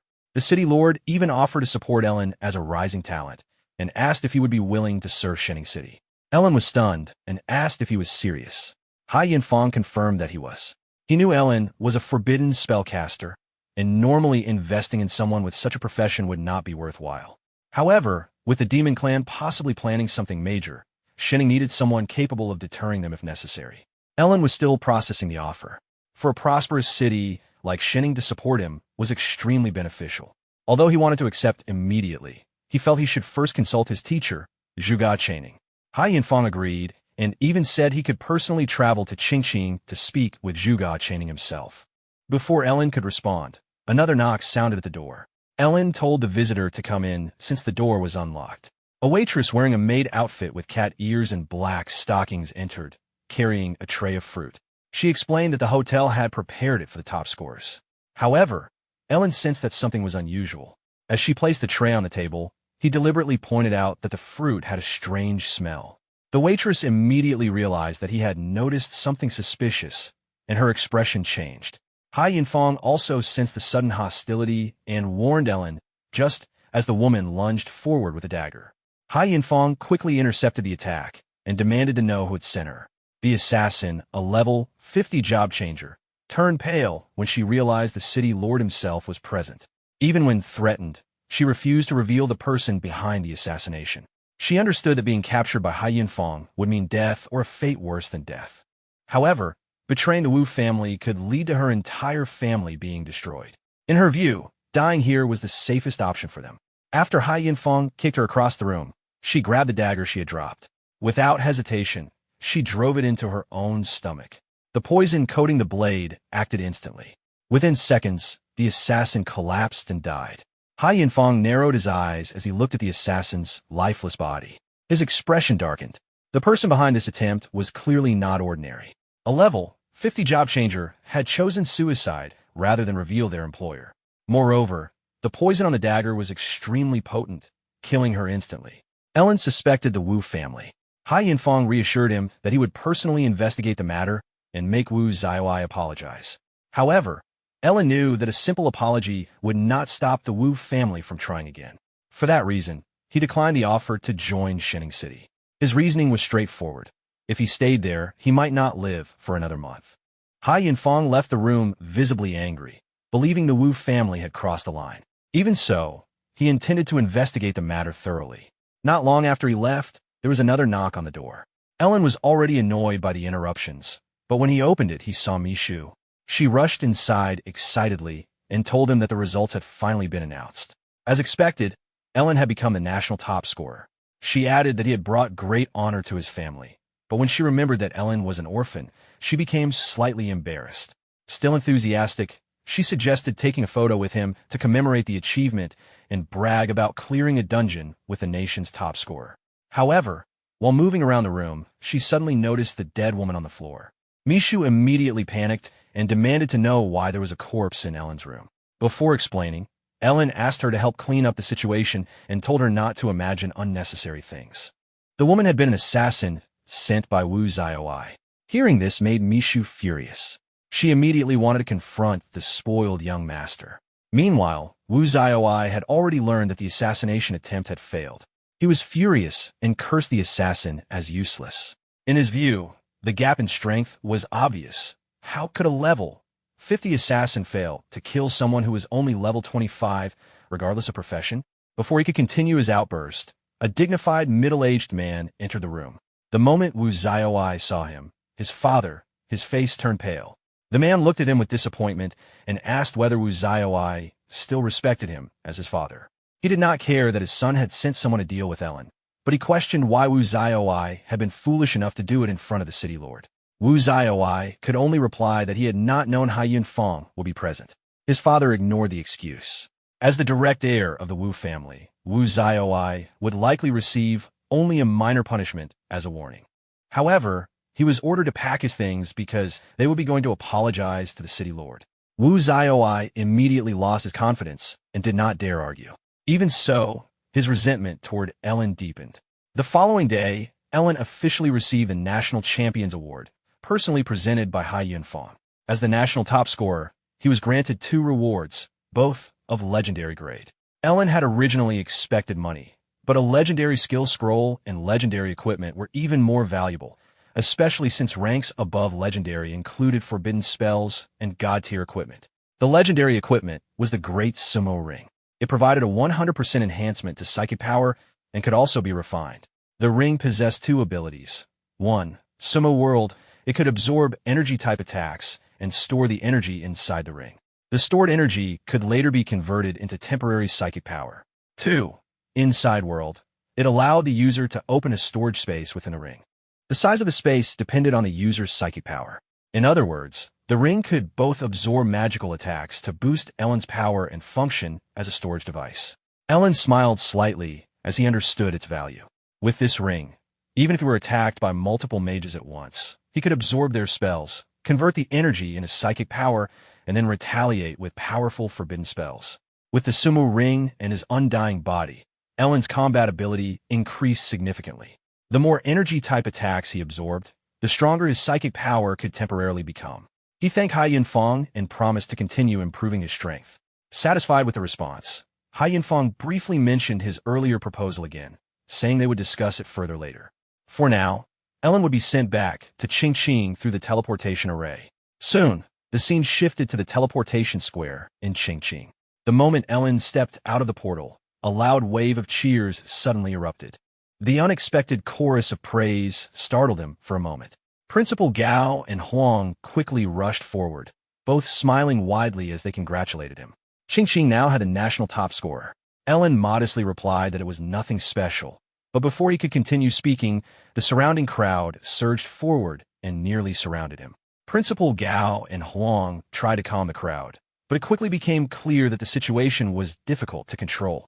Some people wanted photographs, others wanted autographs, and some even asked for hugs. Ellen felt uncomfortable with the overwhelming enthusiasm, especially when a group of middle-aged women insisted on hugging him. He instinctively stepped back. Fortunately, before things escalated further, Principal Gao grabbed his arm and flew him away from the crowd. While flying, Ellen said he was tired and wanted to go home and rest. However, Principal Gao explained that Zhuge Chaining wanted to see him first. He led Ellen through several narrow alleys until they arrived at Zhuge Chaining's courtyard. Zhuge Chaining was calmly preparing tea. When he saw Ellen's disheveled appearance, he smiled slightly and poured a cup of tea, commenting that becoming the national top scorer did not seem easy. Ellen sighed and agreed. Although the experience had been exhausting, the rewards were generous. Seeing that Ellen looked tired, Zhuge Chaining suggested he rest first. There were more important matters waiting for him once he had recovered. Curious, Ellen asked what he meant. Zhuge Chaining calmly replied that the Gate of Apocalypse had appeared. Remembering the information he had heard before, especially that the realm once contained the 7 great ancient origin artifacts, Ellen immediately understood the implication. He asked whether his teacher wanted him to enter the Gate of Apocalypse. Zhuge Chaining clarified that he intended to go there together with him. Slightly surprised, Ellen stood up and left the courtyard. He planned to visit the Job Changer Guild first to handle some equipment. In truth, Ellen had never fully understood why Zhuge Chaining had chosen him as a disciple. Because Zhuge Chaining was a mysterious fortune teller, Ellen had always maintained a degree of caution toward him. Ellen believed there was no such thing as a free favor. He even suspected that earlier events, including Kinson and the agents from the Investigation Bureau, might have been part of a larger plan arranged by Zhuge Chaining to push him into a situation where he would owe him a major favor. If that suspicion were true, then Zhuge Chaining likely had greater ambitions, and the only thing Ellen possessed that might attract such interest was his immortality. Regardless of Zhuge Chaining's intentions, Ellen understood that his current strength was limited. For the time being, he could only continue playing the role of a disciple. After Ellen left, Zhuge Chaining who had been calmly drinking tea, suddenly began coughing violently. His face turned pale, and he spat out a mouthful of bright red blood that dripped through his fingers onto the floor. Zhuge Channing knew that Ellen did not fully trust him, but he also knew that time was running out. All he could do was try. Meanwhile, at the Job Changer Guild, Ellen entered while wearing an illusion mask to avoid attracting attention. He approached the receptionist and stated that he wished to trade skill scrolls and equipment. The receptionist politely asked him to follow her. However, before leaving the trading area, Ellen noticed a familiar figure. She wore a tight leather outfit that highlighted her figure, with long hair flowing down her back and refined features that drew the attention of many job changers passing by. However, when Ellen saw the woman clearly, he frowned. The person was none other than Zuganini. He was secretly relieved that he was wearing the illusion mask. Otherwise, encountering her might have caused even more trouble. Ellen immediately looked away and continued walking as if nothing had happened. At that moment, Zuganini seemed to sense something and suddenly turned her head toward him. She stared at his departing figure and felt an unexpected familiarity. It reminded her of the person she had been searching for. For reasons she could not explain, she felt that the man in front of her might be Ling Yi. She quickly rushed forward and grabbed Ellen's arm, apologizing for interrupting him. She then asked his name, explaining that he looked very similar to someone who had saved her not long ago. Ellen calmly replied that she had mistaken him for someone else. Internally, however, he was startled and thought her intuition was unusually sharp. He shook off her hand and tried to walk away. To Zuganini, however, his cold and indifferent reaction only confirmed her suspicion.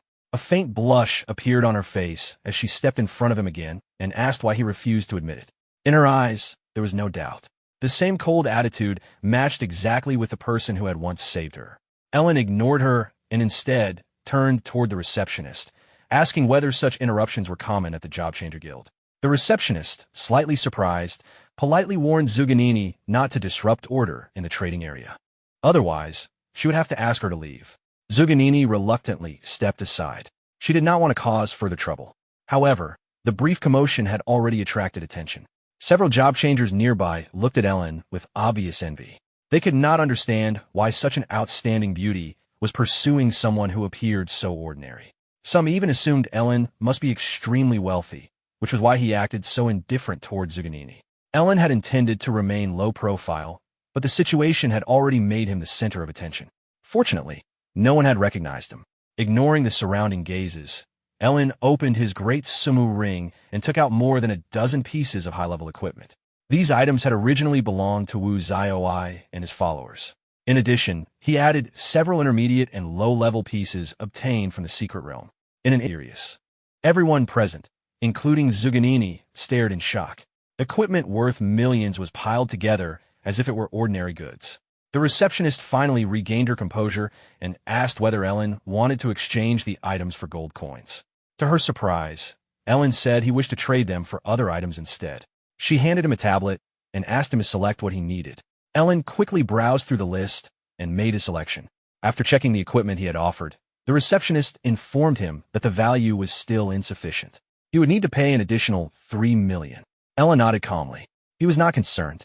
Instead, he said he had another item to sell. He then took out a shimmering golden stone from the great sumu ring, a piece of dragon-scale gold oregon. The ore was decorated with dragon-scale patterns, and the surrounding air seemed to grow colder as a strange magical pressure spread outward. Dragon-scale gold ore was an extremely rare material used to forge epic-grade equipment. The reaction of the crowd was even more shocked than before. Compared to this material, the dozen pieces of high-level equipment were insignificant. Zuganini looked at Ellen with bright eyes, increasingly convinced that he was Ling Yi. At that moment, a calm and authoritative voice interrupted the scene, asking what had caused the commotion. A man named Chunk Kai stepped onto the platform.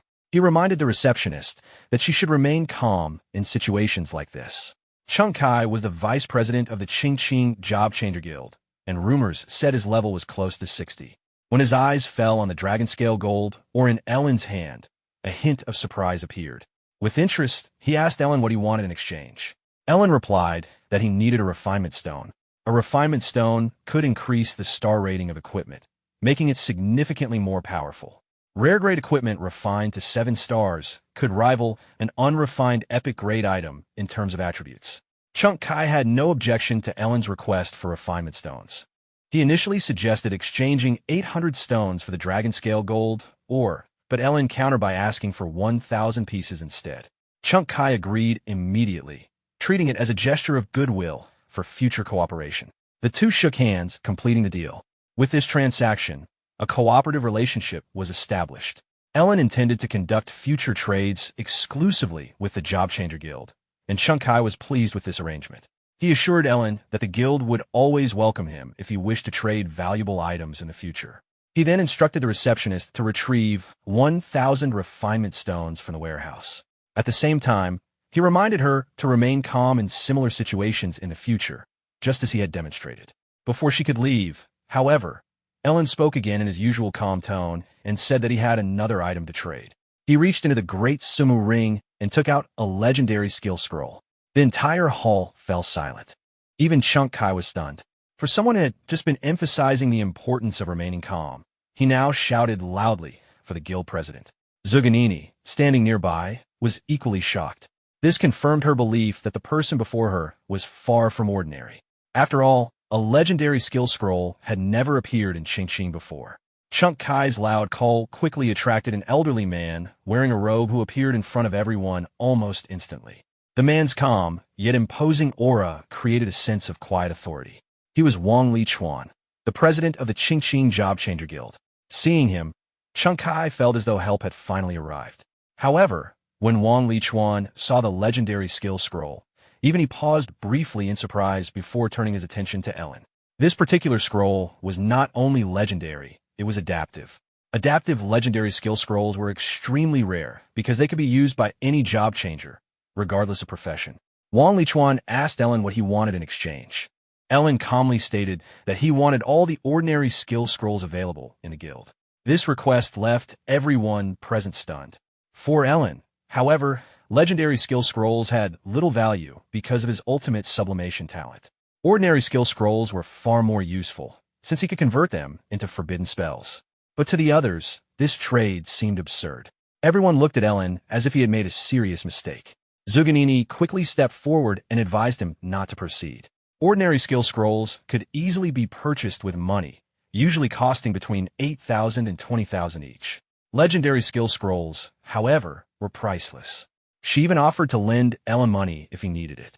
Although her offer was sincere, Ellen refused without hesitation. Wang Lichuan asked once more whether he was certain. When Ellen confirmed his decision, the president immediately ordered the staff to gather every ordinary skill scroll in the guild, leaving none behind. Soon the transaction was completed. In recognition of the trade, Ellen was given the highest level membership card of the guild, which granted him a 30% discount on purchases within the Qingqing Job Changer Guild. After thanking the president, Ellen left the guild. Once he was gone, Chunk Kai suggested sending someone to secretly protect him. After all, Ellen had just traded extremely valuable items. Wang Lichuan shook his head and rejected the idea. In his view, someone who casually possessed dragon scale gold or a legendary skill scroll could not be an ordinary person. Sending someone without permission might only offend him. Outside the guild, Zuganini had already been waiting near the entrance. As soon as Ellen appeared, she followed him openly. At a nearby intersection, she stepped forward again and stopped him. This time, she was fully convinced that he was Ling Yi. Even when Ellen once again said she had mistaken him for someone else, Zuganini refused to accept it. Zuganini insisted that Ellen follow her home. Someone had impersonated Ling Yi and deceived her father, and she wanted to prove that the real Ling Yi and that imposter were not the same person. Seeing Ellen hesitate, she added that it was fine if he did not want to admit the truth yet. However, she clearly remembered Ling Yi's silhouette and believed it matched him perfectly. If he still refused, she would involve the investigation bureau. Left with little choice, Ellen agreed to go with her. However, he planned to escape using fleeting dance as soon as they entered a less crowded area. By the time they reached the Zhuge family courtyard, it was already evening. Zuganini excitedly introduced the disguised Ellen to her father as Ling Yi. Zhuge Chaining tried to explain the truth, but Zuganini was now completely convinced that the two were different people. She even began praising the man she had brought back, claiming he was better than Ellen. Zhuge Chaining found himself speechless. Seeing how determined his daughter was, he chose not to contradict her and simply acknowledged the situation. This awkward moment made both Ellen and Zhuge Chaining feel uncomfortable. To make matters worse, Zuganini even suggested that her father should take Ling Yi as his disciple instead of Ellen. Adjusting his glasses, Zhuge Chaining played along and agreed that Ling Yi was indeed an outstanding young man. He said he would like to speak with him privately. Satisfied with this response, Zuganini left them alone. She said she would change into a more beautiful dress to properly welcome their guest. Once she was out of earshot, Ellen asked Zhuge Chaining whether he planned to tell her the truth. Zhuge Chaining explained that the situation might actually be beneficial. Although the misunderstanding had happened by coincidence, it had given him an idea. Ellen quickly understood. Zhuge Chaining wanted him to enter the Gate of Apocalypse under the identity of Ling Yi. This would protect Ellen's real identity and allow him to act without restraint if necessary. Outwardly, Ellen remained calm. Inwardly, however, he found the idea amusing. If he entered the Gate of Apocalypse as Ling Yi, then even if something happened inside and Ling Yi disappeared, it would not affect his real identity. For reasons he could not fully explain, Ellen even felt curious about what his teacher might be planning. He agreed to the proposal. With that settled, Zhuge Chaining said he would handle Zuganini so that they could depart in a few days. Later that night, in his room at the Zhuge family villa, Ellen began preparing for the expedition into the Gate of Apocalypse. His first task was to refine his equipment. Even as his strength grew, he believed it was important to remain cautious. On his first attempt, refining the Great Sumu Ring succeeded. The ring reached 1-star refinement, increasing its psychic amplification to 120%. Ellen was surprised. A single star had already increased the mental amplification by 20%, pushing the ring close to the level of advanced equipment. Encouraged by this success, he continued refining. Unfortunately, every subsequent attempt failed. Even after using hundreds of refinement stones, the results remained the same. Despite this, Ellen stubbornly refused to give up, believing that at least one more success would eventually appear. As the number of failures increased, he began to feel frustrated. Out of nearly 1,000 refinement stones, he had only achieved one successful refinement.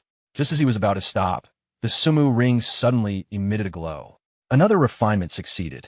The ring jumped to 3 stars, raising the mental power amplification to 160%. Although he had nearly exhausted his refinement stones, Ellen was still satisfied with the result. The next morning, Ellen planned to visit Ye Lin to see how he was doing, since it had been a while since they last met. However, the moment he came downstairs, he encountered Zuganini again.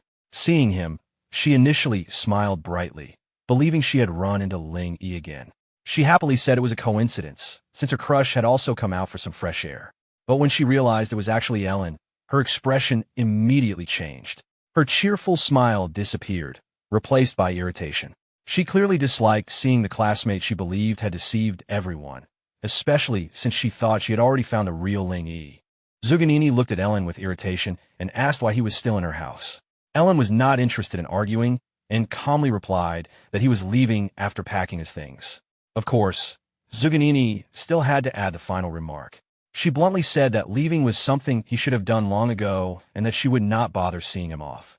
She also warned him not to leave anything behind as an excuse to return later. Ellen said nothing more. He knew arguing with her would be pointless. About an hour later, he arrived at the Ji family villa. The new butler guided him into the courtyard. It did not take long for Ye Lin to notice him and run over. Ye Lin greeted him enthusiastically, saying he had missed him and asking why he had not been informed in advance. If he had known, he would have sent a car to pick him up. After exchanging greetings, Ellen asked about his injuries. Ye Lin replied that he was doing well. His father had found the best priest in Qingqing to treat him. Ellen then said he needed a favor. He had come because there was something important Ye Lin needed to help him with. Ye Lin simply told him to explain what he needed. Ellen quietly asked him to spread certain information for him. Although the details were not fully disclosed, Ye Lin understood that it involved circulating rumors. Slightly puzzled, Ye Lin asked if that was all. Ellen nodded. Ye Lin assured him it was no problem. Soon afterward, rumors began spreading across the busiest streets of Qingqing.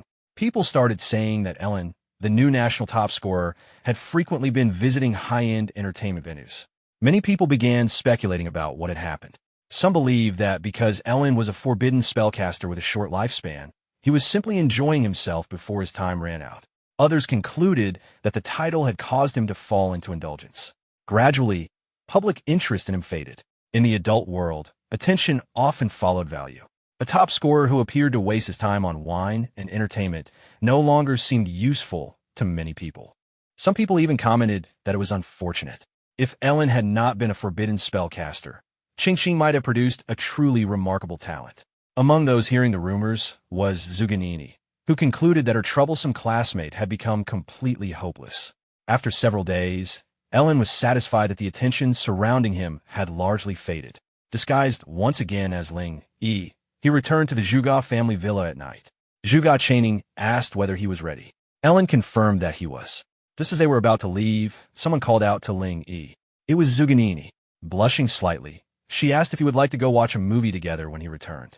Ellen simply replied that they could talk about it after he came back. Zuganini nodded and wished him to be careful. Soon afterward, Zhuge Chaining and Ellen left in a black car. During the drive, Ellen asked if they were heading to a teleportation portal. Zhuge Chaining explained that there was no need.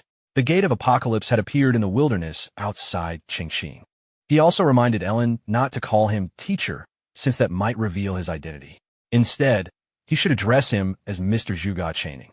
The journey was short, and they soon arrived. After leaving the car, they walked toward the massive Gate of Apocalypse, where several people were already waiting. Ellen was stunned by the enormous size of the gate. Zhuge Chaining commented that he had felt the same when he first saw it. As they approached, they encountered a familiar person who seemed relieved that Zhuge Chaining had arrived. If he had been any later, someone would have been sent to find him. After exchanging greetings, the man was introduced as Tenning Zhang, the deputy director of the Qingqing Investigation Bureau. Tenning Zhang returned a key to Zhuge Chaining and asked him to open the Gate of Apocalypse, since time was limited. Zhuge Chaining accepted the key and walked toward the gate with Ellen. As they approached, Ellen quietly told him that he suddenly felt uneasy. Zhuge Chaining replied that he felt the same. The reason, he explained, was that the key he had given Tenning Zhang earlier had actually been a fake. Zhuge Chaining explained that if Tenning Zhang ever discovered the key he had received earlier was fake, he would probably try to kill them. Hearing this, Ellen asked whether he should take out the real key. Zhuge Chaining shook his head and said it was unnecessary. Ellen only needed to get close to the gate. Zhuge Chaining then pretended to examine the fake key in front of the ancient stone gate. At the same time, Ellen, who had secretly swallowed the real heavenly revelation key earlier, suddenly felt a strange connection with a massive stone door. Following Zhuge Chaining's instruction, Ellen stepped forward and placed his hand on the gate. The moment he touched it, the Gate of Apocalypse sensed the real key. There were no dramatic flashes of light or violent energy. Instead, a deep mechanical sound echoed through the air. Slowly, the ancient stone door opened like an ordinary door. Behind it was a pitch-black passage that seemed to stretch endlessly downward. From within came an ancient and mysterious aura that filled everyone present with awe. Tenning Zhang's eyes immediately lit up with a mixture of surprise and greed. After all, the place behind the gate was rumored to be where the 7 ancient origin artifacts had once fallen. He quickly asked Zhuge Chaining to return the key. Zhuge Chaining handed it over, calmly saying that the Apocalypse key had originally belonged to the deputy director anyway. Just then, an unexpected voice appeared nearby, remarking that the Gate of Apocalypse had actually been hidden within Qingqing City all along. The newcomer was Wang Lichuan, the president of the Qingqing Job Changer Guild. Tenning Zhang's expression darkened immediately.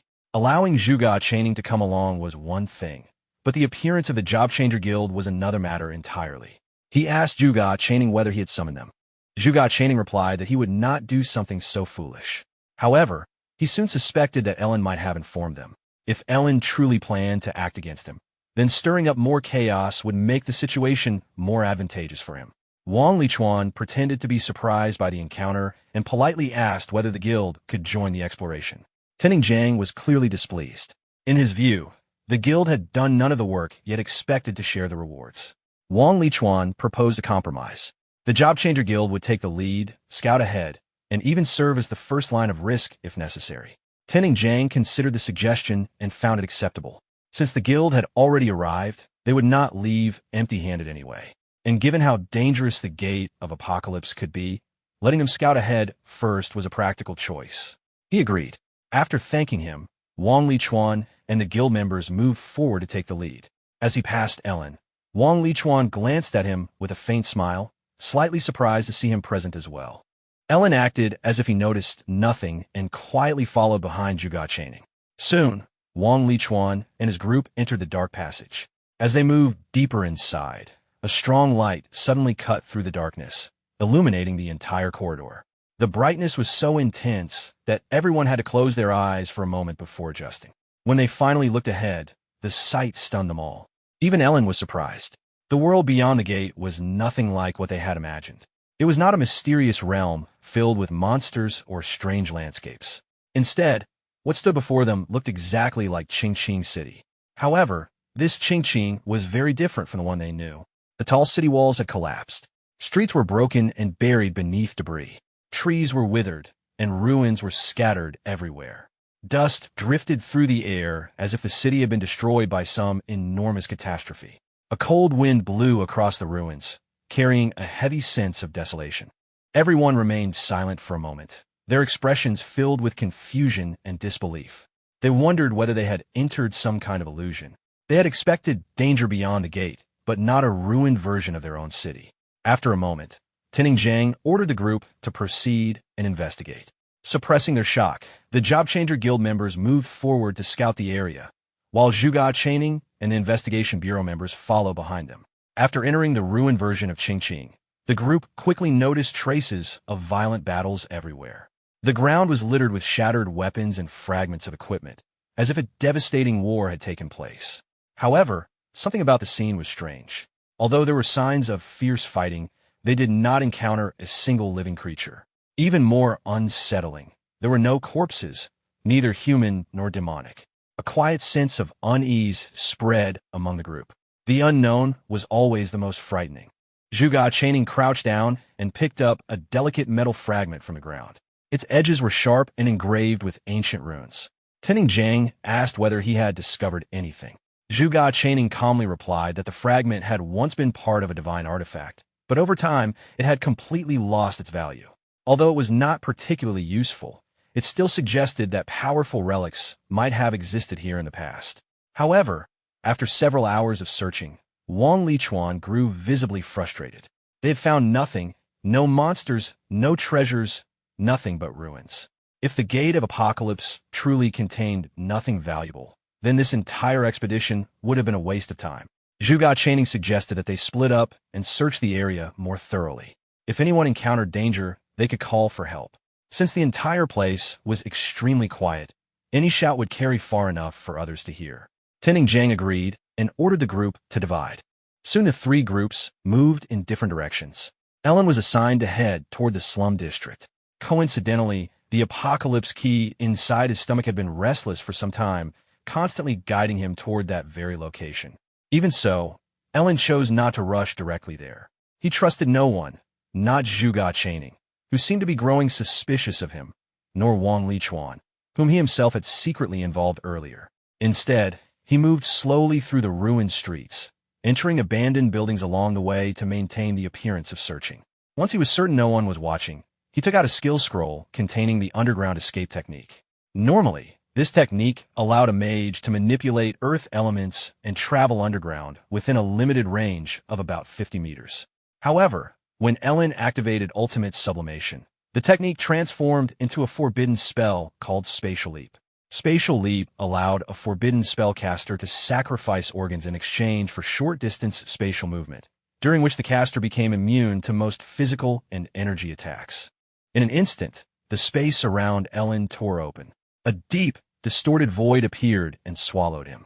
Moments later, his body reassembled elsewhere, as if pieces of a puzzle had been put back together. He had arrived in the slums. Before him stood a familiar, dilapidated apartment building covered with moss and withered vines. This had once been his home in the real Qingqing. At that moment, Ellen realized something unsettling. The location indicated by the Apocalypse key was his former home. Suddenly, the air grew heavy with a strange sense of ancient decay. A voice called out from behind him. Turning around, Ellen saw a grotesque mass of flesh. It looked like a gigantic brain, its uneven surface composed of countless lumps of meat. Its color was a sickly reddish-gray, and it emitted a nauseating odor. Thin tentacles extended from the surface of the fleshy mass, clinging to the surrounding walls. The creature spoke. It introduced itself as the guardian of an ancient origin artifact, explaining that it had been waiting for Ellen for many years. Ellen was shocked. Not only had the monstrous creature spoken, but it had also called him by name. He asked why. The creature simply replied that with Ellen's arrival, the eternal scale would finally return to its rightful owner. At that moment, the massive ball of flesh began to writhe violently, as if something inside it was about to emerge. Several tentacles from the grotesque mass suddenly plunged back into its own body. Moments later, they pulled out an ancient object and presented it before Ellen. The artifact looked like a balanced scale, its surface covered with intricate carvings and emitting an ancient, solemn glow. After revealing it, the fleshy creature visibly weakened. The scales seemed to alter the atmosphere in the room. On one side floated a dazzling golden gem, while the other side held a swirling black mist. Together, they resembled the eternal balance between light and darkness. The creature explained that this artifact had once belonged to Ellen. It was the reason he possessed infinite regeneration. Only ancient artifacts were capable of granting such abilities, powers far beyond ordinary understanding. As the eternal scale moved toward him, Ellen's heart began to race. The moment it came closer, a deep sense of familiarity surged through him, as if the artifact was connected to his very soul. Just then, a familiar voice spoke quietly behind him, praising him for successfully finding the artifact. At the same instant, a sharp beam shot from the speaker's fingertip, piercing through Ellen's abdomen. Ellen instantly activated Fleeting Dance and jumped back, creating distance between himself and the attacker. Standing before him, it was Zhuge Chaining. His face was completely expressionless as he calmly demanded that Ellen hand over the ancient origin artifact. This was the first time Ellen had seen his teacher reveal his true strength. Holding one hand over his regenerating wound and gripping the crimson flame staff with the other, Ellen stared at his teacher with a complicated expression. Zhuge Chaining coughed lightly, but neither confirmed nor denied Ellen's conclusions. He simply said that it was already too late. At that moment, the weakened mass of flesh began writhing again and urgently told Ellen to take the eternal scale and escape. The artifact possessed the power of equivalent exchange, and Zhuge Chaining intended to use it to transfer Ellen's infinite regeneration to himself. Hearing this made Ellen furious. So this had been his teacher's true goal, to steal his power and use it to repair his dying body. Zhuge Chaining remained calm and slightly impatient. He remarked that Ellen talked too much. At the same time, the creature attacked him with its tentacles. Zhuge Chaining simply raised a finger. With a graceful motion, he pointed toward the fleshy mass. Instantly, countless sword-like beams formed in the air. They were densely packed and radiated a cold, dangerous aura. The beams shot forward, piercing the creature from every direction. Then they merged into a single, overwhelming torrent of blue light that completely annihilated the monster. In a moment, nothing remained, not even a trace of flesh or blood. The attack was so powerful that it blasted a hole through the ruined building. Ellen stood frozen for a moment, staring at Zhuge Chaining as he slowly approached. A terrifying aura radiated from him with each step. Zhuge Chaining calmly asked whether Ellen still intended to resist. Ellen's first instinct was to use spatial leap and escape. However, he knew that no matter how far he ran, Zhuge Chaining would likely catch him with ease. So instead, he raised his staff and cast a fireball spell. With the Sumeru ring amplifying his mental power by 160%, and the Crimson Flame staff boosting fire spells by 50%, Ellen released a fireball that had been sublimated into a forbidden spell. The attack descended toward Zhuge Chaining like a blazing sun. Despite the overwhelming force, Zhuge Chaining remained calm. In his eyes, Ellen was still only a level 25 job changer, regardless of how powerful his forbidden spells were with his immortal body. He calmly told Ellen to stop struggling. With a simple motion, Zhuge Chaining raised his hand and clenched his fist. Instantly, the massive crimson gold sun collapsed and disappeared. Ellen gritted his teeth, shaken by how easily his attack had been destroyed. But he refused to give up. He began casting basic fire spells repeatedly, one after another. Each spell was enhanced by ultimate sublimation, turning them into forbidden spells. The surrounding air ignited as waves of scorching flames engulfed Zhuge Chaining. The heat was intense enough to melt steel, reducing everything nearby to ash. Yet Zhuge Chaining stood quietly within the flames. The raging heat seemed to have no effect on him.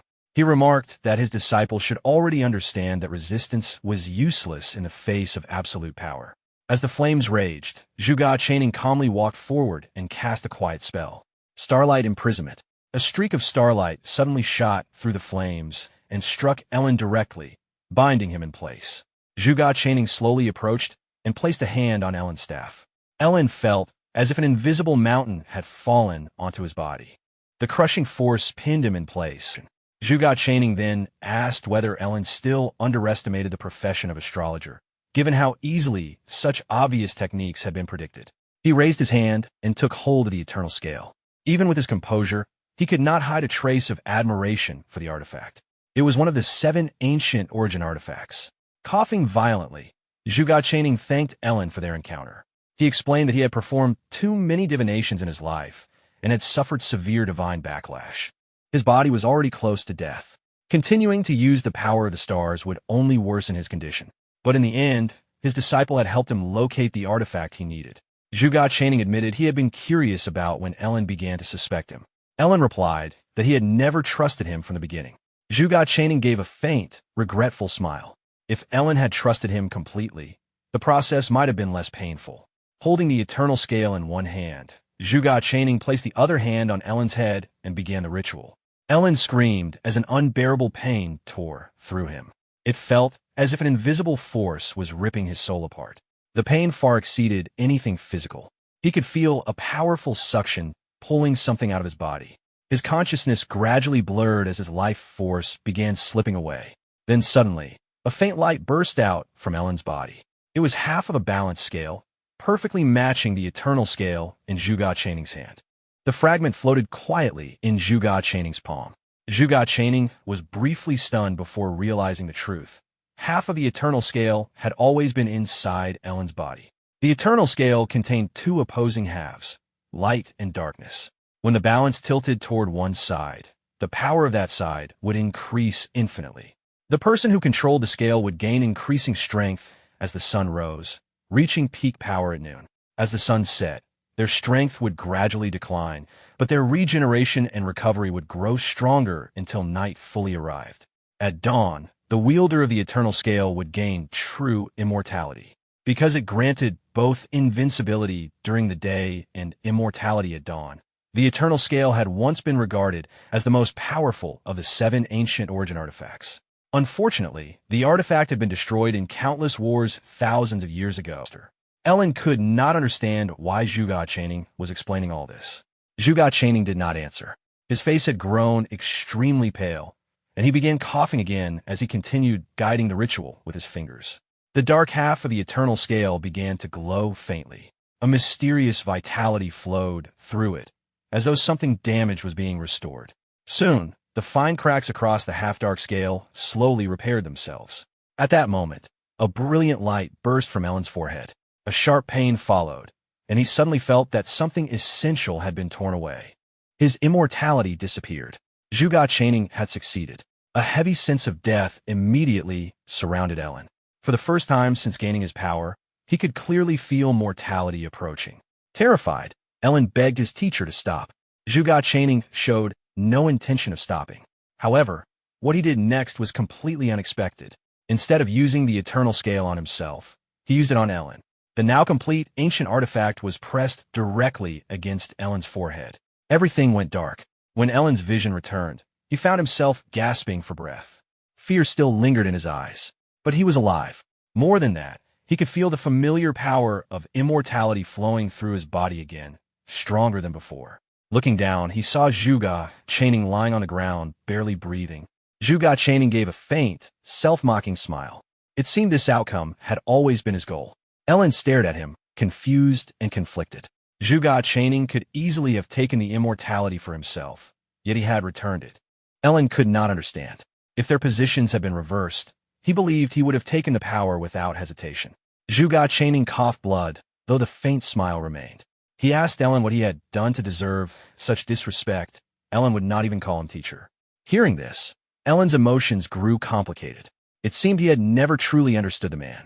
Zhuge Chaining looked calm despite his approaching death and slowly began to explain. Ellen had guessed part of the truth. Zhuge Chaining had indeed been planning everything from the beginning.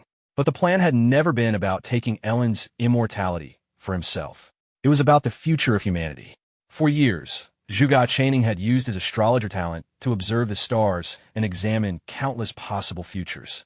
In every vision, one thing remained constant. His daughter, Zhuge always died at the same moment in time. Even if Zhuge Channing imagined gaining Ellen's immortality and passing it on to her later, the outcome remained unchanged. She still died, sometimes in different ways, but always at the same point in time. Zhuge Channing had witnessed her death over 1,000,000 times across countless futures. At first, he thought it might be coincidence, but after seeing the same outcome again and again, he realized it was impossible to be random. There could only be one explanation. At that moment in the future, the entire Great Xia dynasty and possibly all human civilization would be destroyed. Ellen's breathing quickened. What kind of disaster could wipe out the entire human race, even those with immortality? Zhuge Channing calmly raised a trembling finger and pointed at Ellen. He explained that he could see the future of everyone. Everyone except Ellen. According to the ancient principle, there were 50 great laws governing the universe. Heaven could manifest 49 of them. The remaining one was hidden. That hidden law represented the variable, the unpredictable existence beyond fate. Zhuge Channing believed that Ellen was that variable. Zhuge Channing continued speaking with difficulty. According to the fragments of the future he had seen, Ellen might be the only person capable of changing the final outcome. In those visions, 6 other individuals would one day stand beside him in battle. Zhuge Channing had memorized their characteristics. When those people eventually came to Ellen and asked for help, he should not refuse them. He then handed Ellen a brocade pouch. Zhuge Channing also explained the truth about the grotesque creature that had claimed to be the guardian of the ancient artifact. It was not a guardian at all. It was merely a fragment of the butterfly emperor of the demon race. Its purpose had been to use a fragment of the eternal scale as bait to attract the other half hidden within Ellen. Inside the gate of apocalypse, ancient artifacts of origin could be forcibly stripped away. That was why Zhuge Channing had acted immediately before Ellen could touch the fake scale. Fortunately, he had also managed to use that fragment to repair the damaged eternal scale inside Ellen's body. With a trace of sadness in his eyes, Zhuge Channing made one final request. He asked Ellen to take care of his daughter. The moment Ellen promised that he would, Zhuge Channing's pupils slowly lost their focus. The light in his eyes faded, and his final words were a quiet thanks for Ellen's promise. Zhuge Channing passed away. Ellen looked at his teacher's body in silence. At that moment, he sincerely acknowledged Zhuge Channing as his teacher. He also swore that he would protect Zhuge no matter what. In Ellen's eyes, Zhuge Channing was a man worthy of reverence.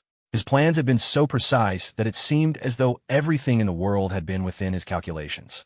However, the quiet moment did not last long. A series of hurried footsteps approached. Tenning Jiang and Wang Lichuan arrived with their groups. When Tenning Jiang saw Zhuge Channing's lifeless body, he immediately asked whether Ellen had killed him. Ellen ignored the question. His head remained lowered as he paid his final respects. Tenning Jiang quickly lost patience and demanded that Ellen explain himself or face the consequences. When Ellen still refused to respond, Tenning Jiang ordered one of his men to seize Zhuge Channing's corpse and search for treasures.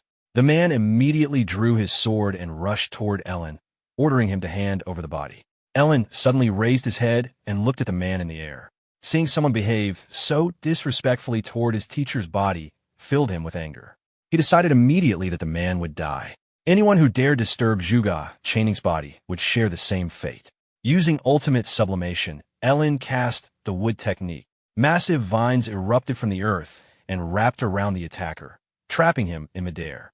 The more the man struggled, the tighter the vines became. Ellen then raised his hand and instinctively began devouring the man's lifespan. The man screamed as his body rapidly withered. His flesh deteriorated before everyone's eyes. Tenning Jiang, Wang Lichuan, and the others stared in shock at the horrifying scene. The screams continued until the man completely vanished, leaving no corpse behind, as if he had never existed. At that moment, a series of notifications appeared before Ellen.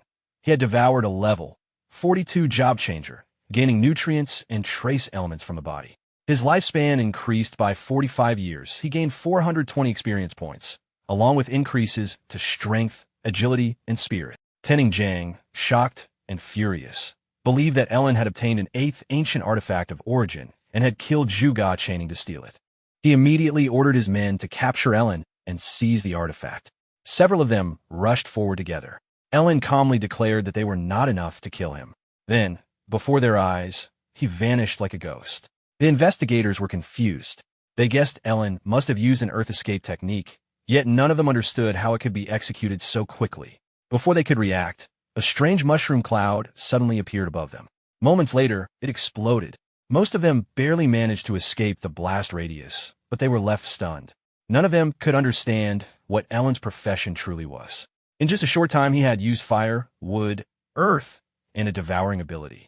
Wang Lichuan watched the scene with surprise and uncertainty. He had originally thought Ellen would be easy to handle, but now it was clear that once Ellen actually fought, he was far more terrifying than expected.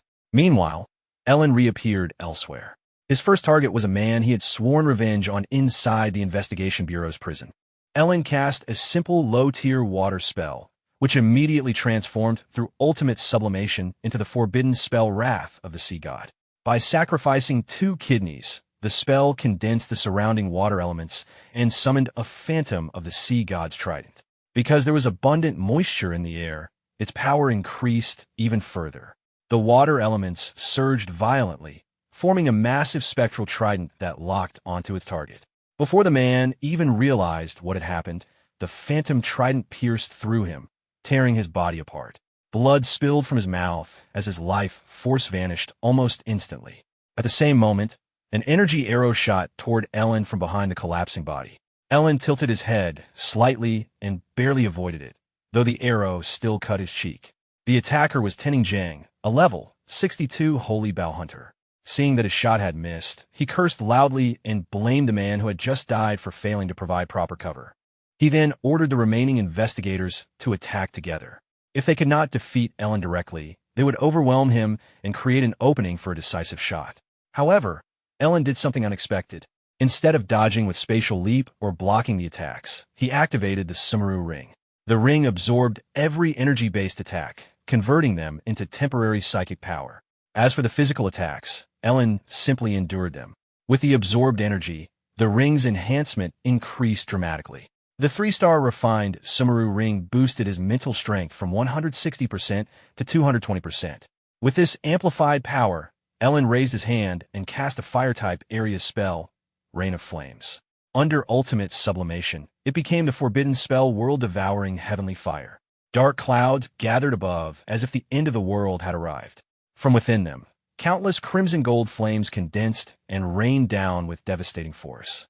Apart from Tening Jiang, the others could only scream as the flames engulfed them. When the fire finally subsided, thick white smoke filled the area. Only Tening Jiang remained alive, protected by an energy barrier. He looked annoyed, complaining that he had been surrounded by useless subordinates. Realizing he could not defeat Ellen directly, Tening Jiang changed tactics. Instead of aiming at Ellen, who could teleport, he aimed at Zhuge Chaning's corpse. Since the body seemed extremely important to Ellen, Tening Jiang gambled that Ellen would try to protect it. The arrow was released without restraint, its ferocious aura surging forward. At Tening Jiang's level, the attack was powerful enough to completely destroy the corpse. Just before the arrow struck, space in front of Zhuge Chaning's body distorted violently. Ellen teleported there. The arrow pierced straight through Ellen's forehead. A moment later, its destructive energy enclosed him inside a dark sphere that violently disrupted his body. Tening Jiang walked forward with a cold laugh. His guess had been correct. Ellen had sacrificed himself to protect the corpse. The arrow he used was the demon god's arrow. Ellen felt his body tearing apart from the inside. Then, with a loud explosion, his body burst into a cloud of blood mist. Fragments of flesh scattered across the ground in front of Tening Jiang, who confidently believed that even with the eternal scale, Ellen could not recover after being blown into pieces. Tening Jiang snorted coldly and walked away with a satisfied smile, convinced he had won. However, behind him, the scattered fragments of Ellen's body began to twitch. The pieces of flesh slowly started to regenerate. Within a single breath, a severed hand grew into a complete arm. In the next breath, a shoulder formed. In the third breath, a head emerged, while muscles and tissues rapidly rebuilt themselves like weaving threads. Within moments, flesh and blood regenerated at an astonishing speed. Although Ellen initially recovered only a head and an arm, that was already enough. From behind, he raised his hand and unleashed a forbidden spell at Tening Jiang. The level 60 Holy Bow Hunter suddenly froze. His expression filled with disbelief as blood flowed from his mouth. A golden energy attack had pierced straight through his body from behind. At the same time, Ellen's body continued regenerating. Within seconds, he was almost completely restored. If not for his shredded clothes, there would have been no sign he had been injured. Ellen looked down at the terrified Tenning Jiang.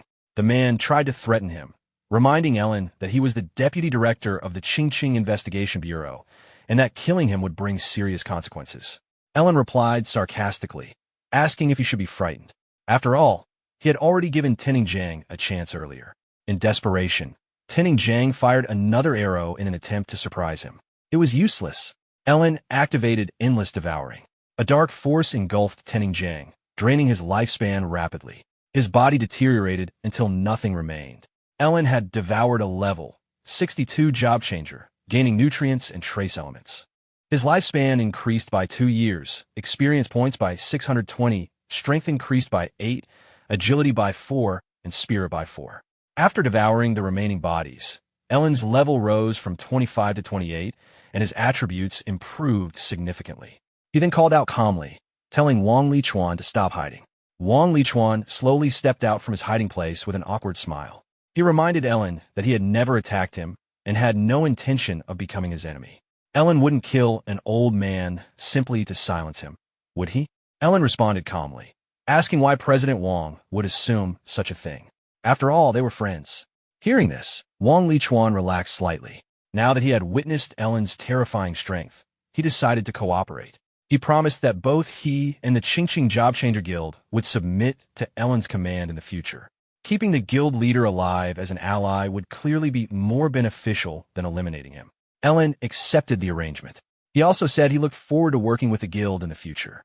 Wang Lichuan then suggested that they leave the Gate of Apocalypse quickly, since the area was not safe to remain in for long. Ellen agreed, but first he needed to take care of something. Using ultimate sublimation, he sacrificed an arm and cast the forbidden spell Extreme Ice Spirit Coffin. A strange blue light condensed into a clear crystal coffin of ice. Ellen carefully lifted Zhuge Chaining's body and placed it inside the coffin, promising that he would bring him home. He then carried the coffin on his shoulder and told Wang Lichuan to follow. As they rushed toward the exit, Wang Lichuan noticed that the guards he had left behind were gone. He remarked that although the Gate of Apocalypse seemed empty, its dangers were clearly beyond their current ability to handle. Ellen replied that they would return one day, once they were stronger. As they approached the exit, an ominous aura suddenly filled the area. Before they could react, a level 34 dragon-blooded behemoth dropped in front of them, shaking the ground. The monster immediately unleashed a torrent of fire breath, but Ellen and Wang Lichuan easily dodged. Ellen told Wang Lichuan he would handle it.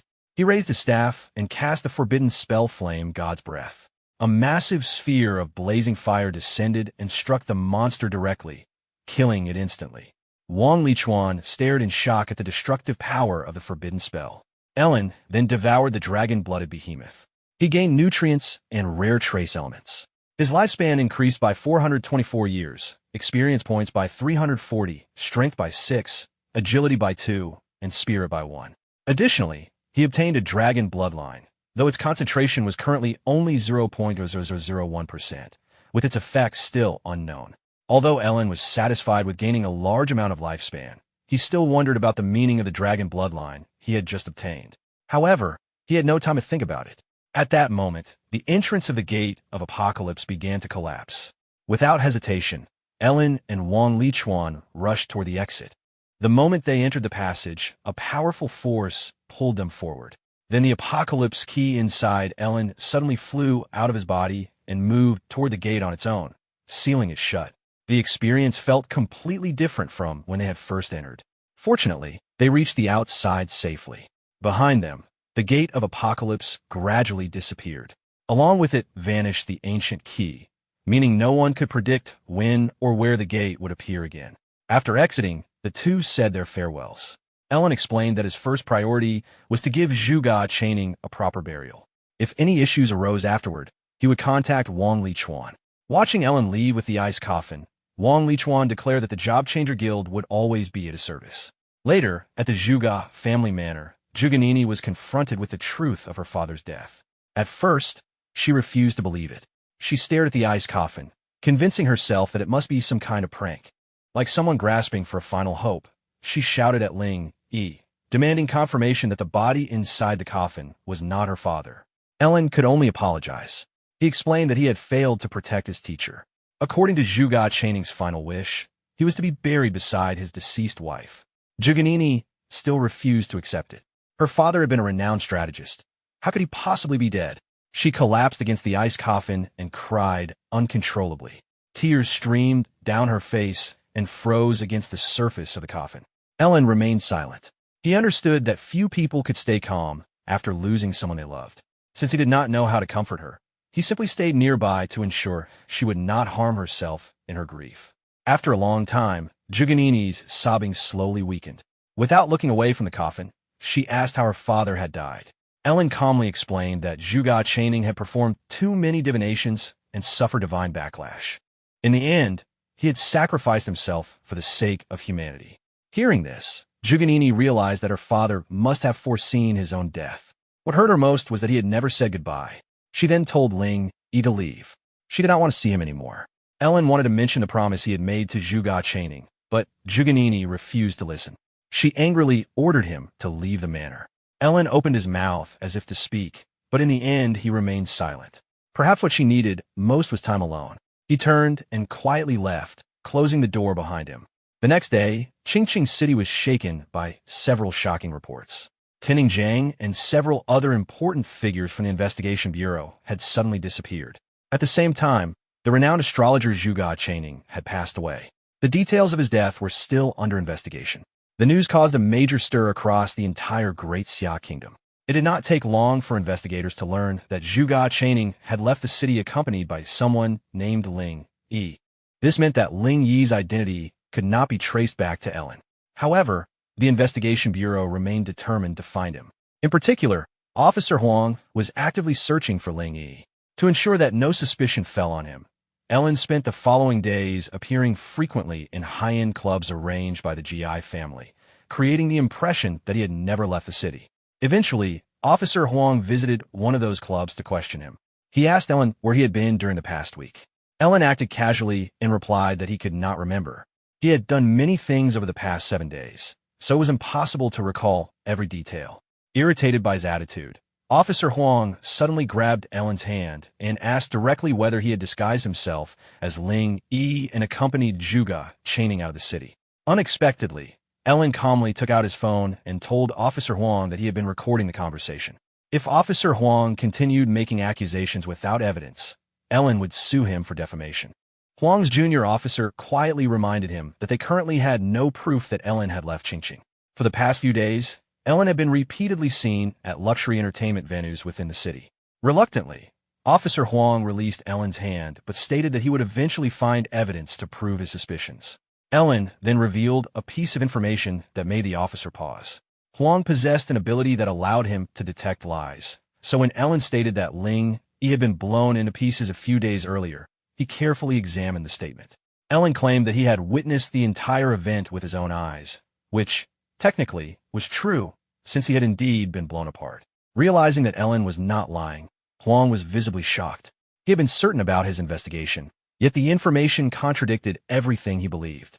His junior asked if something was wrong, but before Huang could respond, Ellen casually invited them for a drink sometime and walked away. The next day, heavy rain fell over Qingqing City. It was the day of Zhuge Chaning's funeral. The Zhuge family courtyard was filled with mourners.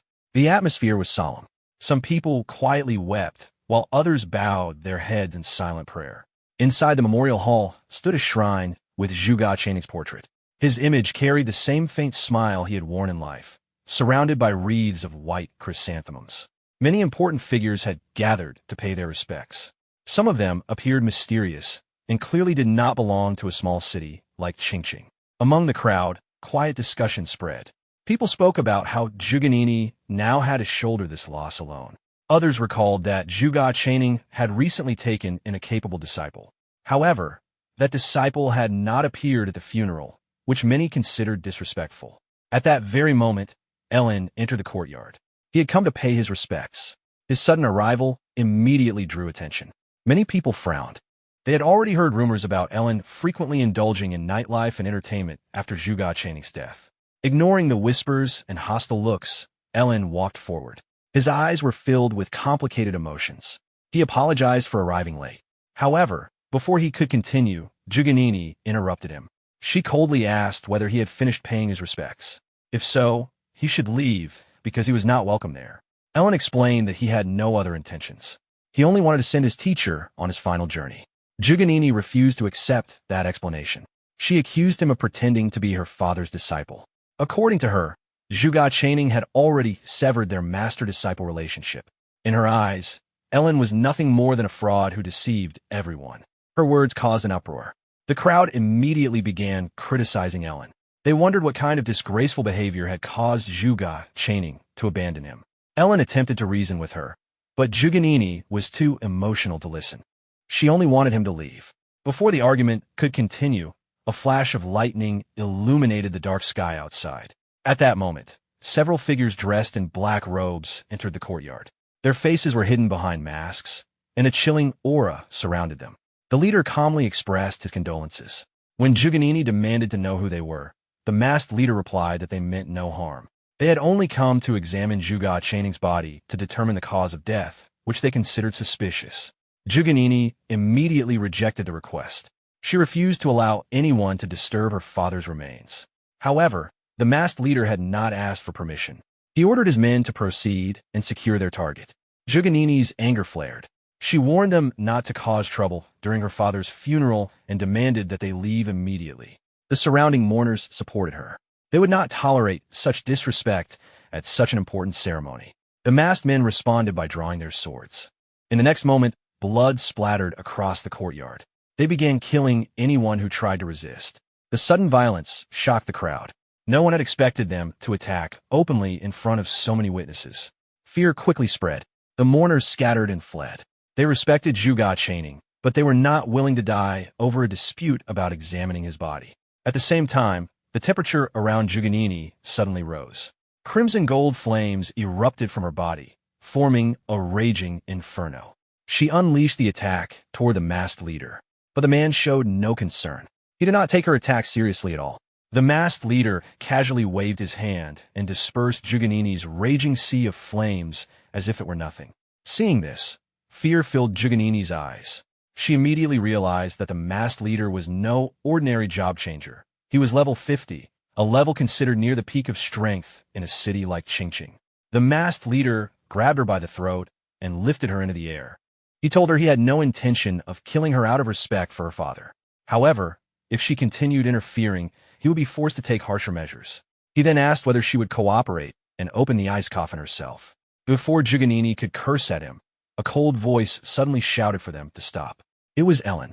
His voice was sharp and commanding. The masked leader had not even noticed him before. He turned just in time to see Ellen rushing forward with lightning crackling around his hand. Reacting quickly, the leader released Zhuge and dodged most of the lightning strike. Even so, the explosion still scorched his arm. Since the attack had been directed only at him, Zhuge remained unharmed. Ellen coldly declared that if they still insisted on taking the coffin, he would kill them all. Instead of feeling threatened, the masked group seemed excited. Since Ellen wished for death, they would grant it. The leader immediately ordered his men to deploy a barrier. Energy pillars fell from the sky and formed a rectangular prison, sealing Ellen inside. Through a small gap in the barrier, Ellen's fierce expression could be seen as he sacrificed his liver and summoned the forbidden spell Eternal Thunder.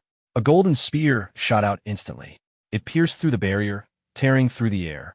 One masked man was struck through the chest, while another was impaled and thrown against a wall. Neither of them even realized what had happened before collapsing to the ground. The masked leader cursed in disbelief. Ellen had just used a forbidden spell to kill one of them instantly and critically wound another. Before they could react, Ellen raised his remaining hand and released a terrifying beam of energy. The attack obliterated another masked man and everything behind him, leaving nothing but ash. The remaining enemies stood frozen in shock. Ellen himself was breathing heavily. His body looked disheveled and pale, yet his gaze remained fixed on them. Zhuge watched him silently, unable to understand why he was risking his life to protect a corpse.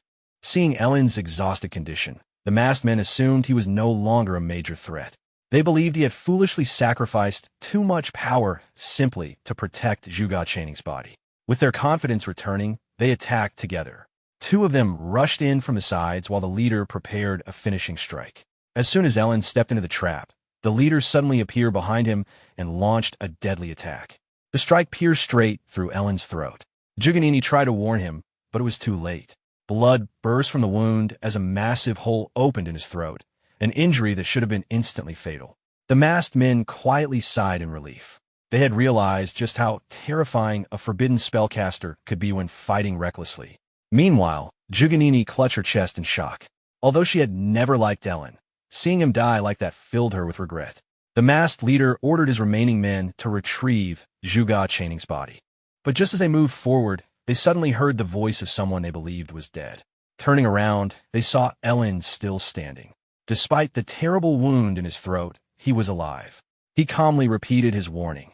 If they tried to take his teacher's body, he would send them to hell. Ellen then cast the forbidden spell on dying. Immediately, the hole in his throat began to regenerate. Flesh and blood rebuilt themselves at an incredible speed, and even his lost arm regrew. The three remaining masked men were stunned. By all logic, Ellen should have been dead. Yet he stood there as if nothing had happened. Zhuge stared in disbelief. The scene defied all understanding. Ellen's eyes shrank inward, and bloody tears flowed from the empty sockets as he cast another forbidden spell. Eyes of Eternal Freeze. A chilling aura spread instantly. The masked men's expressions changed dramatically as an invisible force bound their bodies. They tried to escape, but found they could not move at all. The freezing aura spread rapidly. Everything around the masked men began to solidify. Even the air itself seemed to freeze, turning the surrounding space into a silent, crystalline prison. As a few witnesses who had not yet fled stared in shock at the scene. It was not every day that someone saw a level 27 Forbidden Spellcaster defeat 4 level 50 job changers. The feat alone was enough to send chills down anyone's spine. Even though Ellen was now blind and severely weakened, he calmly walked to the ice coffin and lifted it onto his shoulder. Zhuge opened her mouth as if to speak, but stopped herself. Ellen did not look at her as he began walking away. Seeing his back, Zhuge suddenly felt that his silhouette looked strangely familiar. She asked where he was taking her father. Ellen simply replied that he would bury Zhuge Channing himself, just as his teacher had wished. Meanwhile, in a high-rise building elsewhere in the city, a middle-aged man stood before a floor-to-ceiling window, calmly observing the skyline. He wore a dark suit. A man in a brown trench coat and rat-shaped mask approached him.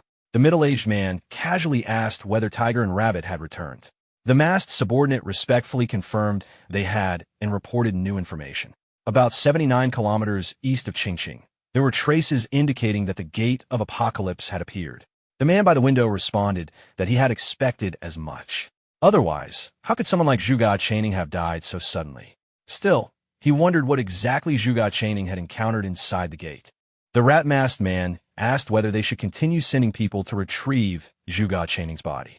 The middle-aged man raised his hand, signaling there was no need. Too much attention had already been drawn. Instead, he ordered them to secretly monitor Ellen and Zhuge.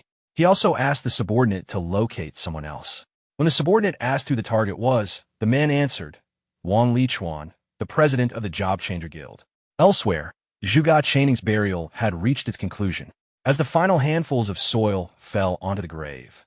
After some time, Zhuge thanked Ellen for protecting her father's body earlier. She handed him a bank card, saying that the money inside was enough to treat his injured eyes and ensure he could live comfortably. She did not want the Zhuge family to owe him anything. Ellen refused the card and began to walk away. Zhuge asked why he refused. Ellen replied calmly that he had not acted for compensation. He had done it to repay his teacher, not the Zhuge family. He then spoke bluntly. Zhuge had always been too arrogant and opinionated. If her father had not been Zhuge Channing, she would have been an ordinary and powerless person. His words stunned her. Her face turned pale as she struggled to respond, but found no words. Everything he said was true. She had always lived under her father's protection. Now that he was gone, she realized she had not even been able to protect his corpse. Her pride collapsed completely. Zhuge slowly sank to the ground beside the grave, gently touching the tombstone while quietly asking herself whether she was truly useless. Ellen left the cemetery. Later, he arrived at the Gi family villa, where Gi Lingyu warmly welcomed him. Noticing the bandage covering Ellen's eyes, Gi Lingyu asked with concern what had happened. Ellen simply replied that it was nothing serious.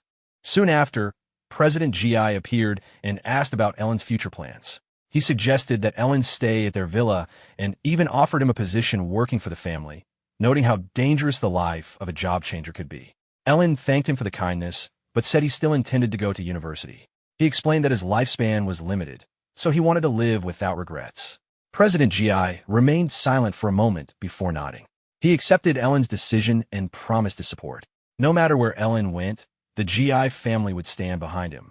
After thanking President Gi once more, Ellen returned to his room to rest. As he dropped onto the bed, he sighed quietly, admitting to himself that he was completely exhausted. At that moment, the brocade pouch Zhuge chaining had given him suddenly slipped out of his sumaru ring, startling him. At first, Ellen assumed his teacher had left him a final message. Instead, 2 skill scrolls fell out of the pouch.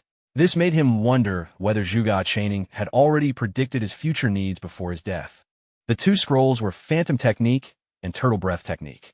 Phantom Technique allowed the user to create a shadowy illusion in front of them to confuse enemies. Turtle Breath Technique allowed the user to slow their breathing until it appeared completely stopped, creating a state that resembled death. Ellen immediately used both scrolls. Under Ultimate Sublimation, the techniques transformed into forbidden spells. Turtle Breath Technique evolved into Great Void Technique. Phantom Technique evolved into 1 Qi, transforming into 3 purities. The Great Void Technique allowed a Forbidden Spellcaster to sacrifice 1 bone per minute to enter a void state, becoming completely invisible. However, the effect would end if the caster attacked or was attacked. The 1 Qi transforming into 3 purities spell allowed the caster to sacrifice half of their lifespan to create a clone identical to themselves. Up to 3 clones could exist simultaneously. A note inside the pouch explained an important rule. If a clone died, the original would remain unharmed. But if the original died, all clones would disappear. Ellen was impressed. Even in death, Zhuge chaining had carefully planned everything. With these spells, Ellen could escape the surveillance placed on him. He immediately cast 1 Qi transforming into 3 purities, creating a perfect clone of himself. The clone looked exactly the same. Ellen then placed the eye patch over the clone's eyes, pleased with the idea that he could remain in the Gi family villa while secretly acting elsewhere without suspicion. He instructed the clone to stay in the villa and maintain appearances while he investigated who was secretly monitoring him. Afterward, Ellen activated the Forbidden Spell Great Void Technique and quietly jumped out of the window. Moving silently like a phantom, he soon noticed several job changers hidden nearby who had been assigned to watch him. From a tree branch, completely invisible, Ellen silently thanked his teacher again. Zhuge chaining truly had been the greatest astrologer, someone who seemed able to predict everything. Ellen then headed toward a teleportation gate that led to the monster hunting grounds outside the city. This time he had altered his appearance and assumed an entirely new identity. When he approached the gate, 2 guards stopped him and asked whether he was leaving the city. Ellen nodded. They warned him that monsters had recently been appearing frequently outside the city walls and advised him to be careful. Ellen thanked them and passed through the gate. Once outside, he moved quickly, leaping from 1 tree branch to another. For the first time in days, he felt free. Now, he could hunt monsters and level up without anyone watching him. Soon, a canine-type monster heard movement behind it. It turned around, revealing sharp fangs and glaring eyes filled with hostility. Thick saliva dripped from its mouth. Ellen was in a good mood. To keep his identity hidden, he decided to only use ice element spells. Smirking slightly, he taunted the beast and flicked his finger. A chilling aura immediately spread through the air. He cast Ice Blade Technique, a massive sword of pure ice condensed in the air. With another motion of his finger, the blade shot forward. The ice sword sliced through the monster effortlessly, splitting its body in half. Afterward, Ellen activated Endless Devouring. He devoured the level 32 monster, gaining nutrients and trace elements. His lifespan increased by 125 years. He gained 320 experience points, along with increases to strength, agility, and spirit. With the monster gone, Ellen prepared to continue his journey of leveling up.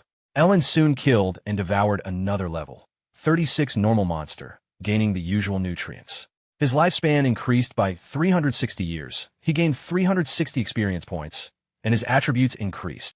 He then killed a level 37 normal monster, again gaining nutrients.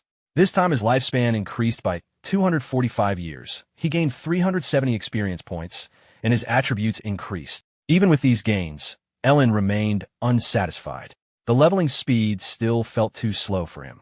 After 3 days of continuous hunting, he finally left the hunting grounds. By then, his level had reached 30.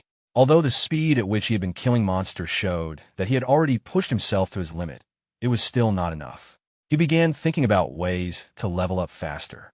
That was when he realized he could make use of the Job Changer Guild. At the Job Changer Guild, Ye Lin was surprised to see the place as busy as ever. From the crowd and activity, it was clear that Wang Lichuan's disappearance had not affected the guild's operations. He approached a female receptionist and stated that he wanted to post a mission. She guided him to a male staff member responsible for handling such requests. The man asked what kind of mission Ye Lin wanted to post. Ye Lin replied that he wanted to recycle monster corpses. The staff member then asked how much Ye Lin was willing to pay for the recycling. Ye Lin told him to follow the normal market price. The man explained the pricing. A level 10 monster corpse was normally worth about 300,000. Special monsters, such as the golden armored demon rhino, required additional payment, around 450,000. Since the prices were reasonable, Ye Lin agreed to follow the market rate. He added that he would accept all monster corpses below level 20. The staff member was momentarily stunned. Based on Ye Lin's appearance, he assumed Ye Lin was a newly awakened enchanter who might not understand the handling fees involved in posting such tasks. Because the request involved collecting large quantities of corpses, the guild required verification of funds first. Ye Lin calmly took out his top-tier lifetime VIP card and asked if that would be sufficient. The man was immediately shocked when he saw the card. He quickly began processing the request. Within 3 days, job changers began flooding into the guild with monster corpses of various types. The mission created a long queue that no one could ignore. People began wondering who this mysterious client was and why he needed such a large number of corpses. Even forgers and alchemists started having trouble purchasing monster materials because Ye Lin had effectively bought up most of the supply. His offered prices were extremely high, and many people believed the buyer was making a massive financial loss. No one could understand why someone would recycle monster corpses at such a cost. Eventually, the staff member responsible for the task brought Ye Lin to a room containing the latest batch of collected corpses. After inspecting them, Ye Lin paid the required amount and told the man to leave. Once the door closed, Ye Lin immediately activated Endless Devouring. He remarked that having money made things far easier and more efficient than hunting monsters personally. As he devoured the corpses, system notifications rapidly appeared. He gained large amounts of nutrients, lifespan, experience points, and increases to strength, agility, and spirit attributes.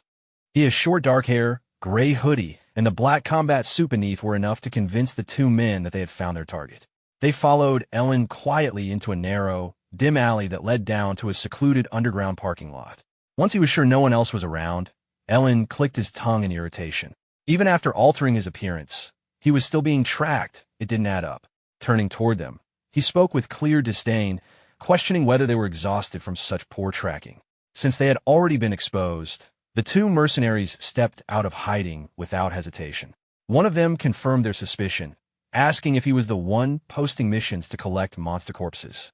Whoever he was, a far higher reward had been placed on his life. They attacked together. The swordsman aimed low, targeting Ye Lin's legs, while the other, an assassin with a dagger, struck toward his throat. The assassin's skill suggested he was around level 30, not an amateur. Ye Lin let out a quiet sigh.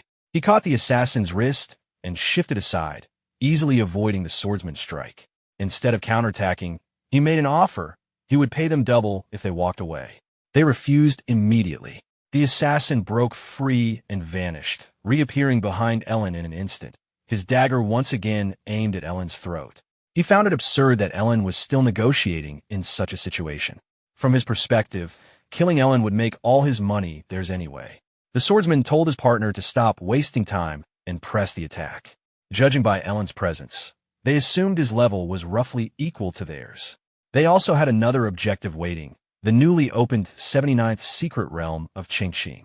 As both blades closed in, just inches from Ellen, he cast a forbidden spell, Eyes of Eternal Freeze. In a single moment, their bodies were encased in solid ice, frozen in place with only their heads left free. The realization came too late. They had severely underestimated him. Ellen walked toward them calmly. He wanted answers, specifically who had sent them. Both men stayed silent. He responded without hesitation. With a slight movement of his finger, the swordsman's left ear was cleanly severed, blood spilling down as he endured the pain but refused to speak. He urged his partner to remain silent as well. The assassin, however, broke under the pressure and began revealing everything. If divine artifacts had truly existed within the secret realm, powerful figures would have claimed them long ago. That alone made the situation suspicious. As Ellen hesitated at the entrance, unsure whether to proceed, a calm and pleasant voice spoke from behind. The speaker remarked that he must have noticed it as well, that something about this secret realm was clearly wrong. Ellen turned and quickly realized that the person addressing him, Xiao, was actually a woman disguised as a man. When he pointed it out, she was visibly startled, surprised that her disguise had been seen through so easily. She began to question whether it had really been that obvious. Ellen answered honestly. He pointed out that no man would apply that much lip balm, and her physique hadn't been concealed properly. Hearing this, Xiao Zhao's cheeks flushed as she finally understood the strange looks she had been getting from others.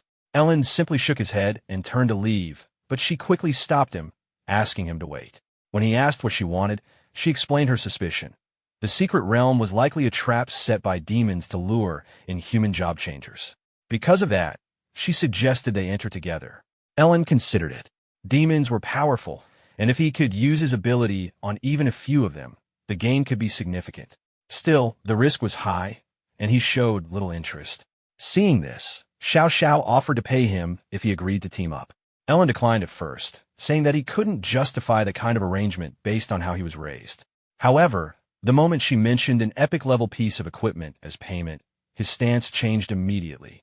He moved to her side without hesitation and agreed to the deal before even asking her name.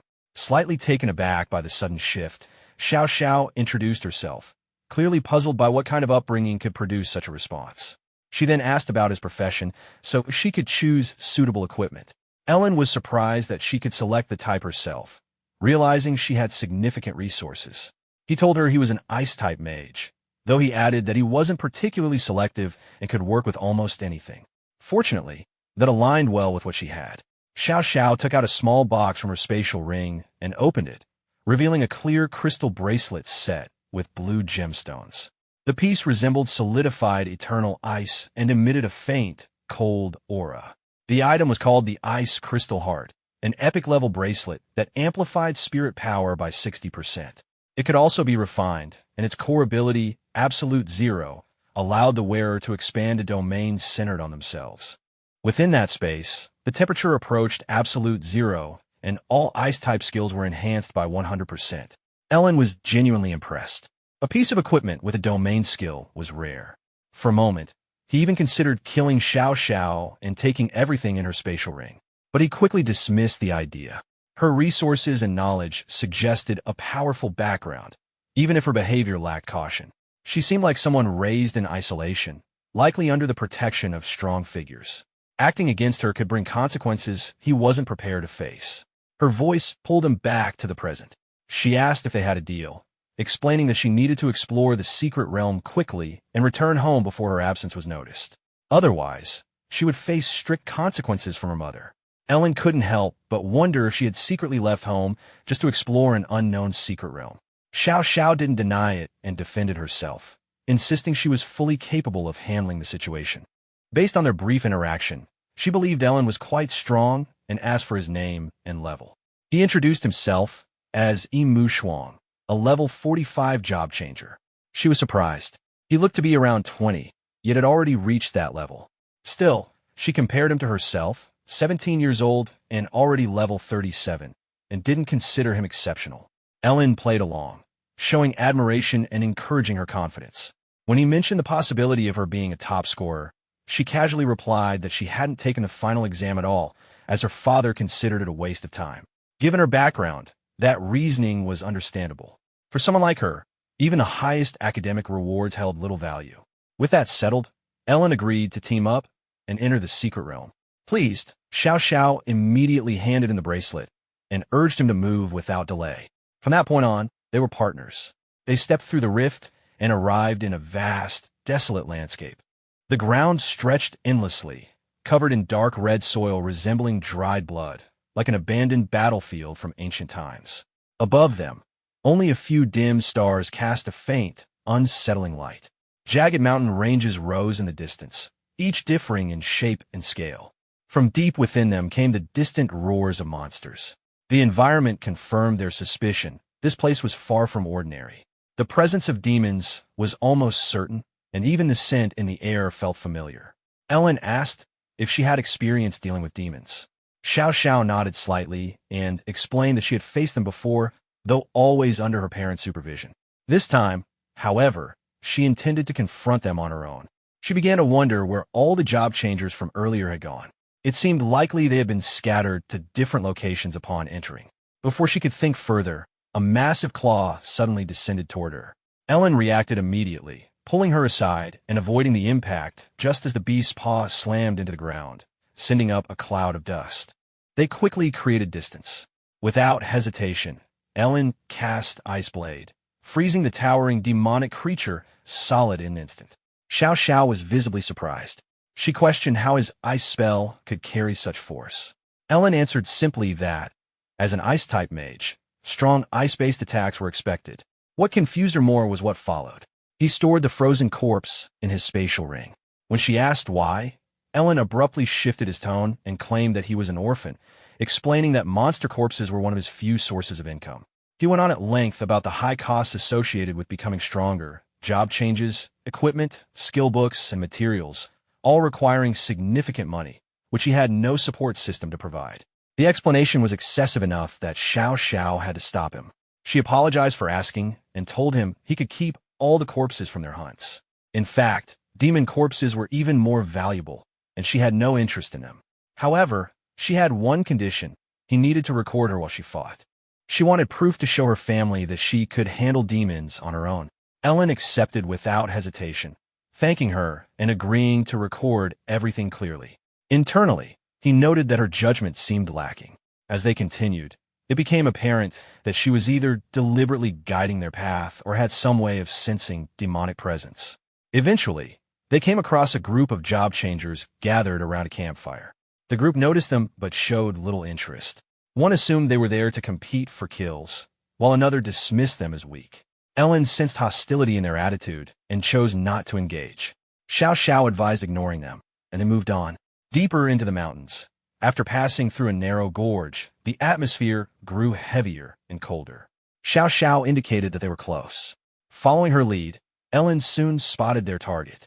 A large demon stood ahead, nearly 3 meters tall. Its body was covered in black scales, its eyes dark and hollow, and sharp fangs extended from its mouth, giving it a threatening presence. Its aura suggested it was around level 40. Ellen asked if she was certain she could handle it. At the same level, demons were significantly more dangerous than ordinary monsters. One demon of that level could overpower multiple monsters of equal strength. In simple terms, demons were a more advanced and evolved form of monsters. As Xiao Xiao moved forward, she reassured Ellen not to worry and told him to focus on recording. A subtle glint appeared in her eyes as she raised her hand. Her fingers moved lightly, and the air around her began to shift, as if pulled by an unseen force. Through his phone, Ellen zoomed in and noticed extremely fine threads extending from her fingertips, so thin they were nearly invisible, only catching light occasionally. They moved swiftly, wrapping around the demon like living strands. Sensing danger, the demon roared. Its dark scales hardened further in an attempt to resist, but the threads cut through them effortlessly, as if the armor didn't exist. Dark blood began to seep out almost immediately. Ellen was surprised. He couldn't identify her exact profession, but her combat ability was clear.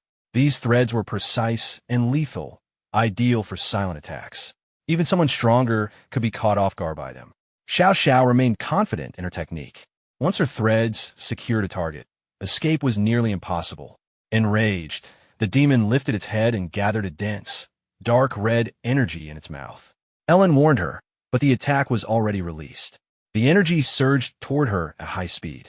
She reacted quickly. Multiple threads crossed in front of her, forming a semi-transparent shield. The impact created a loud explosion, kicking up dust and pushing her back dozens of meters. When the dust settled, she was unharmed, though her breathing had become uneven and parts of her clothing were damaged. At the same time, the demon had broken free from the threads. It advanced toward her, declaring its intent to kill her. Xiao Zhao's expression hardened as she acknowledged that she had underestimated it. Increasing her power, she manifested wing-like structures behind her and launched another wave of threads. This time, the demon avoided them and chose to retreat. While her ability was effective at binding, it lacked the speed needed to pursue efficiently. Unwilling to let it escape, she chased after it. Ellen warned her that it could be a trap, but she ignored him. Left with no choice, he activated his movement skill and followed. The demon used the terrain to its advantage, dodging every thread sent its way. Then, without warning, it came to a complete stop. Still in pursuit, Xiao Xiao assumed it had reached its limit. She closed in, preparing to finish it. Instead of showing fear, the demon let out a low, unsettling laugh and stated that she was the one in danger. In the next moment, the surroundings shifted. What had been an open area was now filled with more than 20 demons, each towering and imposing. Xiao Xiao froze in place, unable to hide her shock. She hadn't expected such numbers within a secret realm tied to a small city like Qingqing.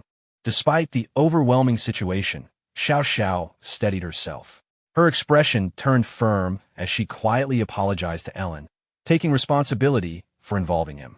She explained that once the fight began, she would hold off the demons with her star puppet strings so he could escape.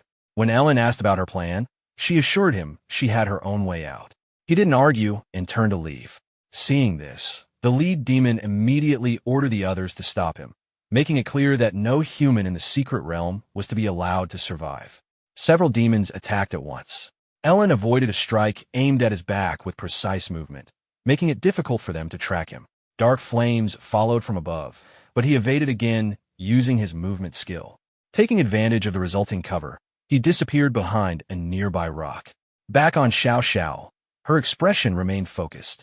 Noticing that Ellen had seemingly escaped, she withdrew her threads and made her own attempt to leave. Unseen by her, Ellen remained nearby, continuing to observe and record, curious about how she intended to escape. Xiao Xiao ran at full speed. When two demons blocked her path, she cut them down instantly with her threads and broke through the encirclement. The remaining demons gave chase, but they quickly fell behind. Believing she had gained enough distance, she stated her intent to deal with them in the future. However, the scaled demon wasn't finished. It formed a dark energy sphere and launched it toward her. The projectile curved unnaturally through the air, locking onto her position. She sensed it approaching and tried to evade, but the attack continued to track her. Even her threads failed to stop it. Moments later, it struck her directly. Seeing this, Ellen decided to intervene. When the impact settled, Xiao Xiao found herself trapped inside a spherical barrier, the heavenly demon cage. She immediately understood the situation. This was a specialized tool created by demons of imperial lineage, designed to capture humans. Once inside, escape was nearly impossible unless one's strength exceeded that of its creator. She hadn't expected such an item to appear here and began to suspect that the secret realm itself might be connected to a higher-ranking demon lineage. The demon assessed her calmly, noting her apparent status and her ability to wield the star puppet strings, an item of significant value. Capturing her would bring a reward far greater than the cost of using the cage. Xiao Xiao rejected the idea of being taken, but she had little control over the situation. The demon reached into the cage, intending to take her weapon. Before it could proceed, its claws suddenly froze. The ice spread rapidly, covering its entire arm. Startled, it demanded that whoever was responsible reveal themselves. Xiao Xiao immediately understood. She turned toward the source and saw Ellen. Questioning why he hadn't left, she watched as he casually tossed her phone back to her, stating that he had completed the recording, though he had only kept the earlier footage. Xiao Xiao couldn't understand why Ellen hadn't left. Instead of escaping, he had stayed behind to continue recording. Ellen treated it as obvious. He had been paid, so he completed the task. She insisted he should have prioritized his life, pointing out that no reasonable person would remain in such danger just to film. The demon, still clutching its frozen arm, ordered the others to kill Ellen. At once, they rushed him from all sides. In response, a cold aura spread outward from Ellen, forming a freezing domain around him. It was the Ice Crystal Heart's ability, Absolute Zero. Within that space, his ice-based attacks became significantly stronger. Large ice spikes erupted in all directions, striking the surrounding demons. Two tried to flank him, but he froze them instantly where they stood. Another attacked from behind, but Ellen formed an ice blade, turned, and cut it down in a single motion. Xiao Xiao urged him to stop and escape, warning that he wouldn't survive if he continued. Ellen replied dryly that if he died, she could at least take his body out and bury it. She continued urging him to run. During the exchange, he was struck in the chest by an energy attack. A red vortex followed, and although he raised an ice wall to block it, the impact threw him back. Xiao Xiao called out to him, concerned. Ellen coughed as he stood up again. Despite the damage, he was still conscious, which caused the demon to question whether he was even human. Holding his chest, Ellen showed a faint smile and stated that the demons had done enough. Now it was his turn. The lead demon dismissed him, assuming he was at his limit. As the remaining demons charged again, Ellen chose to use a forbidden spell. He brought his hands together, and ice spread across the ground, the activation of Eternal Ice Seal. The demons mocked him, thinking the attack had missed. Ellen said nothing. Moments later, the ice detonated. Countless shards burst upward, forming a massive ice pillar that collapsed with force, destroying every demon in its range. Xiao Xiao stood still, unable to react. Over 20 demons had been eliminated in an instant. Ellen approached, coughing, and remarked that the outcome had been certain. Xiao Xiao asked if he was all right. He gave a brief gesture in response before losing consciousness, the strain of the forbidden spell catching up to him.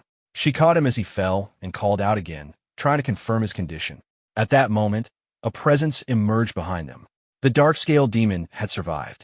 It moved in without warning and swung its arm toward them. Ellen sensed the attack and pushed Xiao Xiao aside, telling her to be careful. The strike landed on him instead, sending him crashing into a nearby rock with heavy force. Xiao Xiao called his name, her voice unsteady. As she watched him take the hit, her expression tightened, shifting from shock to anger. Moments later, Xiao Xiao's butterfly-like wings appeared again, accompanied by her star puppet strings. She moved instantly, reappearing behind the dark-scale demon and binding it tightly once more. This time, she didn't hesitate. The threads cut through it completely, ending the fight before it could react. Without stopping, she rushed back to Ellen and urged him to stay conscious. She took out her pouch and explained that she had medicine prepared by a high-level alchemist, insisting it would help him recover. Ellen tried to tell her to leave immediately in case more demons arrived, but she ignored him. She placed a pill in his mouth, then another, continuing until he could barely swallow. Misreading his condition, she began to panic, assuming he had died. Overcome with emotion, she promised to grow stronger, take revenge, and bring him out of the secret realm. She held onto him tightly as she cried, until he suddenly coughed. The movement startled her. Ellen weakly told her to loosen her grip, remarking that she might suffocate him before anything else could. Relief replaced her panic as she realized he was still alive. Ellen, still weak, commented that either the medicine had worked or he had simply managed to hold on. She reassured him that once they left, she would find a top cleric in Daxia to treat him properly. Then, using her threads, she wrapped him securely, forming a protective cocoon so she could carry him. Determined, she began moving through the rocky terrain, intent on getting them both out of the secret realm. The scene shifted to the exit, a massive stone head with a glowing portal beneath it. Several demons stood guard around it, ensuring no human could leave. For those entering the realm, their fate had already been decided the moment they stepped inside. Hidden behind a large rock, Xiao Xiao noticed a pile of human corpses nearby and froze for a moment. The scene confirmed her suspicion. The secret realm had been set up as a trap. Any human who entered was being hunted down and killed. Ellen told her to put him down and leave on her own. If she escaped, she could return later with help and possibly save others. Staying with him would only slow her down. She refused immediately. To her, he wasn't a burden but a teammate, and she had no intention of abandoning him. Before they could decide their next move, a nearby demon spotted them and alerted the others. Within moments, they were surrounded. To the demons, They were easy prey, one injured and the other alone. Xiao Xiao released her threads, making it clear she intended to fight. Ellen, however, asked to be let down, saying he could handle himself. She didn't argue and released him at once. She rushed forward, engaging 3 demons at once. Her threads spread rapidly, striking across the ground and cutting through her targets. The clash sent debris into the air as the demons were struck down. While she fought, Ellen turned toward the fallen job changers. Though the sight was grim, it presented an opportunity. Activating his ability, he began absorbing their remaining essence. Energy surged around him as the bodies were consumed. One after another, their levels and attributes were added to his own. His strength, agility, and overall level increased noticeably. At the same time, Xiao Xiao found herself surrounded again. The demons closed in, taunting her and making their intentions clear. They planned to break her before killing her. She showed no fear. With a steady voice, she rejected their threats and made it clear she would not allow herself to be captured. Suddenly, snow began to fall across the area. The demons paused, confused by the sudden change. They sensed a powerful presence but couldn't immediately locate it. Above them, at a distance, Ellen raised his hand and activated another forbidden frost spell, sacrificing part of himself to do so. The result was immediate. A massive surge of ice swept across the battlefield, freezing everything in its path. The demons were caught mid-motion, encased where they stood. The sudden opening gave Xiao Xiao a chance to break free. Even as they froze, some demons realized the scale of the threat. They questioned how someone with such power could exist near a place like Qingqing. One of them quickly ordered a signal to be sent. A red flare shot into the sky. Ellen understood what that meant. Reinforcements were on the way. Staying any longer would only make things worse. With no time left, they decided to leave the area immediately. Xiao Xiao pointed out that the demons were guarding the exit, and it was likely that more humans were trapped inside the secret realm, not just the 2 of them. Ellen agreed, but he also noted that the large number of demons made this place ideal for gaining strength. Part of him was reluctant to leave. Later that night, the 2 rested in a forest, sitting by a small fire while roasting meat. Ellen remarked that it tasted good. Xiao Xiao, encouraged, said she admired how quickly he had recovered, considering how badly he had been injured earlier. Ellen credited both her medicine and the 4-eyed demon pig she had cooked. Hearing that, she wondered aloud if she could become a chef someday. Ellen replied that she could always open a restaurant after they got out. She seemed genuinely pleased, mentioning it was the first time anyone had complimented her cooking. Their conversation was interrupted by faint noises nearby. Ellen questioned whether there were other people in the forest, and Xiao Xiao mentioned that she had already noticed traces of human activity earlier, while hunting. They decided to investigate. Not far away, a group of injured survivors was gathered. One of them explained that the secret realm was clearly a trap, not a place holding valuable artifacts. He pointed out that demons of this number shouldn't appear near a place like Qingqing, suggesting something larger was happening. Their immediate concern, however, was finding a way out. Another survivor added that the exit was completely blocked by demons, making escape nearly impossible. At that point, a man in red robes stepped forward. Known as Wu Hao, he was the strongest among them, a level 48 flame swordsman. The others urged him to share his plan. Wu Hao explained that their situation required a harsh decision. Those who were severely injured, he said, would not be able to escape and would only slow the group down. He proposed using them as bait to draw away the demons guarding the exit, allowing the others to break through. 2 injured men immediately objected, saying it was equivalent to sending them to their deaths. A woman also opposed him, unwilling to abandon her wounded husband. Wu Hao asked if anyone else disagreed. When no one spoke, he acted without hesitation. His blade flashed, striking down the 2 injured men. They collapsed as blood spread across the ground. The woman reacted in shock, accusing him of needless cruelty. Wu Hao responded coldly, stating that their deaths simply created more bait. He repeated his question, asking if anyone else objected. No one spoke this time. Wu Hao declared that they would proceed with his plan and added that the injured should be restrained to prevent them from alerting the demons. At that moment, Xiao Xiao stepped forward and openly opposed him. She pointed out that their true enemies were the demons and questioned how he could turn on his own people. Ellen echoed her stance but shifted the tone, mocking Wu Hao's reasoning. He then told Xiao Xiao that if she wanted to confront someone properly, She needed to be more direct, and proceeded to deliver a sharp, unfiltered series of remarks toward Wu Hao.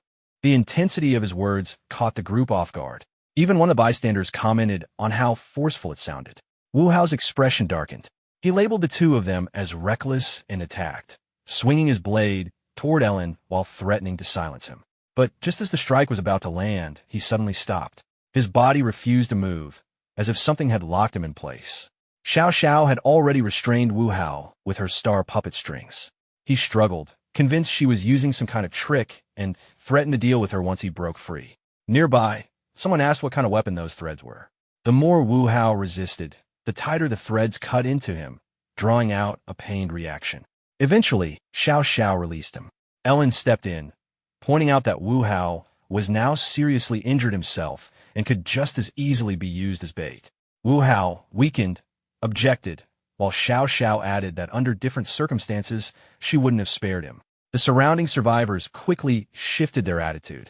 They approached Ellen and Xiao Xiao, treating them as their best chance of survival, and asked to be taken along. They promised rewards once they escaped and began pleading.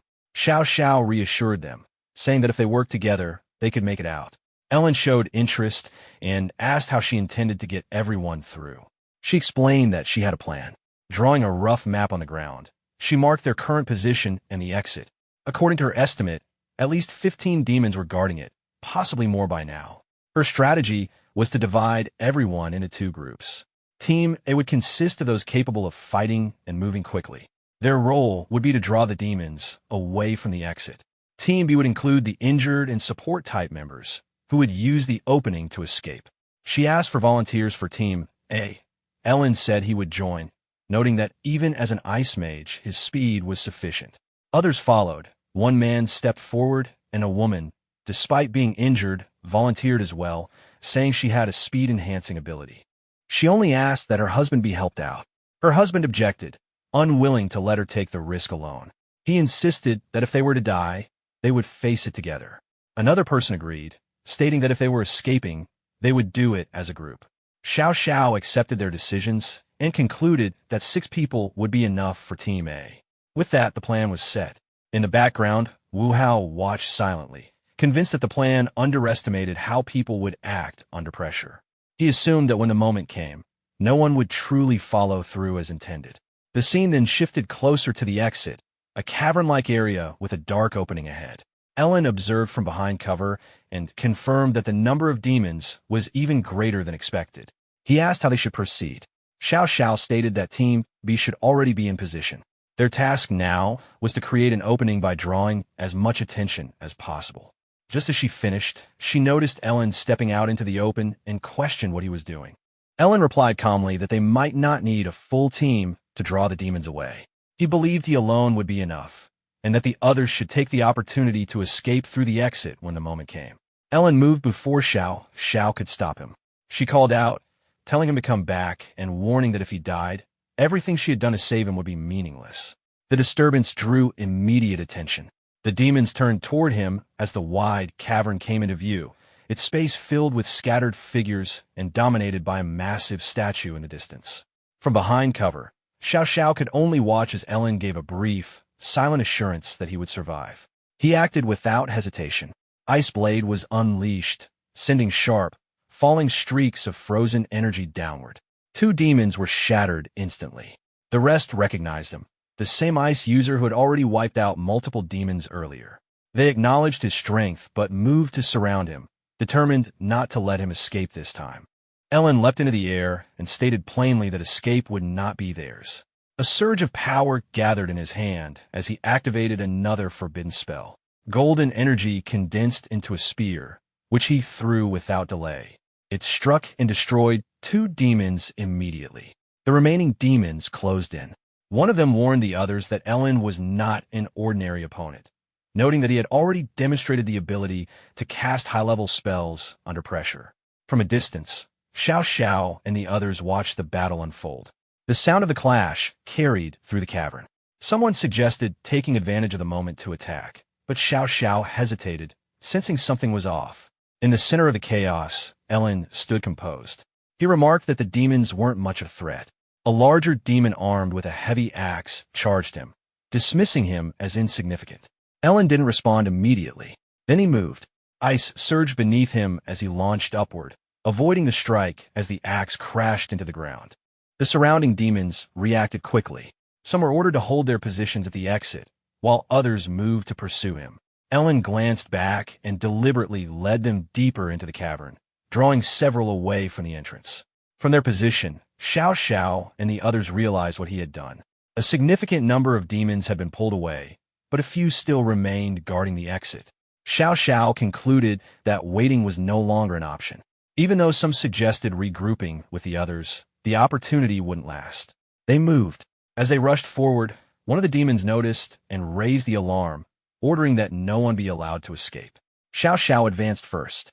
With her wings accelerating her movement, she closed the distance quickly and cut down the first two demons blocking their path. Not far away, Wu Hao watched from behind a rock as Ellen fought multiple demons. He let out a quiet laugh, satisfied that the two had drawn most of the enemies away. Turning to the others, he ordered them to abandon the wounded and prepare to leave. One man questioned him, reminding him that the plan was to get everyone out together. Wu Hao dismissed him, asking if he still wanted to survive. The man fell silent, and another quickly agreed, unwilling to argue. A woman urged them not to overthink it and focus on escaping. Wu Hao made it clear anyone who wanted to live should follow him. They moved quickly across the uneven terrain. An explosion echoed nearby as they ran. From a distance, Xiao Xiao noticed them and initially assumed Team B had come to assist. But as their direction became clear, she realized they were heading straight for the exit. It was obvious who was behind it, and worse, the severely injured had been left behind. She muttered that Wu Hao would eventually face the consequences of his actions. Wu Hao, on the other hand, seemed pleased. He credited their survival to those who had drawn the demons away, even remarking that people like that made it easier for others like him to live longer. Just as they approached the exit, a massive stone pillar suddenly dropped, sealing it shut with a heavy impact. The group froze in shock. Wu Hao demanded to know what was happening. Someone suggested they had triggered a trap. Wu Hao cursed, suspecting it was a contingency set by the demons, and insisted they break through it. They attacked the barrier together, but it barely reacted. The force of their strikes only scattered debris without making a real dent. Frustrated, Wu Hao couldn't understand how such a large group couldn't break a single wall. From afar, Xiao Xiao observed the situation and concluded they had fallen directly into the demon's trap. Another person agreed, saying it was the result of their actions. Then came a warning. Reinforcements were returning. Xiao Xiao spotted more than a dozen demons approaching and alerted the group. Moments later, the demons closed in, surrounding them once again. A red-skinned demon led the charge, declaring that none of them would leave alive. A surge of red energy tore across the ground as the attack began. Seeing the overwhelming pressure, Xiao Xiao suggested pulling back for now. Meanwhile, in a rocky ravine, Ellen leaned against a cliff, recovering. A large stone slab blocked part of the path nearby. Noticing movement, he looked up. Xiao Xiao reached him and immediately asked why he was there and whether he was injured. Ellen looked at them, confused as to why they hadn't escaped. Then he considered the situation and asked if the demons had prepared some kind of backup plan. Xiao Xiao explained that the demons had already set a trap at the entrance, and Team B had been completely wiped out. Another survivor added that some had tried to escape by abandoning the wounded, implying it led to their downfall. Hearing this, Ellen's expression changed. He admitted that the situation was partly his mistake. Without wasting time, he told everyone to follow him. They were going back. This time, he intended to confront the demons directly. Soon after, Ellen returned to the exit of the secret realm, where several demons were already waiting. He had initially planned to send the others out first before dealing with the enemies, but that option was no longer available. He openly challenged them, making it clear he intended to fight. The demon leader responded with confidence, accepting the confrontation. Moments later, a surge of cold, blue energy descended from above. Ellen leapt from a high point as the force struck the ground, splitting it apart, and moved straight toward the leader. They collided midair. Ice and energy clashed, and the impact sent shockwaves across the area. The demon leader observed him closely, noting that Ellen had been heavily injured earlier and questioning how he had recovered so quickly. Ellen raised his hand and dismissed the question, implying it wasn't something the demon would understand. At that moment, A dark red energy spread outward from him, engulfing the battlefield. It consumed the remains of fallen demons, drawing everything into him. The demon leader paused, unable to immediately comprehend what he was seeing.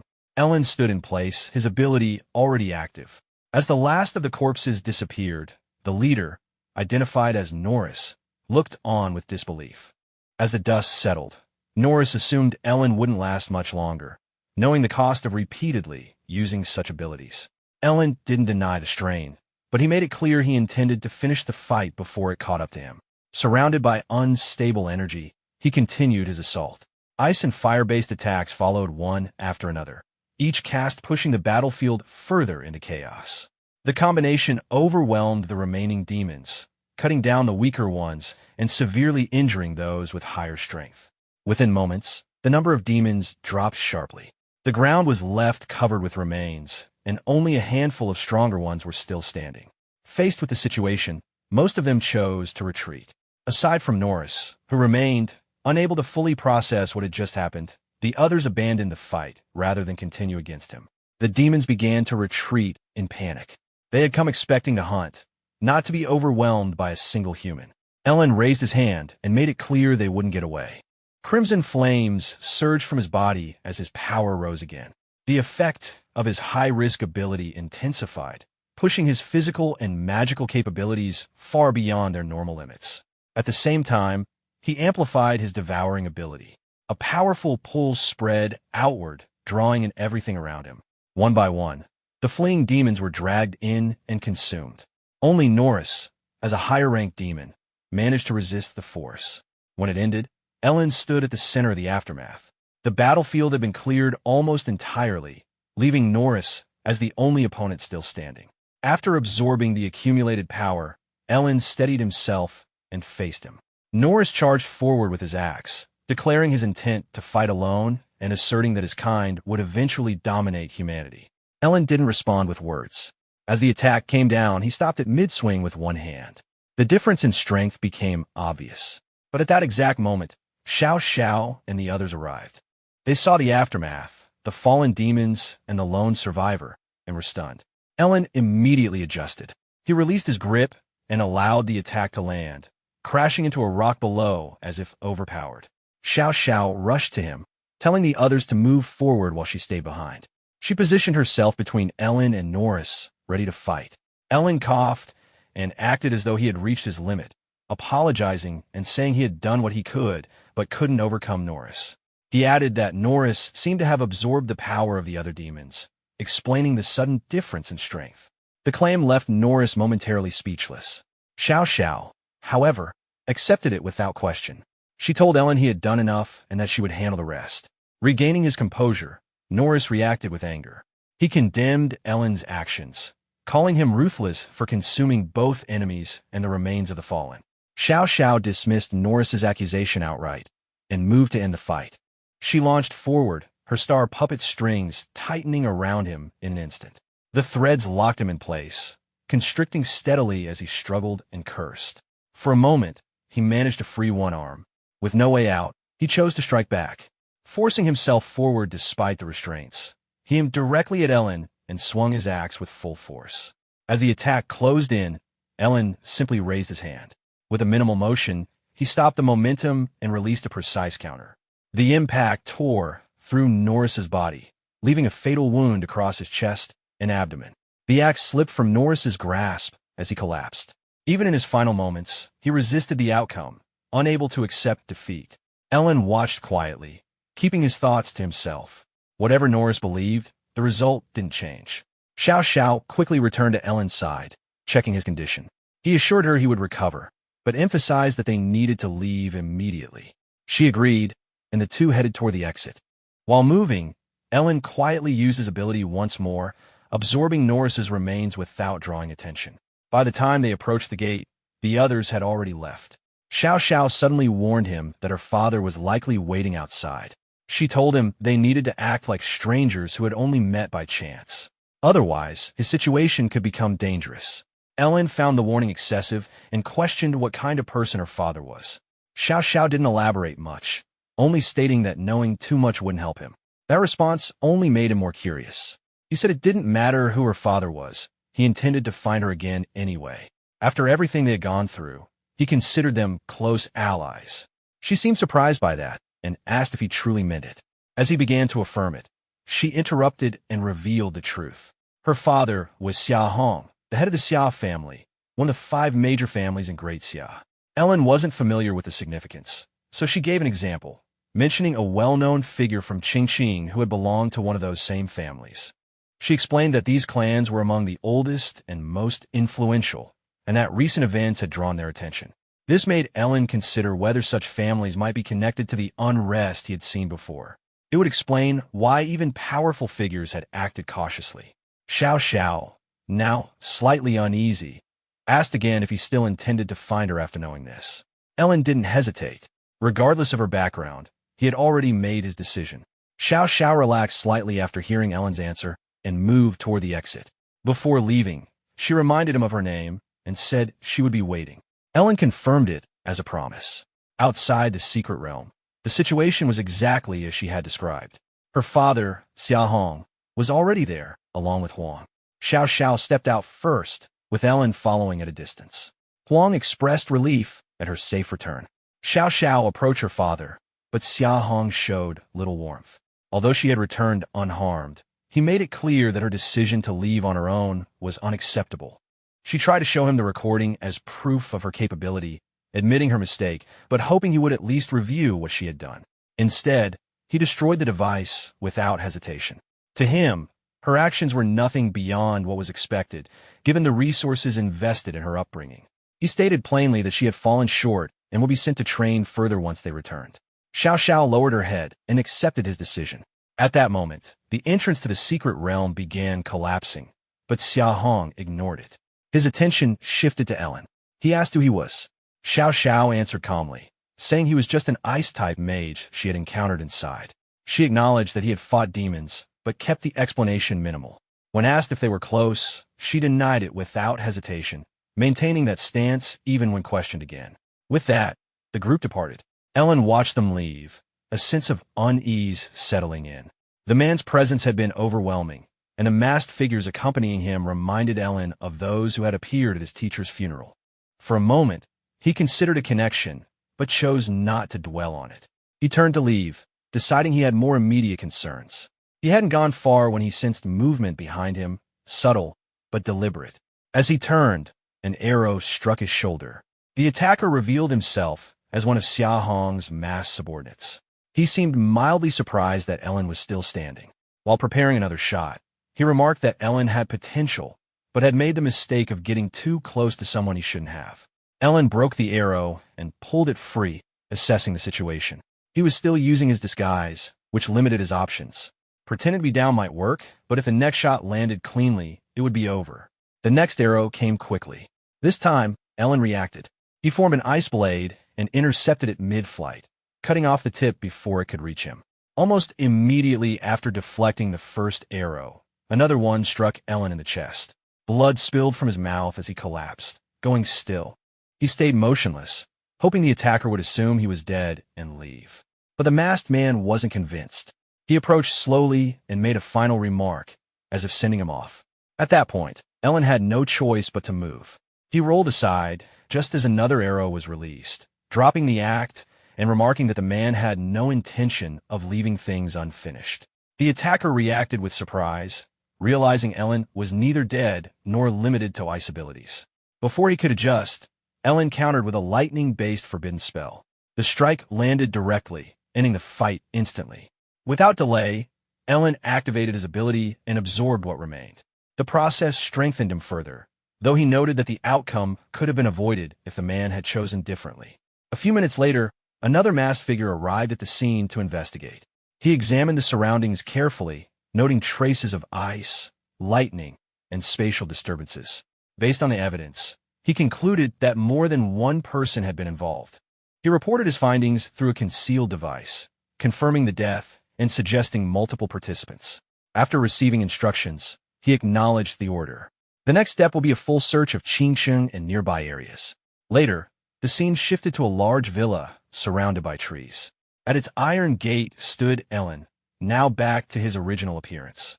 He called out, asking if Master Nong was present. Receiving no response, he called again. When there was still silence, he decided not to wait.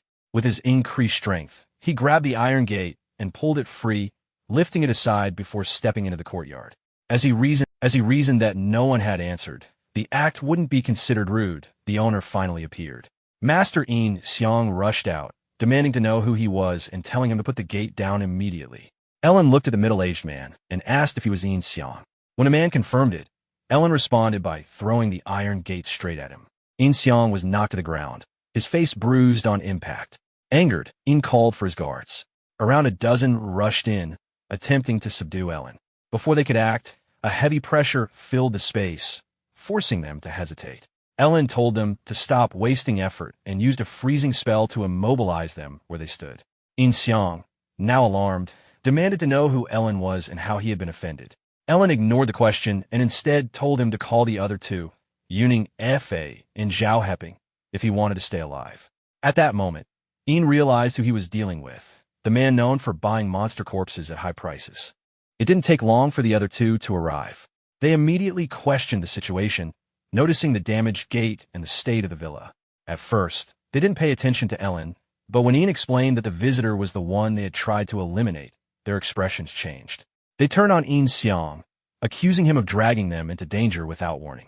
Yin fired back, pointing out that they had been equally involved in the decision and had no right to shift the blame onto him now. Ellen cut them off before the argument escalated further. He clarified that he wasn't there for revenge, he had come for business. The statement caught all three off guard. Without further explanation, Ellen took out an epic-level weapon, a rainbow bow, and placed it before them. He asked them to reforge it. The bow's attributes were already strong, including enhanced vision capabilities that significantly improved both static and dynamic sight. The three hesitated. They explained that equipment of that level was beyond their individual ability. Even as experienced blacksmiths, they were not masters, and reforging such an item would normally require higher expertise and collaboration. Ellen acknowledged this, but pointed out that the three of them were specialists from the same professional alliance. Together, they should be able to find a way. Ellen turned to leave, but he pointed out the obvious problem. His two associates, Yuning Fa and Zhao Heping, were not high-level blacksmiths. Reforging an epic weapon was beyond their usual capability. Before the thought could go any further, a bolt of lightning struck the courtyard pond without warning. The message was clear. Ellen asked again if it could be done. All three immediately agreed. Satisfied, Ellen prepared to leave. He told them their survival depended on the result. If they succeeded, they would live. If not, they already understood the outcome. He added that he would return later and expected to be informed once the work was complete. After he left, the three were left in silence, fully aware that everything now depended on the success of the reforging. In the workshop, they began immediately. Over the next day and night, they worked without rest. The two alchemists assisted by maintaining the furnace and stabilizing materials, while Yin handled the forging itself. The process was exhausting, requiring constant precision. After several days of continuous effort, they finally completed the reforging. They contacted Ellen at once. When he arrived, they presented the weapon. The rainbow bow had been successfully reforged into a new form, the Holy Silver Bow. It remained at the epic level, with refined attributes and further potential for enhancement. Its primary ability allowed attacks within close range to deal significantly increased damage, while bypassing most defensive equipment below a certain tier. Ellen inspected the bow carefully. The improvements were practical and effective, especially for close combat. He acknowledged the result. Zhao Heping cautiously asked if they were free to go. Ellen kept his word. He left them unharmed, making it clear that he expected not to encounter them again. Afterward, he headed toward the Ji family estate. Upon arrival, he announced his return. Galingu and his father were surprised to see Ellen outside his room. They were certain he had been inside the entire time. Ellen quickly covered it with a simple excuse, saying he had stepped out briefly for some air, then shifted the topic. He brought up the situation in Qingcheng, explaining that too many people were targeting him and that he needed a bodyguard. President Ji agreed, and Ji Lingyu assured him the matter would be handled. Ellen left it to them. Internally, however, he had a different plan. He intended to take the role himself under a new identity.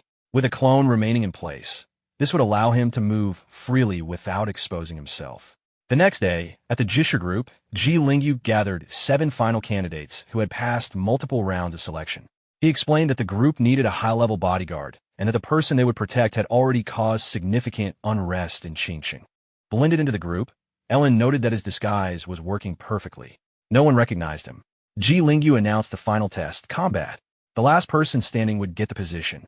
Before anyone else could act, Ellen stepped forward and proposed that all 6 opponents attack him at once. His tone was calm, but direct. The others reacted immediately, irritated by what they saw as arrogance. Ye Lin observed him closely, noticing the confidence and attitude. One of the candidates, a bald man known locally, warned Ellen not to underestimate them. Ellen ignored him. Instead, he took out his newly reforged epic weapon. The bow drew attention instantly. Another candidate quickly assessed the situation and told the others not to hold back. Since Ellen was clearly an archer, they needed to close the distance quickly. He asked if anyone could take a defensive role to block incoming attacks. Before they could organize further, Ellen had already drawn the bow. He aimed directly at the one giving orders and released the arrow, remarking that he was talking too much. The speed caught the target off guard. The arrow would have struck its target cleanly, but someone stepped in at the last moment. The bald fighter raised his shield and intercepted it. Even so, the impact forced him backward, leaving him shaken. He warned the others that he couldn't block many more like that, and urged them to act quickly. The remaining candidates immediately coordinated and charged together, deciding to deal with Ellen first before competing among themselves. The bald fighter led from the front, holding the line. Ellen, meanwhile, remained focused on testing his weapon at close range. He released another shot. This time, the arrow tore straight through the shield and into the bald fighter's lower abdomen. The man froze in disbelief. His defense had always been reliable, yet it failed instantly. The force of the strike sent him flying, kicking up dust as he crashed down. The others hesitated for a moment, but kept moving. They had already closed the distance and believed this was their opportunity. Acting together, they launched their attacks. Ellen didn't retreat. He gripped the bow and moved. In a single burst of speed, he cut through their formation. Within seconds, all of them were down, coughing blood and unable to continue. The shift in momentum was absolute. The one who had been giving instructions lowered his head and conceded. The others followed. It wasn't worth risking their lives over a job. The field fell quiet, broken only by their groans. Ye Lin stepped forward, clearly impressed. He acknowledged Ellen's performance and asked for his name. Ellen introduced himself under his alias, stating his level and class. Ye Lin accepted it without question. He confirmed the position, outlining the terms, equipment support from the Jisha group, and a high annual salary. He then gestured for Ellen to follow, saying the final procedures would be completed shortly and that his employer would be satisfied. Ellen responded appropriately, thanking him. Internally, however, he was confident in how everything had turned out. Elsewhere, the situation was shifting. A large group of monsters was on the move. Orcs carried prey across rough terrain, while flocks of birds scattered overhead. The scale of the movement suggested something deliberate. From a nearby cliff outside Qingsheng, Xiaohong observed the scene alongside his masked subordinates. He asked whether his daughter had returned safely. Upon receiving confirmation, he turned his attention back to the advancing force. One of the masked men questioned the decision. The number of monsters being drawn in would overwhelm the city. Another subordinate challenged him, asking if he was doubting the plan. The operation had a clear objective, to force a specific individual out into the open. The questioning man clarified that his concern was about the civilians in the city. The response made it clear that this was not a priority. From the cliff, Xiaohong showed no hesitation. To him, sacrificing a single city meant nothing if it served a greater objective. He made it clear that if the so-called origin artifact truly existed, it would belong to the Xia family, no matter the cost. At Yin's residence, investigators from the Bureau examined the aftermath. The scene offered no clear leads. The entire household had disappeared, and the only notable detail was that a bow had been forged shortly before they vanished. Officer Huang ordered a follow-up. Identify all job changers in Qingsheng who used longbows. That trail led them to the Ji family estate. At the entrance, Huang confirmed the suspect's identity with his subordinate. The man had recently applied for a bodyguard position, and the person he was assigned to protect was Ellen. Hearing that name again unsettled Huang. Too many incidents seemed connected to him. Once inside, they moved directly to the courtyard. Ellen, still under his alias, acted unaware and asked about their purpose. Huang presented a warrant and identified him as a suspect in the disappearance and presumed death of a high-level blacksmith. He requested that Ellen come with them. Ellen questioned the evidence. Huang responded confidently. The weapon in his possession, the reforged holy silver bow, was proof enough to link him to the case. Before the situation could escalate, a voice interrupted from the direction of the courtyard pool. All attention shifted. A masked figure appeared above the water, asking if they were from the investigation bureau. Huang demanded he identify himself. Instead, the man delivered a warning. A massive horde of demonic beasts was approaching Qingsheng, and the city lacked the strength to stop it. Evacuation was still possible, but time was limited. Huang immediately questioned the claim. There were no known high-level demons nearby capable of gathering such a force. As if in response, the sky began to change. The masked man started to fade, stating that he was only delivering the message under orders. Without further explanation, he disappeared.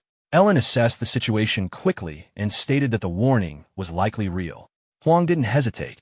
He withdrew at once to handle the emergency, but not before warning Ellen to remain within the city. The investigation wasn't over. Ellen looked up. The sky was darkening unnaturally. A thought crossed his mind. This scene resembled something he had seen before, a ruined version of the city tied to the concept of the Gate of Apocalypse. If events continued this way, Qingsheng could face the same fate. He connected the warning to Xiaohong. Drawing such a massive force of demonic beasts wasn't random. It was deliberate, and it confirmed one thing. Xiaohong was willing to sacrifice the entire city to achieve his goal.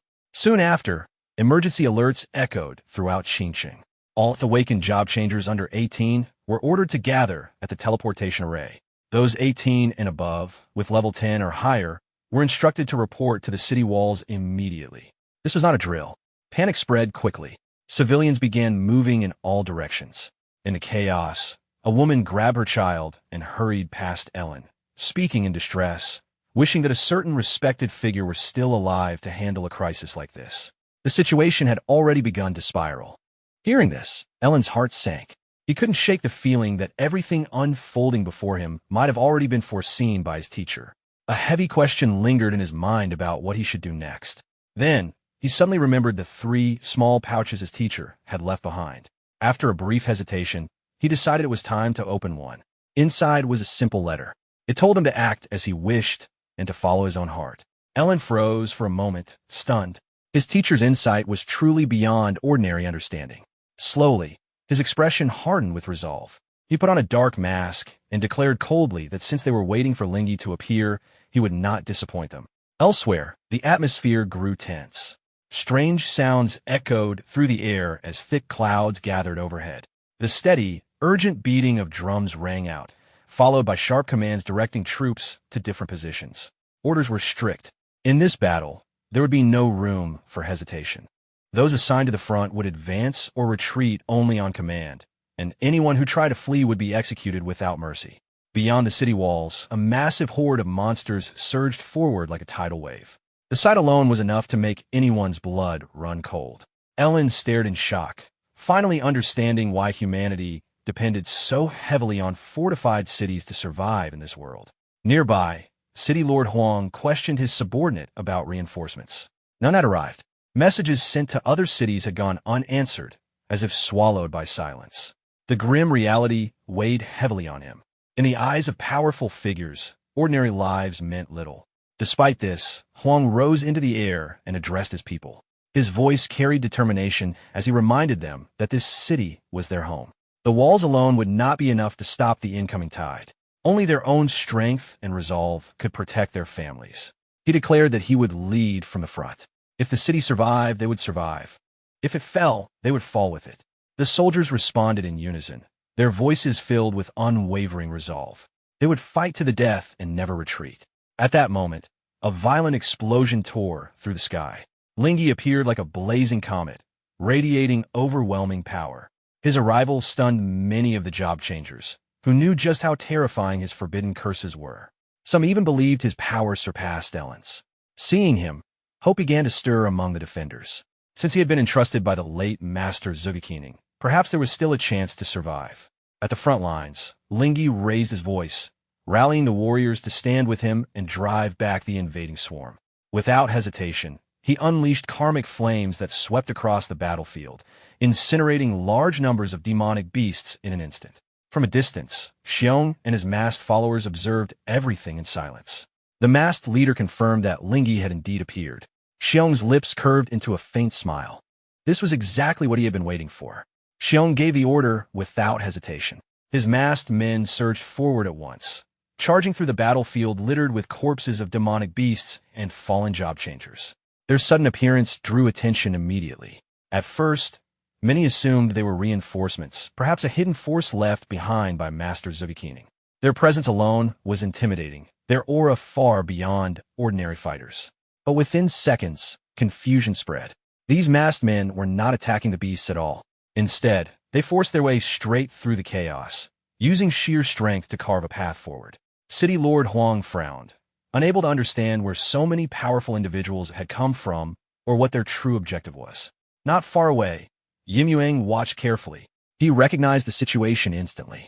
The masked group had finally revealed themselves, and their target was clear. They were coming for his clone, the identity he had created as Lingyi. Surrounded on all sides, Lingyi stood calmly. The masked leader mocked him, questioning why he was no longer running or hiding. Lingyi only smiled faintly and asked if they truly believed they could capture him. He admitted that his plan had failed, but accepted it as fate. Then his expression turned solemn as he declared that he had failed Master Zugakeening. The masked men immediately sensed danger. Realization struck too late. Lingyi was about to self-destruct. They rushed forward to stop him, but there was no time left. A massive explosion erupted, shaking the battlefield and sending smoke and debris soaring into the sky. When the dust settled, a huge crater remained where he had stood. The masked men were stunned. Even they had not expected such resolve. To destroy oneself so decisively meant he truly feared nothing, not even death. One of them turned to their leader, asking what they should do next. On the city wall, Yimueng's expression grew dark. The self-destruction of a level 43 cursed sorcerer had failed to injure them at all. Their strength was far beyond what he had anticipated. Still, the explosion had served its purpose. The identity of Lingyi now had a convincing end. Just then, a familiar voice rang out, sharp and resolute. Ellen's eyes narrowed as he recognized it immediately. It was Juganini. She stepped forward, declaring that she would bury all the masked men along with Lingyi. Her sudden appearance shocked the surrounding job changers. Ellen, however, felt a deep unease. He couldn't understand why she hadn't evacuated with the others. Juganini raised a strange orb in her hand, and Ellen's confusion deepened. Her voice turned solemn as she spoke of inheriting her father's will. She would live or die with Qingcheng. A blinding light erupted from the orb. Winds spiraled violently as a vast force descended from above. City Lord Huang's expression changed instantly as he recognized the technique. It was the great astral array, the eternal star suppression. The sky responded. Countless streaks of starlight rained down like a celestial storm. The ground trembled under the impact, and a strange resonance filled the air. Within moments, every hostile presence caught in the area was sealed. Human or beast, all were trapped inside solid stone prisons. The masked men finally understood. This was the legacy of Zugakeening. Even in death, his power remained terrifying enough to control the battlefield. Some of them cursed under their breath, unable to move a single inch. If they hadn't personally seen Zugakeening's corpse, they might have believed he was still alive. Seizing the opportunity, Huang charged forward and ordered all fighters to attack. The job changers followed instantly, shattering as many stone prisons as they could and eliminating the trapped enemies. The tide of battle began to turn. But at the center of it all, Juganini was reaching her limit. Blood spilled from her lips as her body trembled violently. Faint blue cracks spread across her skin, a clear sign that the power she had unleashed far exceeded what she could endure. Ellen's heart tightened at the sight. He knew better than anyone that such power came at a terrible cost. If this continued, her body would not be able to withstand it any longer. Below, the job changers continued smashing the stone statues one after another. As they fought, many couldn't help but feel a deep sense of regret. A man like Zugakeening, who had protected the city even beyond death, should have lived longer. Still, they were grateful, and now his daughter was carrying on his will. Not far away, the masked leader's expression darkened. He had no intention of waiting to die in confinement. He immediately ordered his subordinates to break free at all costs. If they failed, all of them would perish here. The masked men quickly formed a formation resembling the 12 zodiac beasts.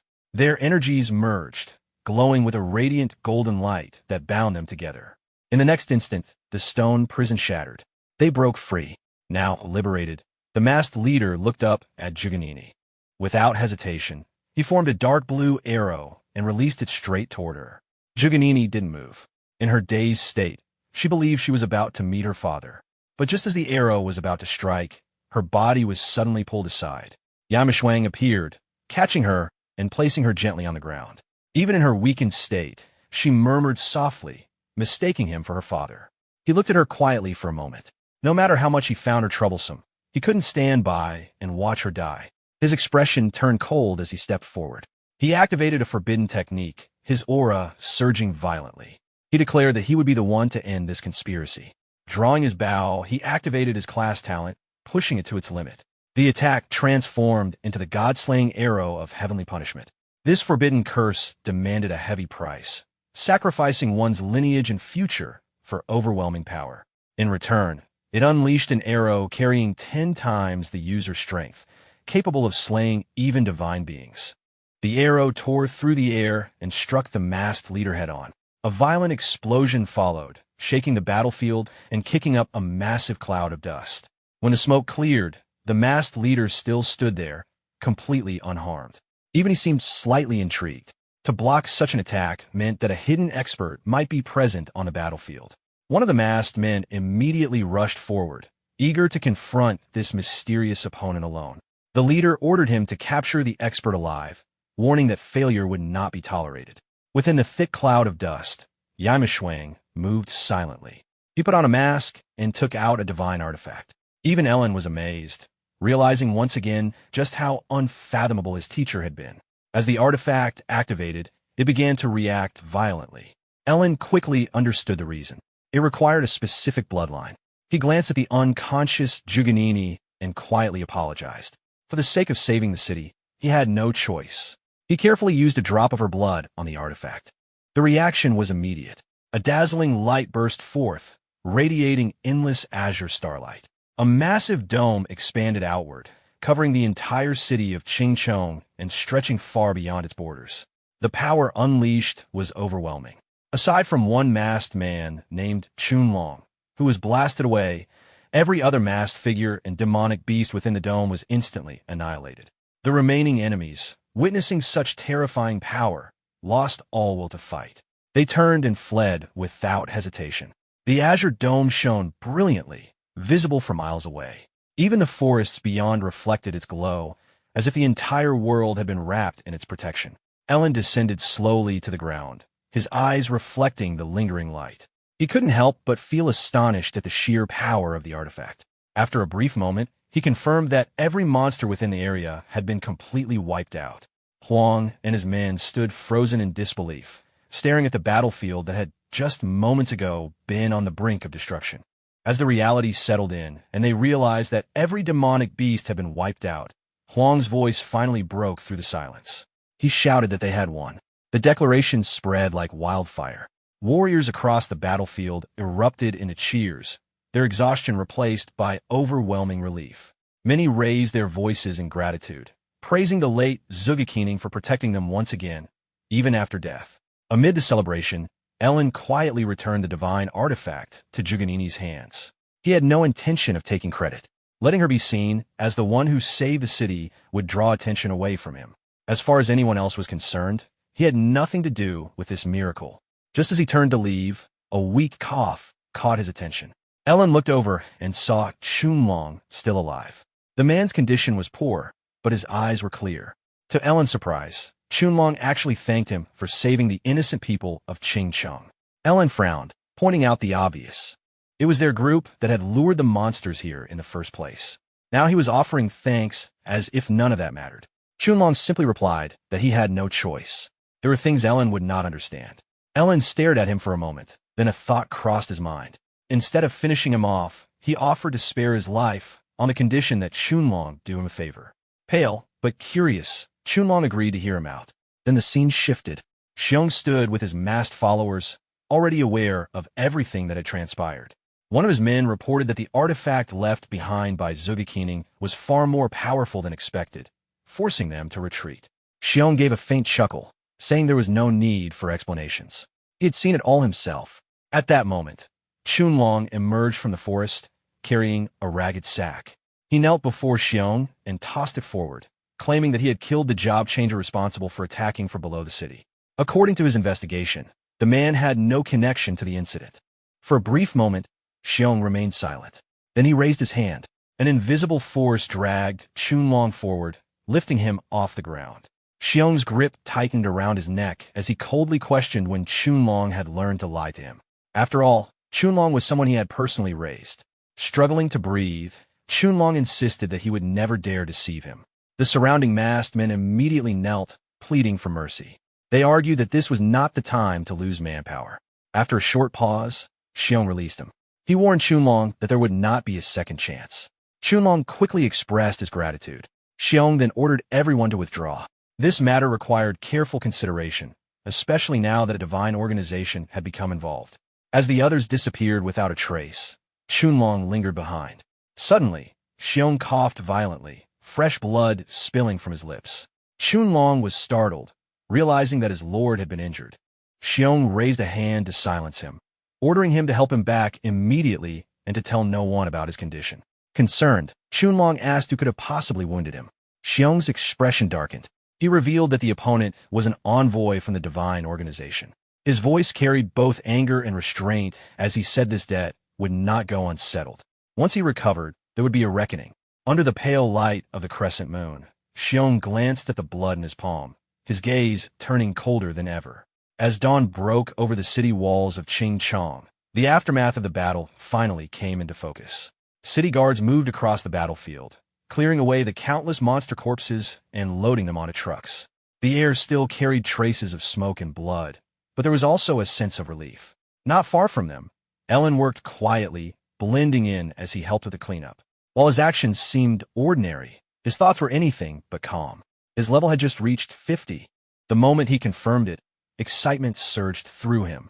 This milestone had unlocked his third professional talent. For a Forbidden Spellcaster, level 50 marked a turning point. From now on, every 10 levels would grant him a self-created forbidden spell. Curious, Ellen immediately examined the details. The concept itself was astonishing. He could design a forbidden spell based entirely on his own intentions. His first idea was bold, resurrection, but when he attempted to form such a spell, the system rejected it outright. The cost he proposed didn't meet the requirements.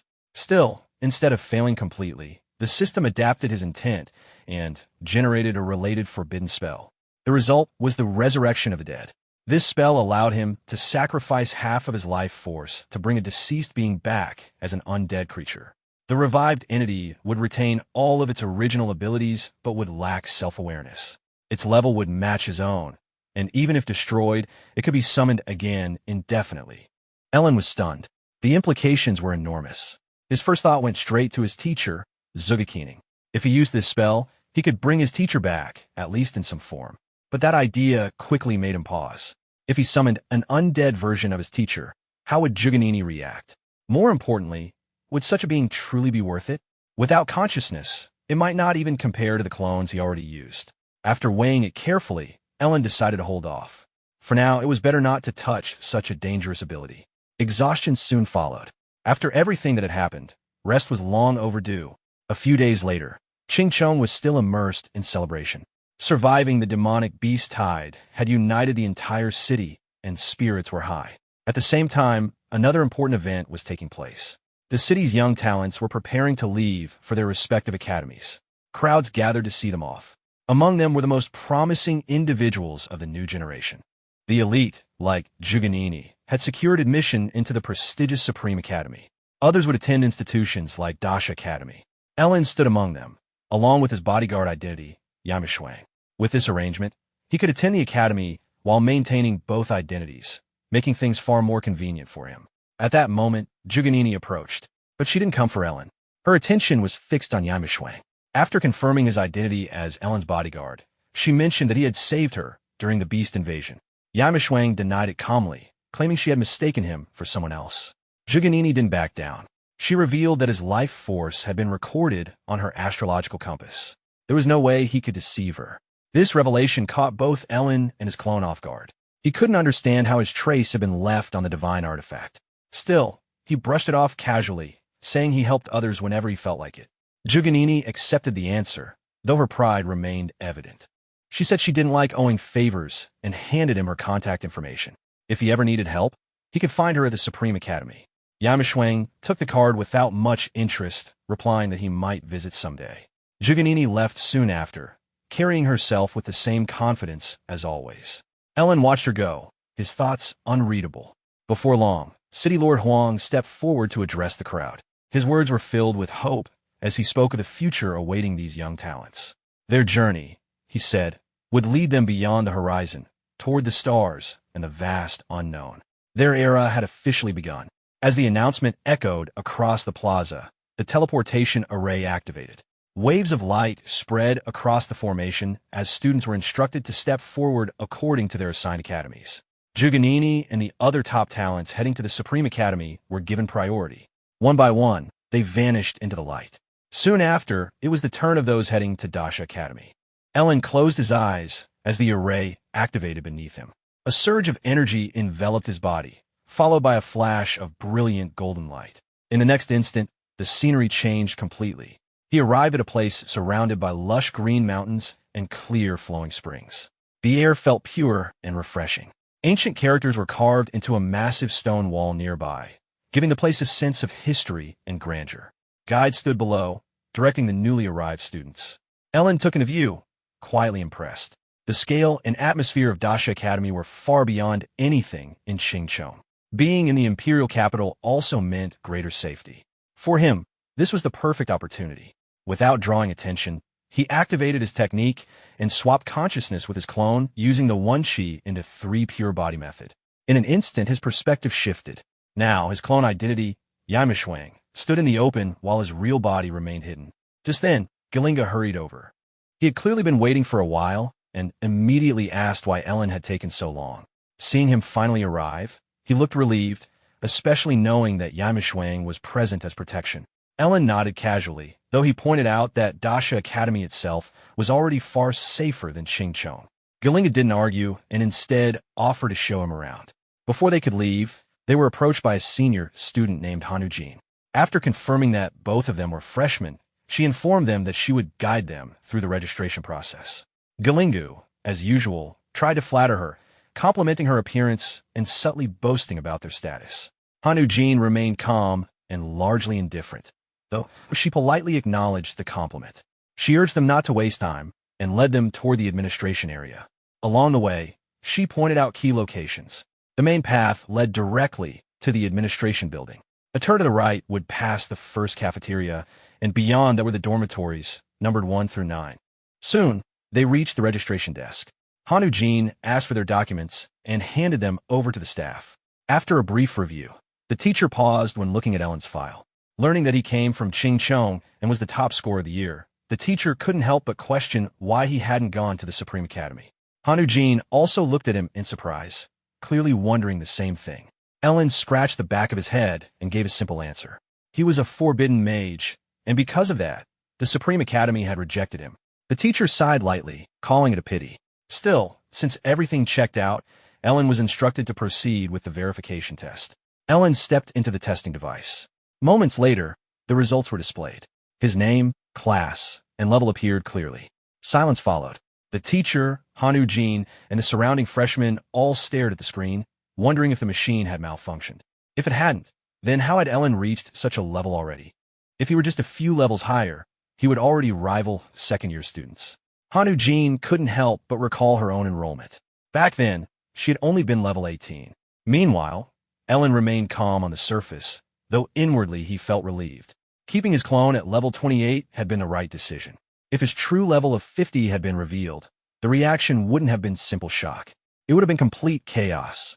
Ellen didn't. The teacher sighed, rubbing his aching head as he repeated that it was such a waste for a forbidden mage.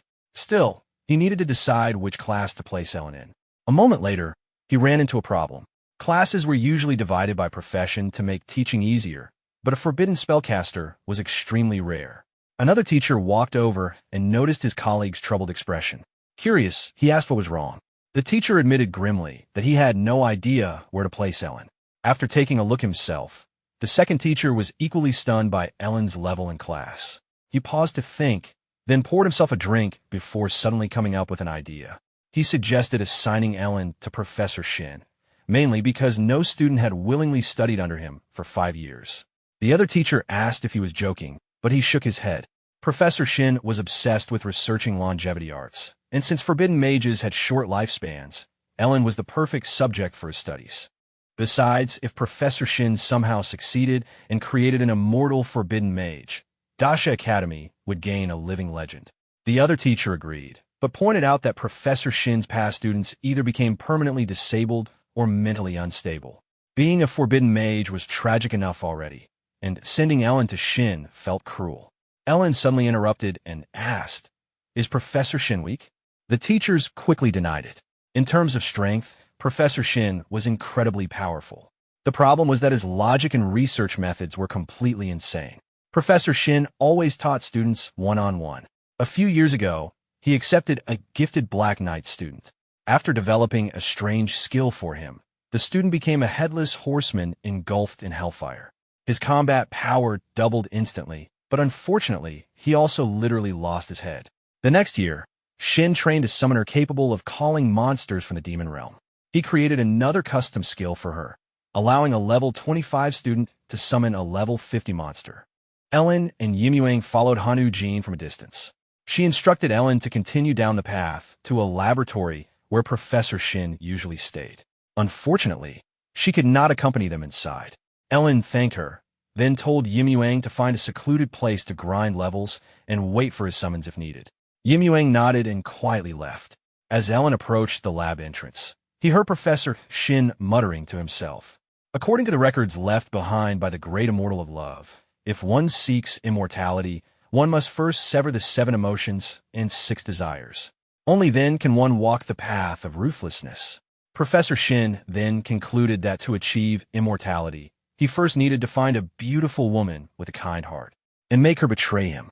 At that moment, Ellen seriously began wondering if Professor Shin was completely insane. The moment Ellen stepped into the lab, Professor Shin frowned and asked which family's child had come to settle a grudge with him. After all, he had not accepted a student in years.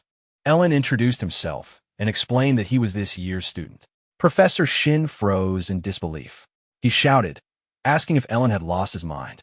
Who in their right mind would willingly choose him as a mentor?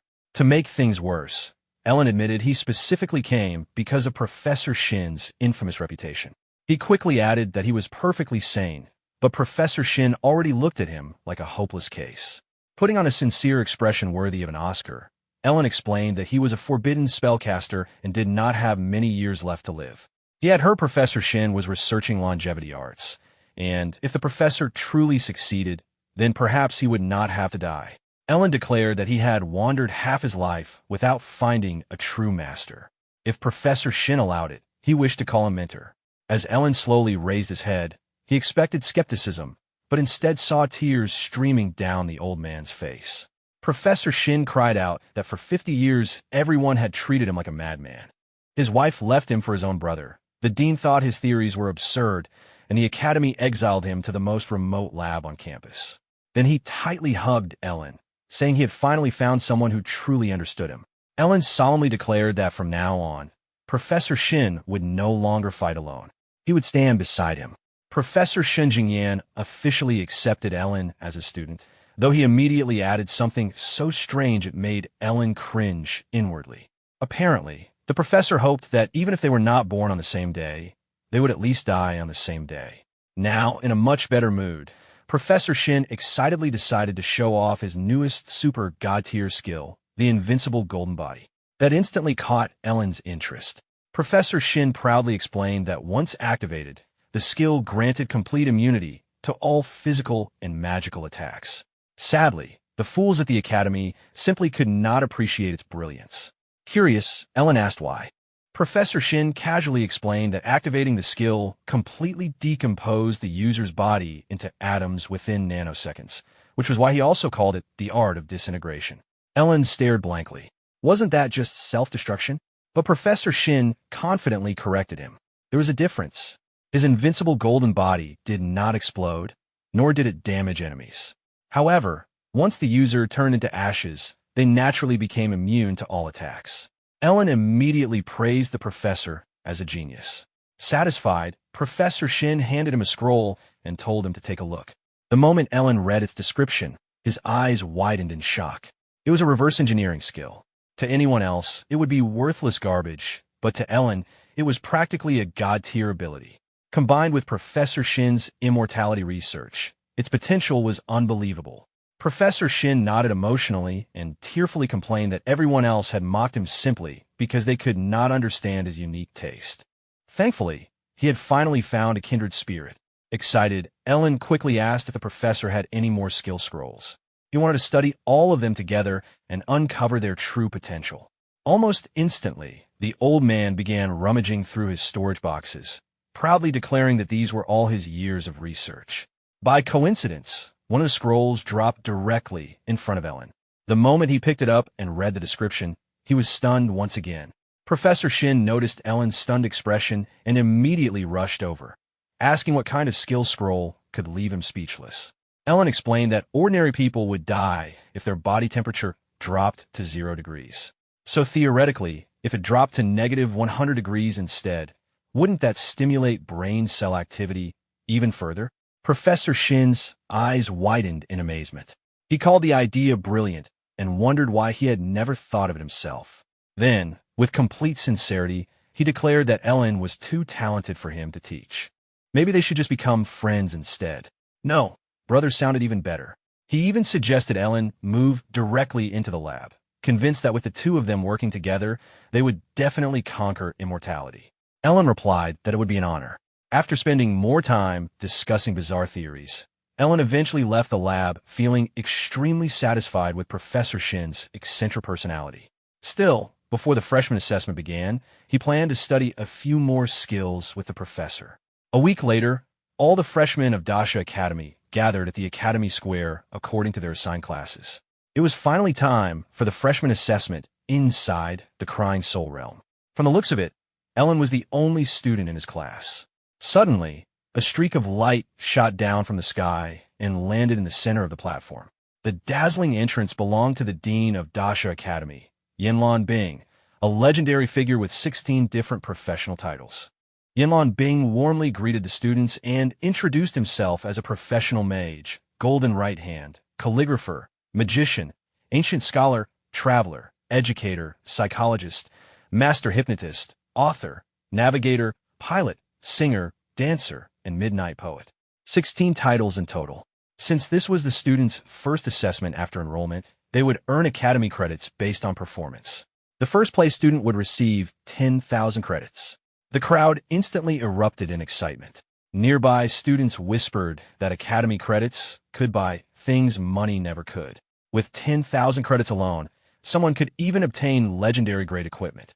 Hearing this, Ellen immediately decided to take the assessment seriously. Ye Lin continued, explaining that because the Crying Soul Realm was dangerous, students would participate in groups of 5. Everyone was free to form their own teams, and each group would also receive a sophomore safety officer who would only interfere if lives were at risk. However, needing rescue would automatically end the assessment. Final rankings would depend on the number of soul-devouring beasts hunted. A level 20 beast crystal was worth 20 points, a level 21 crystal worth 21 points, and so on. The square quickly became noisy as students hurried to form teams. Meanwhile, Ellen silently wondered whether anyone would even want him on their team. Everyone remembered him from registration week, a level 28 Forbidden Mage. But despite his impressive level, most students still viewed his class as useless. No one expected a Forbidden Mage to sacrifice parts of his lifespan just to cast a few spells during a freshman trial. As a result, nobody approached him. Besides, they doubted any Forbidden Mage would truly risk their life in an academy assessment. Just then, Gil Lingyu called out and invited Ellen to join his team. But Ellen hesitated. Considering Gil Lingyu's teammates, he doubted they would willingly accept him. But Gil Lingyu remained as cheerful and optimistic as ever. He told Ellen that, as his boss, he should stop worrying about trivial matters and just follow him. Unfortunately, the apparent leader of the newly formed 5-man team immediately frowned upon seeing Ellen. He angrily shouted at Galingu for bringing a forbidden mage as their final teammate candidate. Anyone with common sense could tell Ellen would only drag the team down. Galingu instantly snapped back, telling the guy, Tian Wing Jing, to watch his mouth because Ellen was his boss. The other two teammates sided with Tian Wing Jing. They admitted they knew Galingu and Ellen were close, but Galingu could not gamble their future just to help a friend. Hearing that, Galingu was ready to explode, but Ellen stopped him first. Still, the arrogant Tian Wing Jing continued provoking them, insisting he was right. In his eyes, a forbidden mage who could not freely cast spells was no different from trash. Ellen calmly told Galingu to forget it. Their concerns were understandable, so he would simply find another team. As Ellen turned to leave, Galingu looked utterly disappointed in his teammates. While walking past Tian Wing Jing, Ellen deliberately bumped into him and secretly stole a strand of his hair. He planned to use it later to test his death sacrifice hex. After Ellen left, Galingu furiously told Tian Wing Jing that he had gone too far. If Ellen was not joining the team, then neither was he. Tian Wing Jing only laughed mockingly. If Galingu did not have a high level, did he seriously think they would ever team up with someone holding an A-rank class? He told Galingu to hurry up and leave as well. When Galingu warned him not to push things further, Ellen stepped in again and told him they were not worth wasting energy on. As the two walked away, Galingu still refused to give up.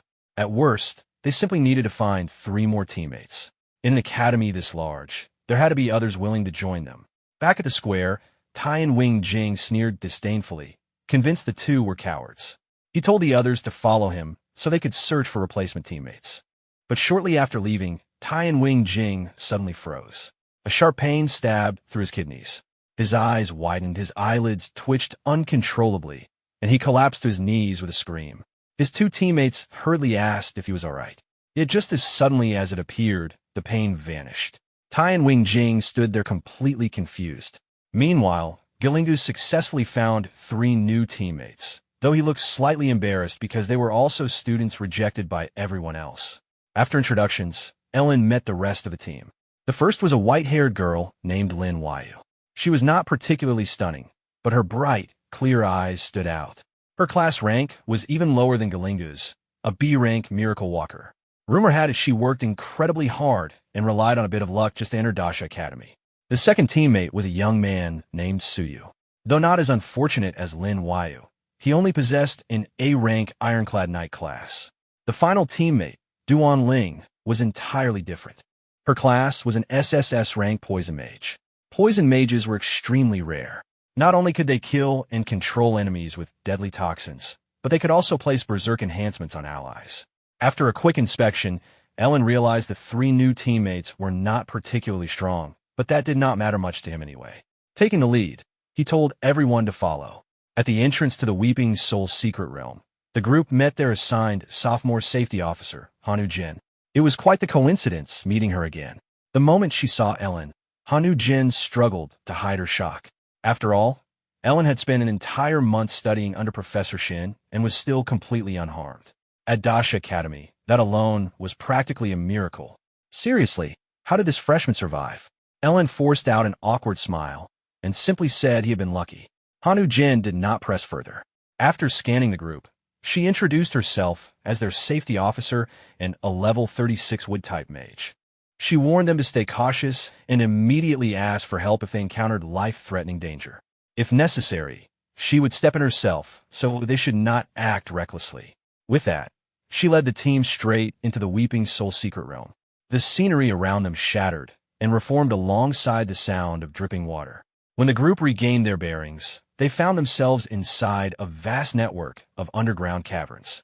Aside from several mountains of skulls near the entrance, everything else was pitch black. Galingu immediately pointed this out and wondered aloud where the soul-devouring beasts were. Hanu Jin calmly replied that matters unrelated to personal safety were for them to solve on their own. At that moment, Suyu volunteered to take the lead. Ellen immediately agreed, since Suyu possessed the highest defense among them. Even if danger appeared, he should be able to hold out for some time. The deeper they walked, the stronger the damp, rotting stench became. Without hesitation, she raised her hand and scattered a cloud of dark powder over the group. Galingu instinctively panicked at first, but after sniffing the powder, he strangely commented that it smelled delicious. Since nobody showed any signs of poisoning, they instantly realized the illusion was real. Hearing this, Galingu angrily scolded Duan Ling for being far too reckless. What if they had not been trapped in an illusion? Would she not have poisoned all of them? Duan Ling remained completely indifferent. She calmly explained that the poison would not kill anyone. It merely paralyzed the body for several dozen seconds. But Galingu still refused to let the matter go. There was no way he could accept a teammate casually poisoning everyone like that. Duan Ling casually replied that if she truly wanted to kill them, none of them would still be alive. Seeing the argument escalating, Hanu Jin quickly separated the two. Since they were now teammates, they should focus on maintaining harmony. More importantly, they were still trapped inside an illusion and needed to find a way out first. Hanu Jin then smiled slightly, curious to see how long these freshmen would take to break free. Just as Hanu Jin was thinking, Ellen suddenly spoke up. Pointing at his eyes, he explained that the illusion trapping them in circles was likely similar to a ghost wall, using visual deception to mislead them. His solution was simple: close their eyes and stop trusting what they saw. After that, Ellen switched positions with Suyu and took the lead himself. Galingu and the others followed his instructions, shutting their eyes and walking forward in a straight line. Seeing how quickly Ellen figured out the trick, Hanu Jin was stunned. Back when she first entered the Weeping Soul realm, it had taken her far longer to discover the answer. Still, she quickly regained her composure and prepared to intervene at any moment. Breaking the illusion was only the first step. The true danger was the soul-devouring beast hiding in the darkness. Now that everyone had closed their eyes, the creature would undoubtedly seize the chance to attack. Sure enough, a black shadow silently shot out from the darkness straight toward Ellen at the front. It resembled a serpent-like monster with no eyes, nose, or ears. Its bald head contained only a massive mouth lined with sharp fangs. Its body lacked scales and was instead coated in transparent purple mucus, while two fleshy wings protruded from its back. The soul-devouring beast rapidly closed the distance. At the same time, several vines quietly rose under Hanu Jin's control. From this range, Ellen realistically had no time to react. Forbidden spells required casting delays, and as the team's safety officer, she had to ensure no student died. Just as Hanu Jin prepared to save him, a shocking scene unfolded before her eyes. Ellen suddenly clenched his fist and threw a punch directly at the charging, soul-devouring beast. The force behind the strike was terrifying. The monster's face twisted and collapsed instantly. Its fangs shattered apart as the punch detonated with a sonic boom. The beast was blasted backward, smashing through several stalactite pillars before twitching a few times and going completely still. One punch. Instant kill. Hanu Jin stood there dumbfounded. She personally handled Ellen's academy registration. He was unquestionably a level 28 Forbidden Spellcaster. There was no way she could have mistaken that. But was a Forbidden Spellcaster's physical strength really this monstrous? More importantly, Hanu Jin clearly sensed no magical fluctuations from Ellen whatsoever. That meant he had not used any forbidden spell. That punch was pure physical power. Meanwhile, inside Dasha Academy's monitoring room, a teacher in dark robes replayed footage captured by Hanu Jin's observation device. Ye Lin being asked what had happened. Judging from the urgency, he assumed some student had encountered an accident. However, the teacher shook his head and silently pointed toward the screen instead. The two mages crashed in front of Ye Lin, both covered in bruises and barely able to stand. At the same time, a dark figure silently appeared behind him. Ye Lin sensed the assassin immediately and glanced back with narrowed eyes, wondering if there were still assassins hiding nearby. Seeing the opportunity, the two injured mages attacked together once again. Fire and wind magic surged forward and engulfed Ye Lin in thick smoke. The students stared nervously, but when the smoke settled, Ye Lin had completely disappeared.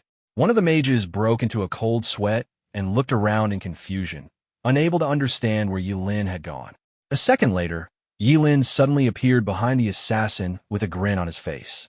Before the assassin could react, Ye Lin casually kicked him away, sending both him and another nearby mage flying into the distance. Ye Lin then tossed the magic crystals in his hand and calmly stated that he would be taking them for now before leaping away from the cave. Someone from deeper inside the cave shouted for him to stop, but it was already too late. Meanwhile, inside the monitoring room, Yin Lanbing and several teachers were observing the candidates through a giant screen.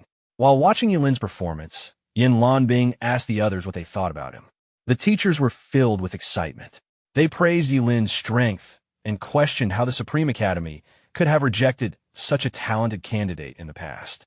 Vice Dean Huang Xiaopa of Daxia Academy calmly stepped forward and stated that their first priority should be suppressing the news temporarily. If other academies discovered Ye Lin's potential, they might interfere before Daxia Academy could secure him. Another teacher agreed and even suggested transferring Ye Lin away from Shun Jingbin, fearing such a rare talent might be ruined. One teacher openly volunteered to personally teach Ye Lin, claiming he had some understanding of forbidden curses. At that moment, Professor Shen Jingbin suddenly rushed into the monitoring room. He stopped in front of the group and angrily demanded to know who was trying to steal his student. The dean awkwardly tried to calm him down and urged him to think about the bigger picture, but Shen Jingbin became even angrier and declared that anyone who tried to take Ye Lin away from him would become his enemy. Back inside the cave, 5 students surrounded Ye Lin. Keeping his hands in his pockets, Ye Lin calmly asked if they were planning to rob him after seeing him separated from his teammates. The student leading the group assured him that as long as he handed over his magic crystals, they would not hurt him. However, another student impatiently fired an arrow straight at Ye Lin and suggested killing him immediately instead of wasting time talking. Ye Lin casually tilted his head to dodge the arrow before catching it with one hand. The next moment, he disappeared from sight and instantly appeared in front of the archer. He drove the arrow directly into the student's stomach, causing blood to gush from the guy's mouth as he collapsed in pain. After that, Ye Lin moved through the group at incredible speed, defeating the students one after another before they could properly react. Soon, he appeared directly in front of the student who had first spoken to him. The student was shocked by Ye Lin's speed and could not understand how a forbidden curse master could move like that. Before he could finish speaking, Ye Lin kicked him in the abdomen and sent him crashing backward unconscious. Walking past the defeated group, Ye Lin casually tossed the stolen magic crystals in his hand and mocked them for trying to rob people over such a small amount. Sometime later, another black-haired student entered the cave and froze after seeing the condition of the 5 students. One injured student painfully explained that they had been attacked by a forbidden curse master. The newcomer was stunned that one person had defeated all 5 of them so easily. The injured archer nervously explained that Ye Lin's speed was terrifying and described him as a devil. Another student added that Ye Lin barely used forbidden curses at all and instead relied mostly on physical combat, which completely shattered their understanding of forbidden curse masters. Just then, Duan Ling suddenly appeared before them and coldly asked where Ye Lin had gone. The students were startled by her sudden appearance. One of them cautiously asked what her relationship with Ye Lin was, but Duan Ling bluntly replied that it was none of their business. Another student nervously wondered if she was not with Ye Lin. A shadow fell across Duan Ling's face as she coldly warned them to answer her question if they valued their lives. At that moment, one student suddenly noticed his hand turning green and panicked. The others quickly realized he had been poisoned with corpse poison. Terrified, the archer hurriedly pointed out the direction Ye Lin had gone. Duan Ling immediately rushed off after hearing the answer. The students shouted after her for the antidote, but she casually replied that the poison would not kill them. At worst, they would only need an amputation. The students instantly panicked. Elsewhere inside another cave chamber, several students were gathered together discussing Ye Lin. One black-haired student complained that he had encountered a level 28 forbidden curse master and was knocked out before he could even react. A hooded student beside him revealed that his own group had also been robbed of their magic crystals by Ye Lin. Furious, the students agreed that Ye Lin was becoming too arrogant and that they needed to unite against him.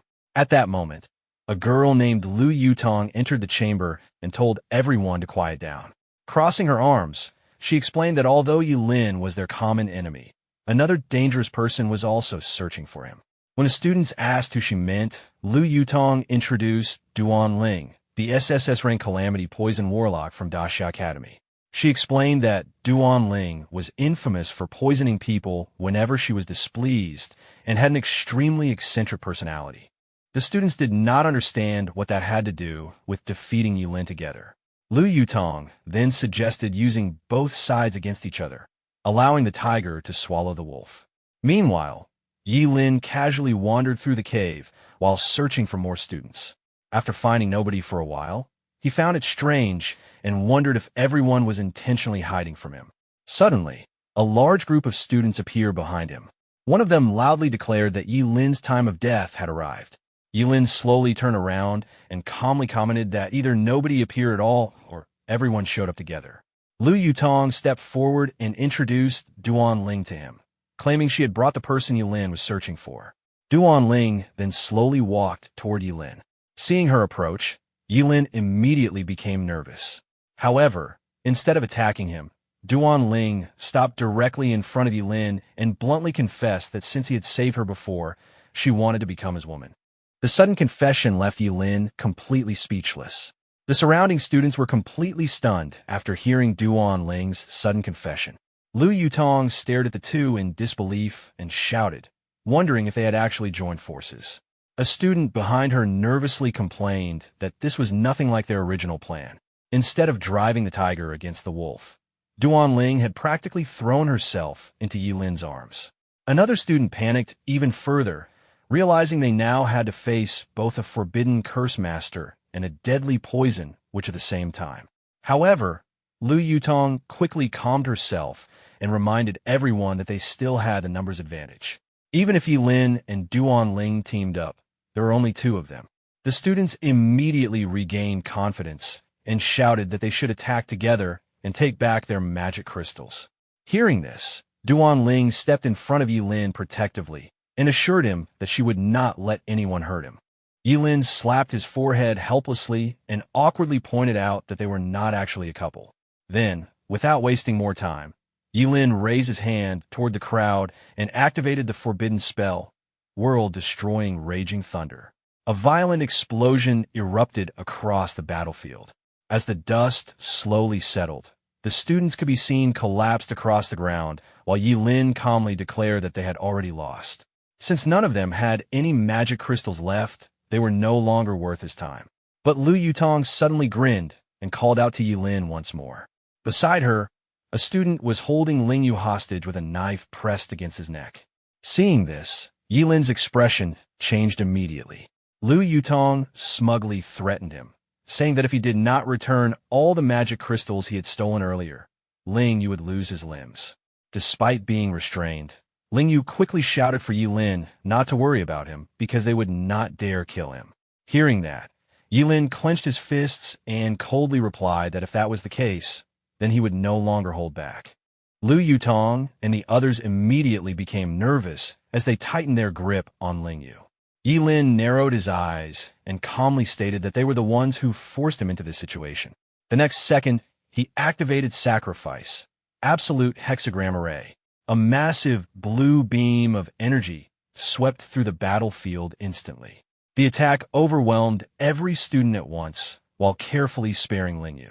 When the dust disappeared, the students were left lying across the ground, covered in bruises and cuts. The student who had been holding Ling Yu painfully groaned that the destructive power of Ye Lin's forbidden spell was completely unreasonable. Even Lu Yutong could barely lift her head as she stared at Ye Lin in disbelief, unable to understand what kind of spell he had just used. Ye Lin and Duan Ling then calmly walked over to Ling Yu. Ye Lin casually asked if he was all right, and Ling Yu quickly replied that he was fine. At that moment, Han Huijin and her team finally arrived after searching for Ye Lin.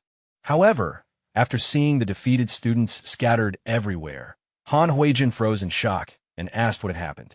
Lu Yutong immediately pointed at Ye Lin and accused him of attacking everyone with forbidden spells and stealing their soul crystals. Han Huijin nervously turned toward Ye Lin and asked if he was really responsible.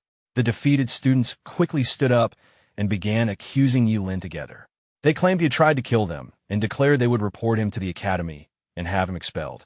Some even called him a madman walking the path of evil for using such destructive attacks against fellow students during a test. Facing all the accusations, Ye Lin calmly asked a simple question. Who exactly did I kill? The crowd instantly fell silent for a moment. Lu Yutong quickly snapped back and argued that attempted murder was still a crime. She then demanded that Ye Lin return all the stolen soul crystals if he wanted to avoid expulsion. The students immediately joined in and shouted for him to return the crystals.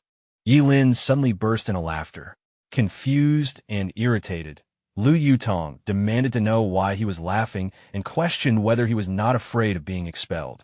Ye Lin slowly raised his hand and calmly threatened that if he killed everyone there, then no evidence would remain. The students instantly froze in fear. A second later, panic erupted and everyone turned to flee while screaming that Ye Lin had gone completely insane. Some even shouted that he might be a spy sent by the demon race because he was attacking his own classmates. Watching them run away, Ye Lin casually remarked that time was running out and advised them to run while they still could because he was supposedly about to start killing people. At that moment, Han Huijin walked up behind him and told him to calm down. Ye Lin glanced at her and casually admitted that he was only joking with them. He found it amusing how terrified they became. He then tossed a bag full of magic crystals toward Lingyu and instructed him to keep them safe. Lingyu was shocked after opening the bag and discovering there were more than 200 magic crystals inside. A white-haired girl nearby gasped in disbelief and pointed out that such a number practically guaranteed first place already. However, Ye Lin simply waved his hand and explained that the test was not over yet. He planned to continue searching for more soul crystals while ordering everyone else to stay there and guard the ones they already had. Lingyu quickly tried to stop him, saying they already had enough crystals and would not be able to protect them properly if Ye Lin left. Ye Lin casually replied that Duan Ling could simply coat the area with poison before leaping away. Duan Ling immediately asked where he was going, but Ye Lin shouted back that she should stop following him because they were not a good match. After Ye Lin disappeared, Lingyu became emotional and muttered that Ye Lin had gone through all that trouble just to help him secure first place. Meanwhile, Duan Ling quietly watched Ye Lin leave and seriously declared that she would make him hers sooner or later. The scene soon shifted deeper into the Crying Soul secret realm. The area was now filled with rocky terrain where slug-like monsters and other creatures roamed freely. Drawing his bow, Ye Lin calmly observed the monsters and realized that no ordinary freshman should have been capable of reaching this deep into the secret realm. Since nobody else was around, he decided there was no longer any need to hide his true strength. Ye Lin casually fired arrows one after another, instantly blowing apart the monsters with overwhelming precision. After clearing the area, he continued searching through the terrain while casually humming to himself. Suddenly, he sensed something unusual. Following the strange feeling, Ye Lin headed toward the source and soon noticed light coming from the opening of a distant cave. He frowned slightly because they were already deep inside the secret realm where nobody should have been living. But the moment he reached the source of the light, Ye Lin froze in shock. Before him stood a massive underground city glowing brightly with countless lights. After observing the bustling city below, Ye Lin muttered in disbelief that he had never expected an actual city to exist this deep within the secret realm. What shocked him even more was the fact that people seemed to genuinely live there.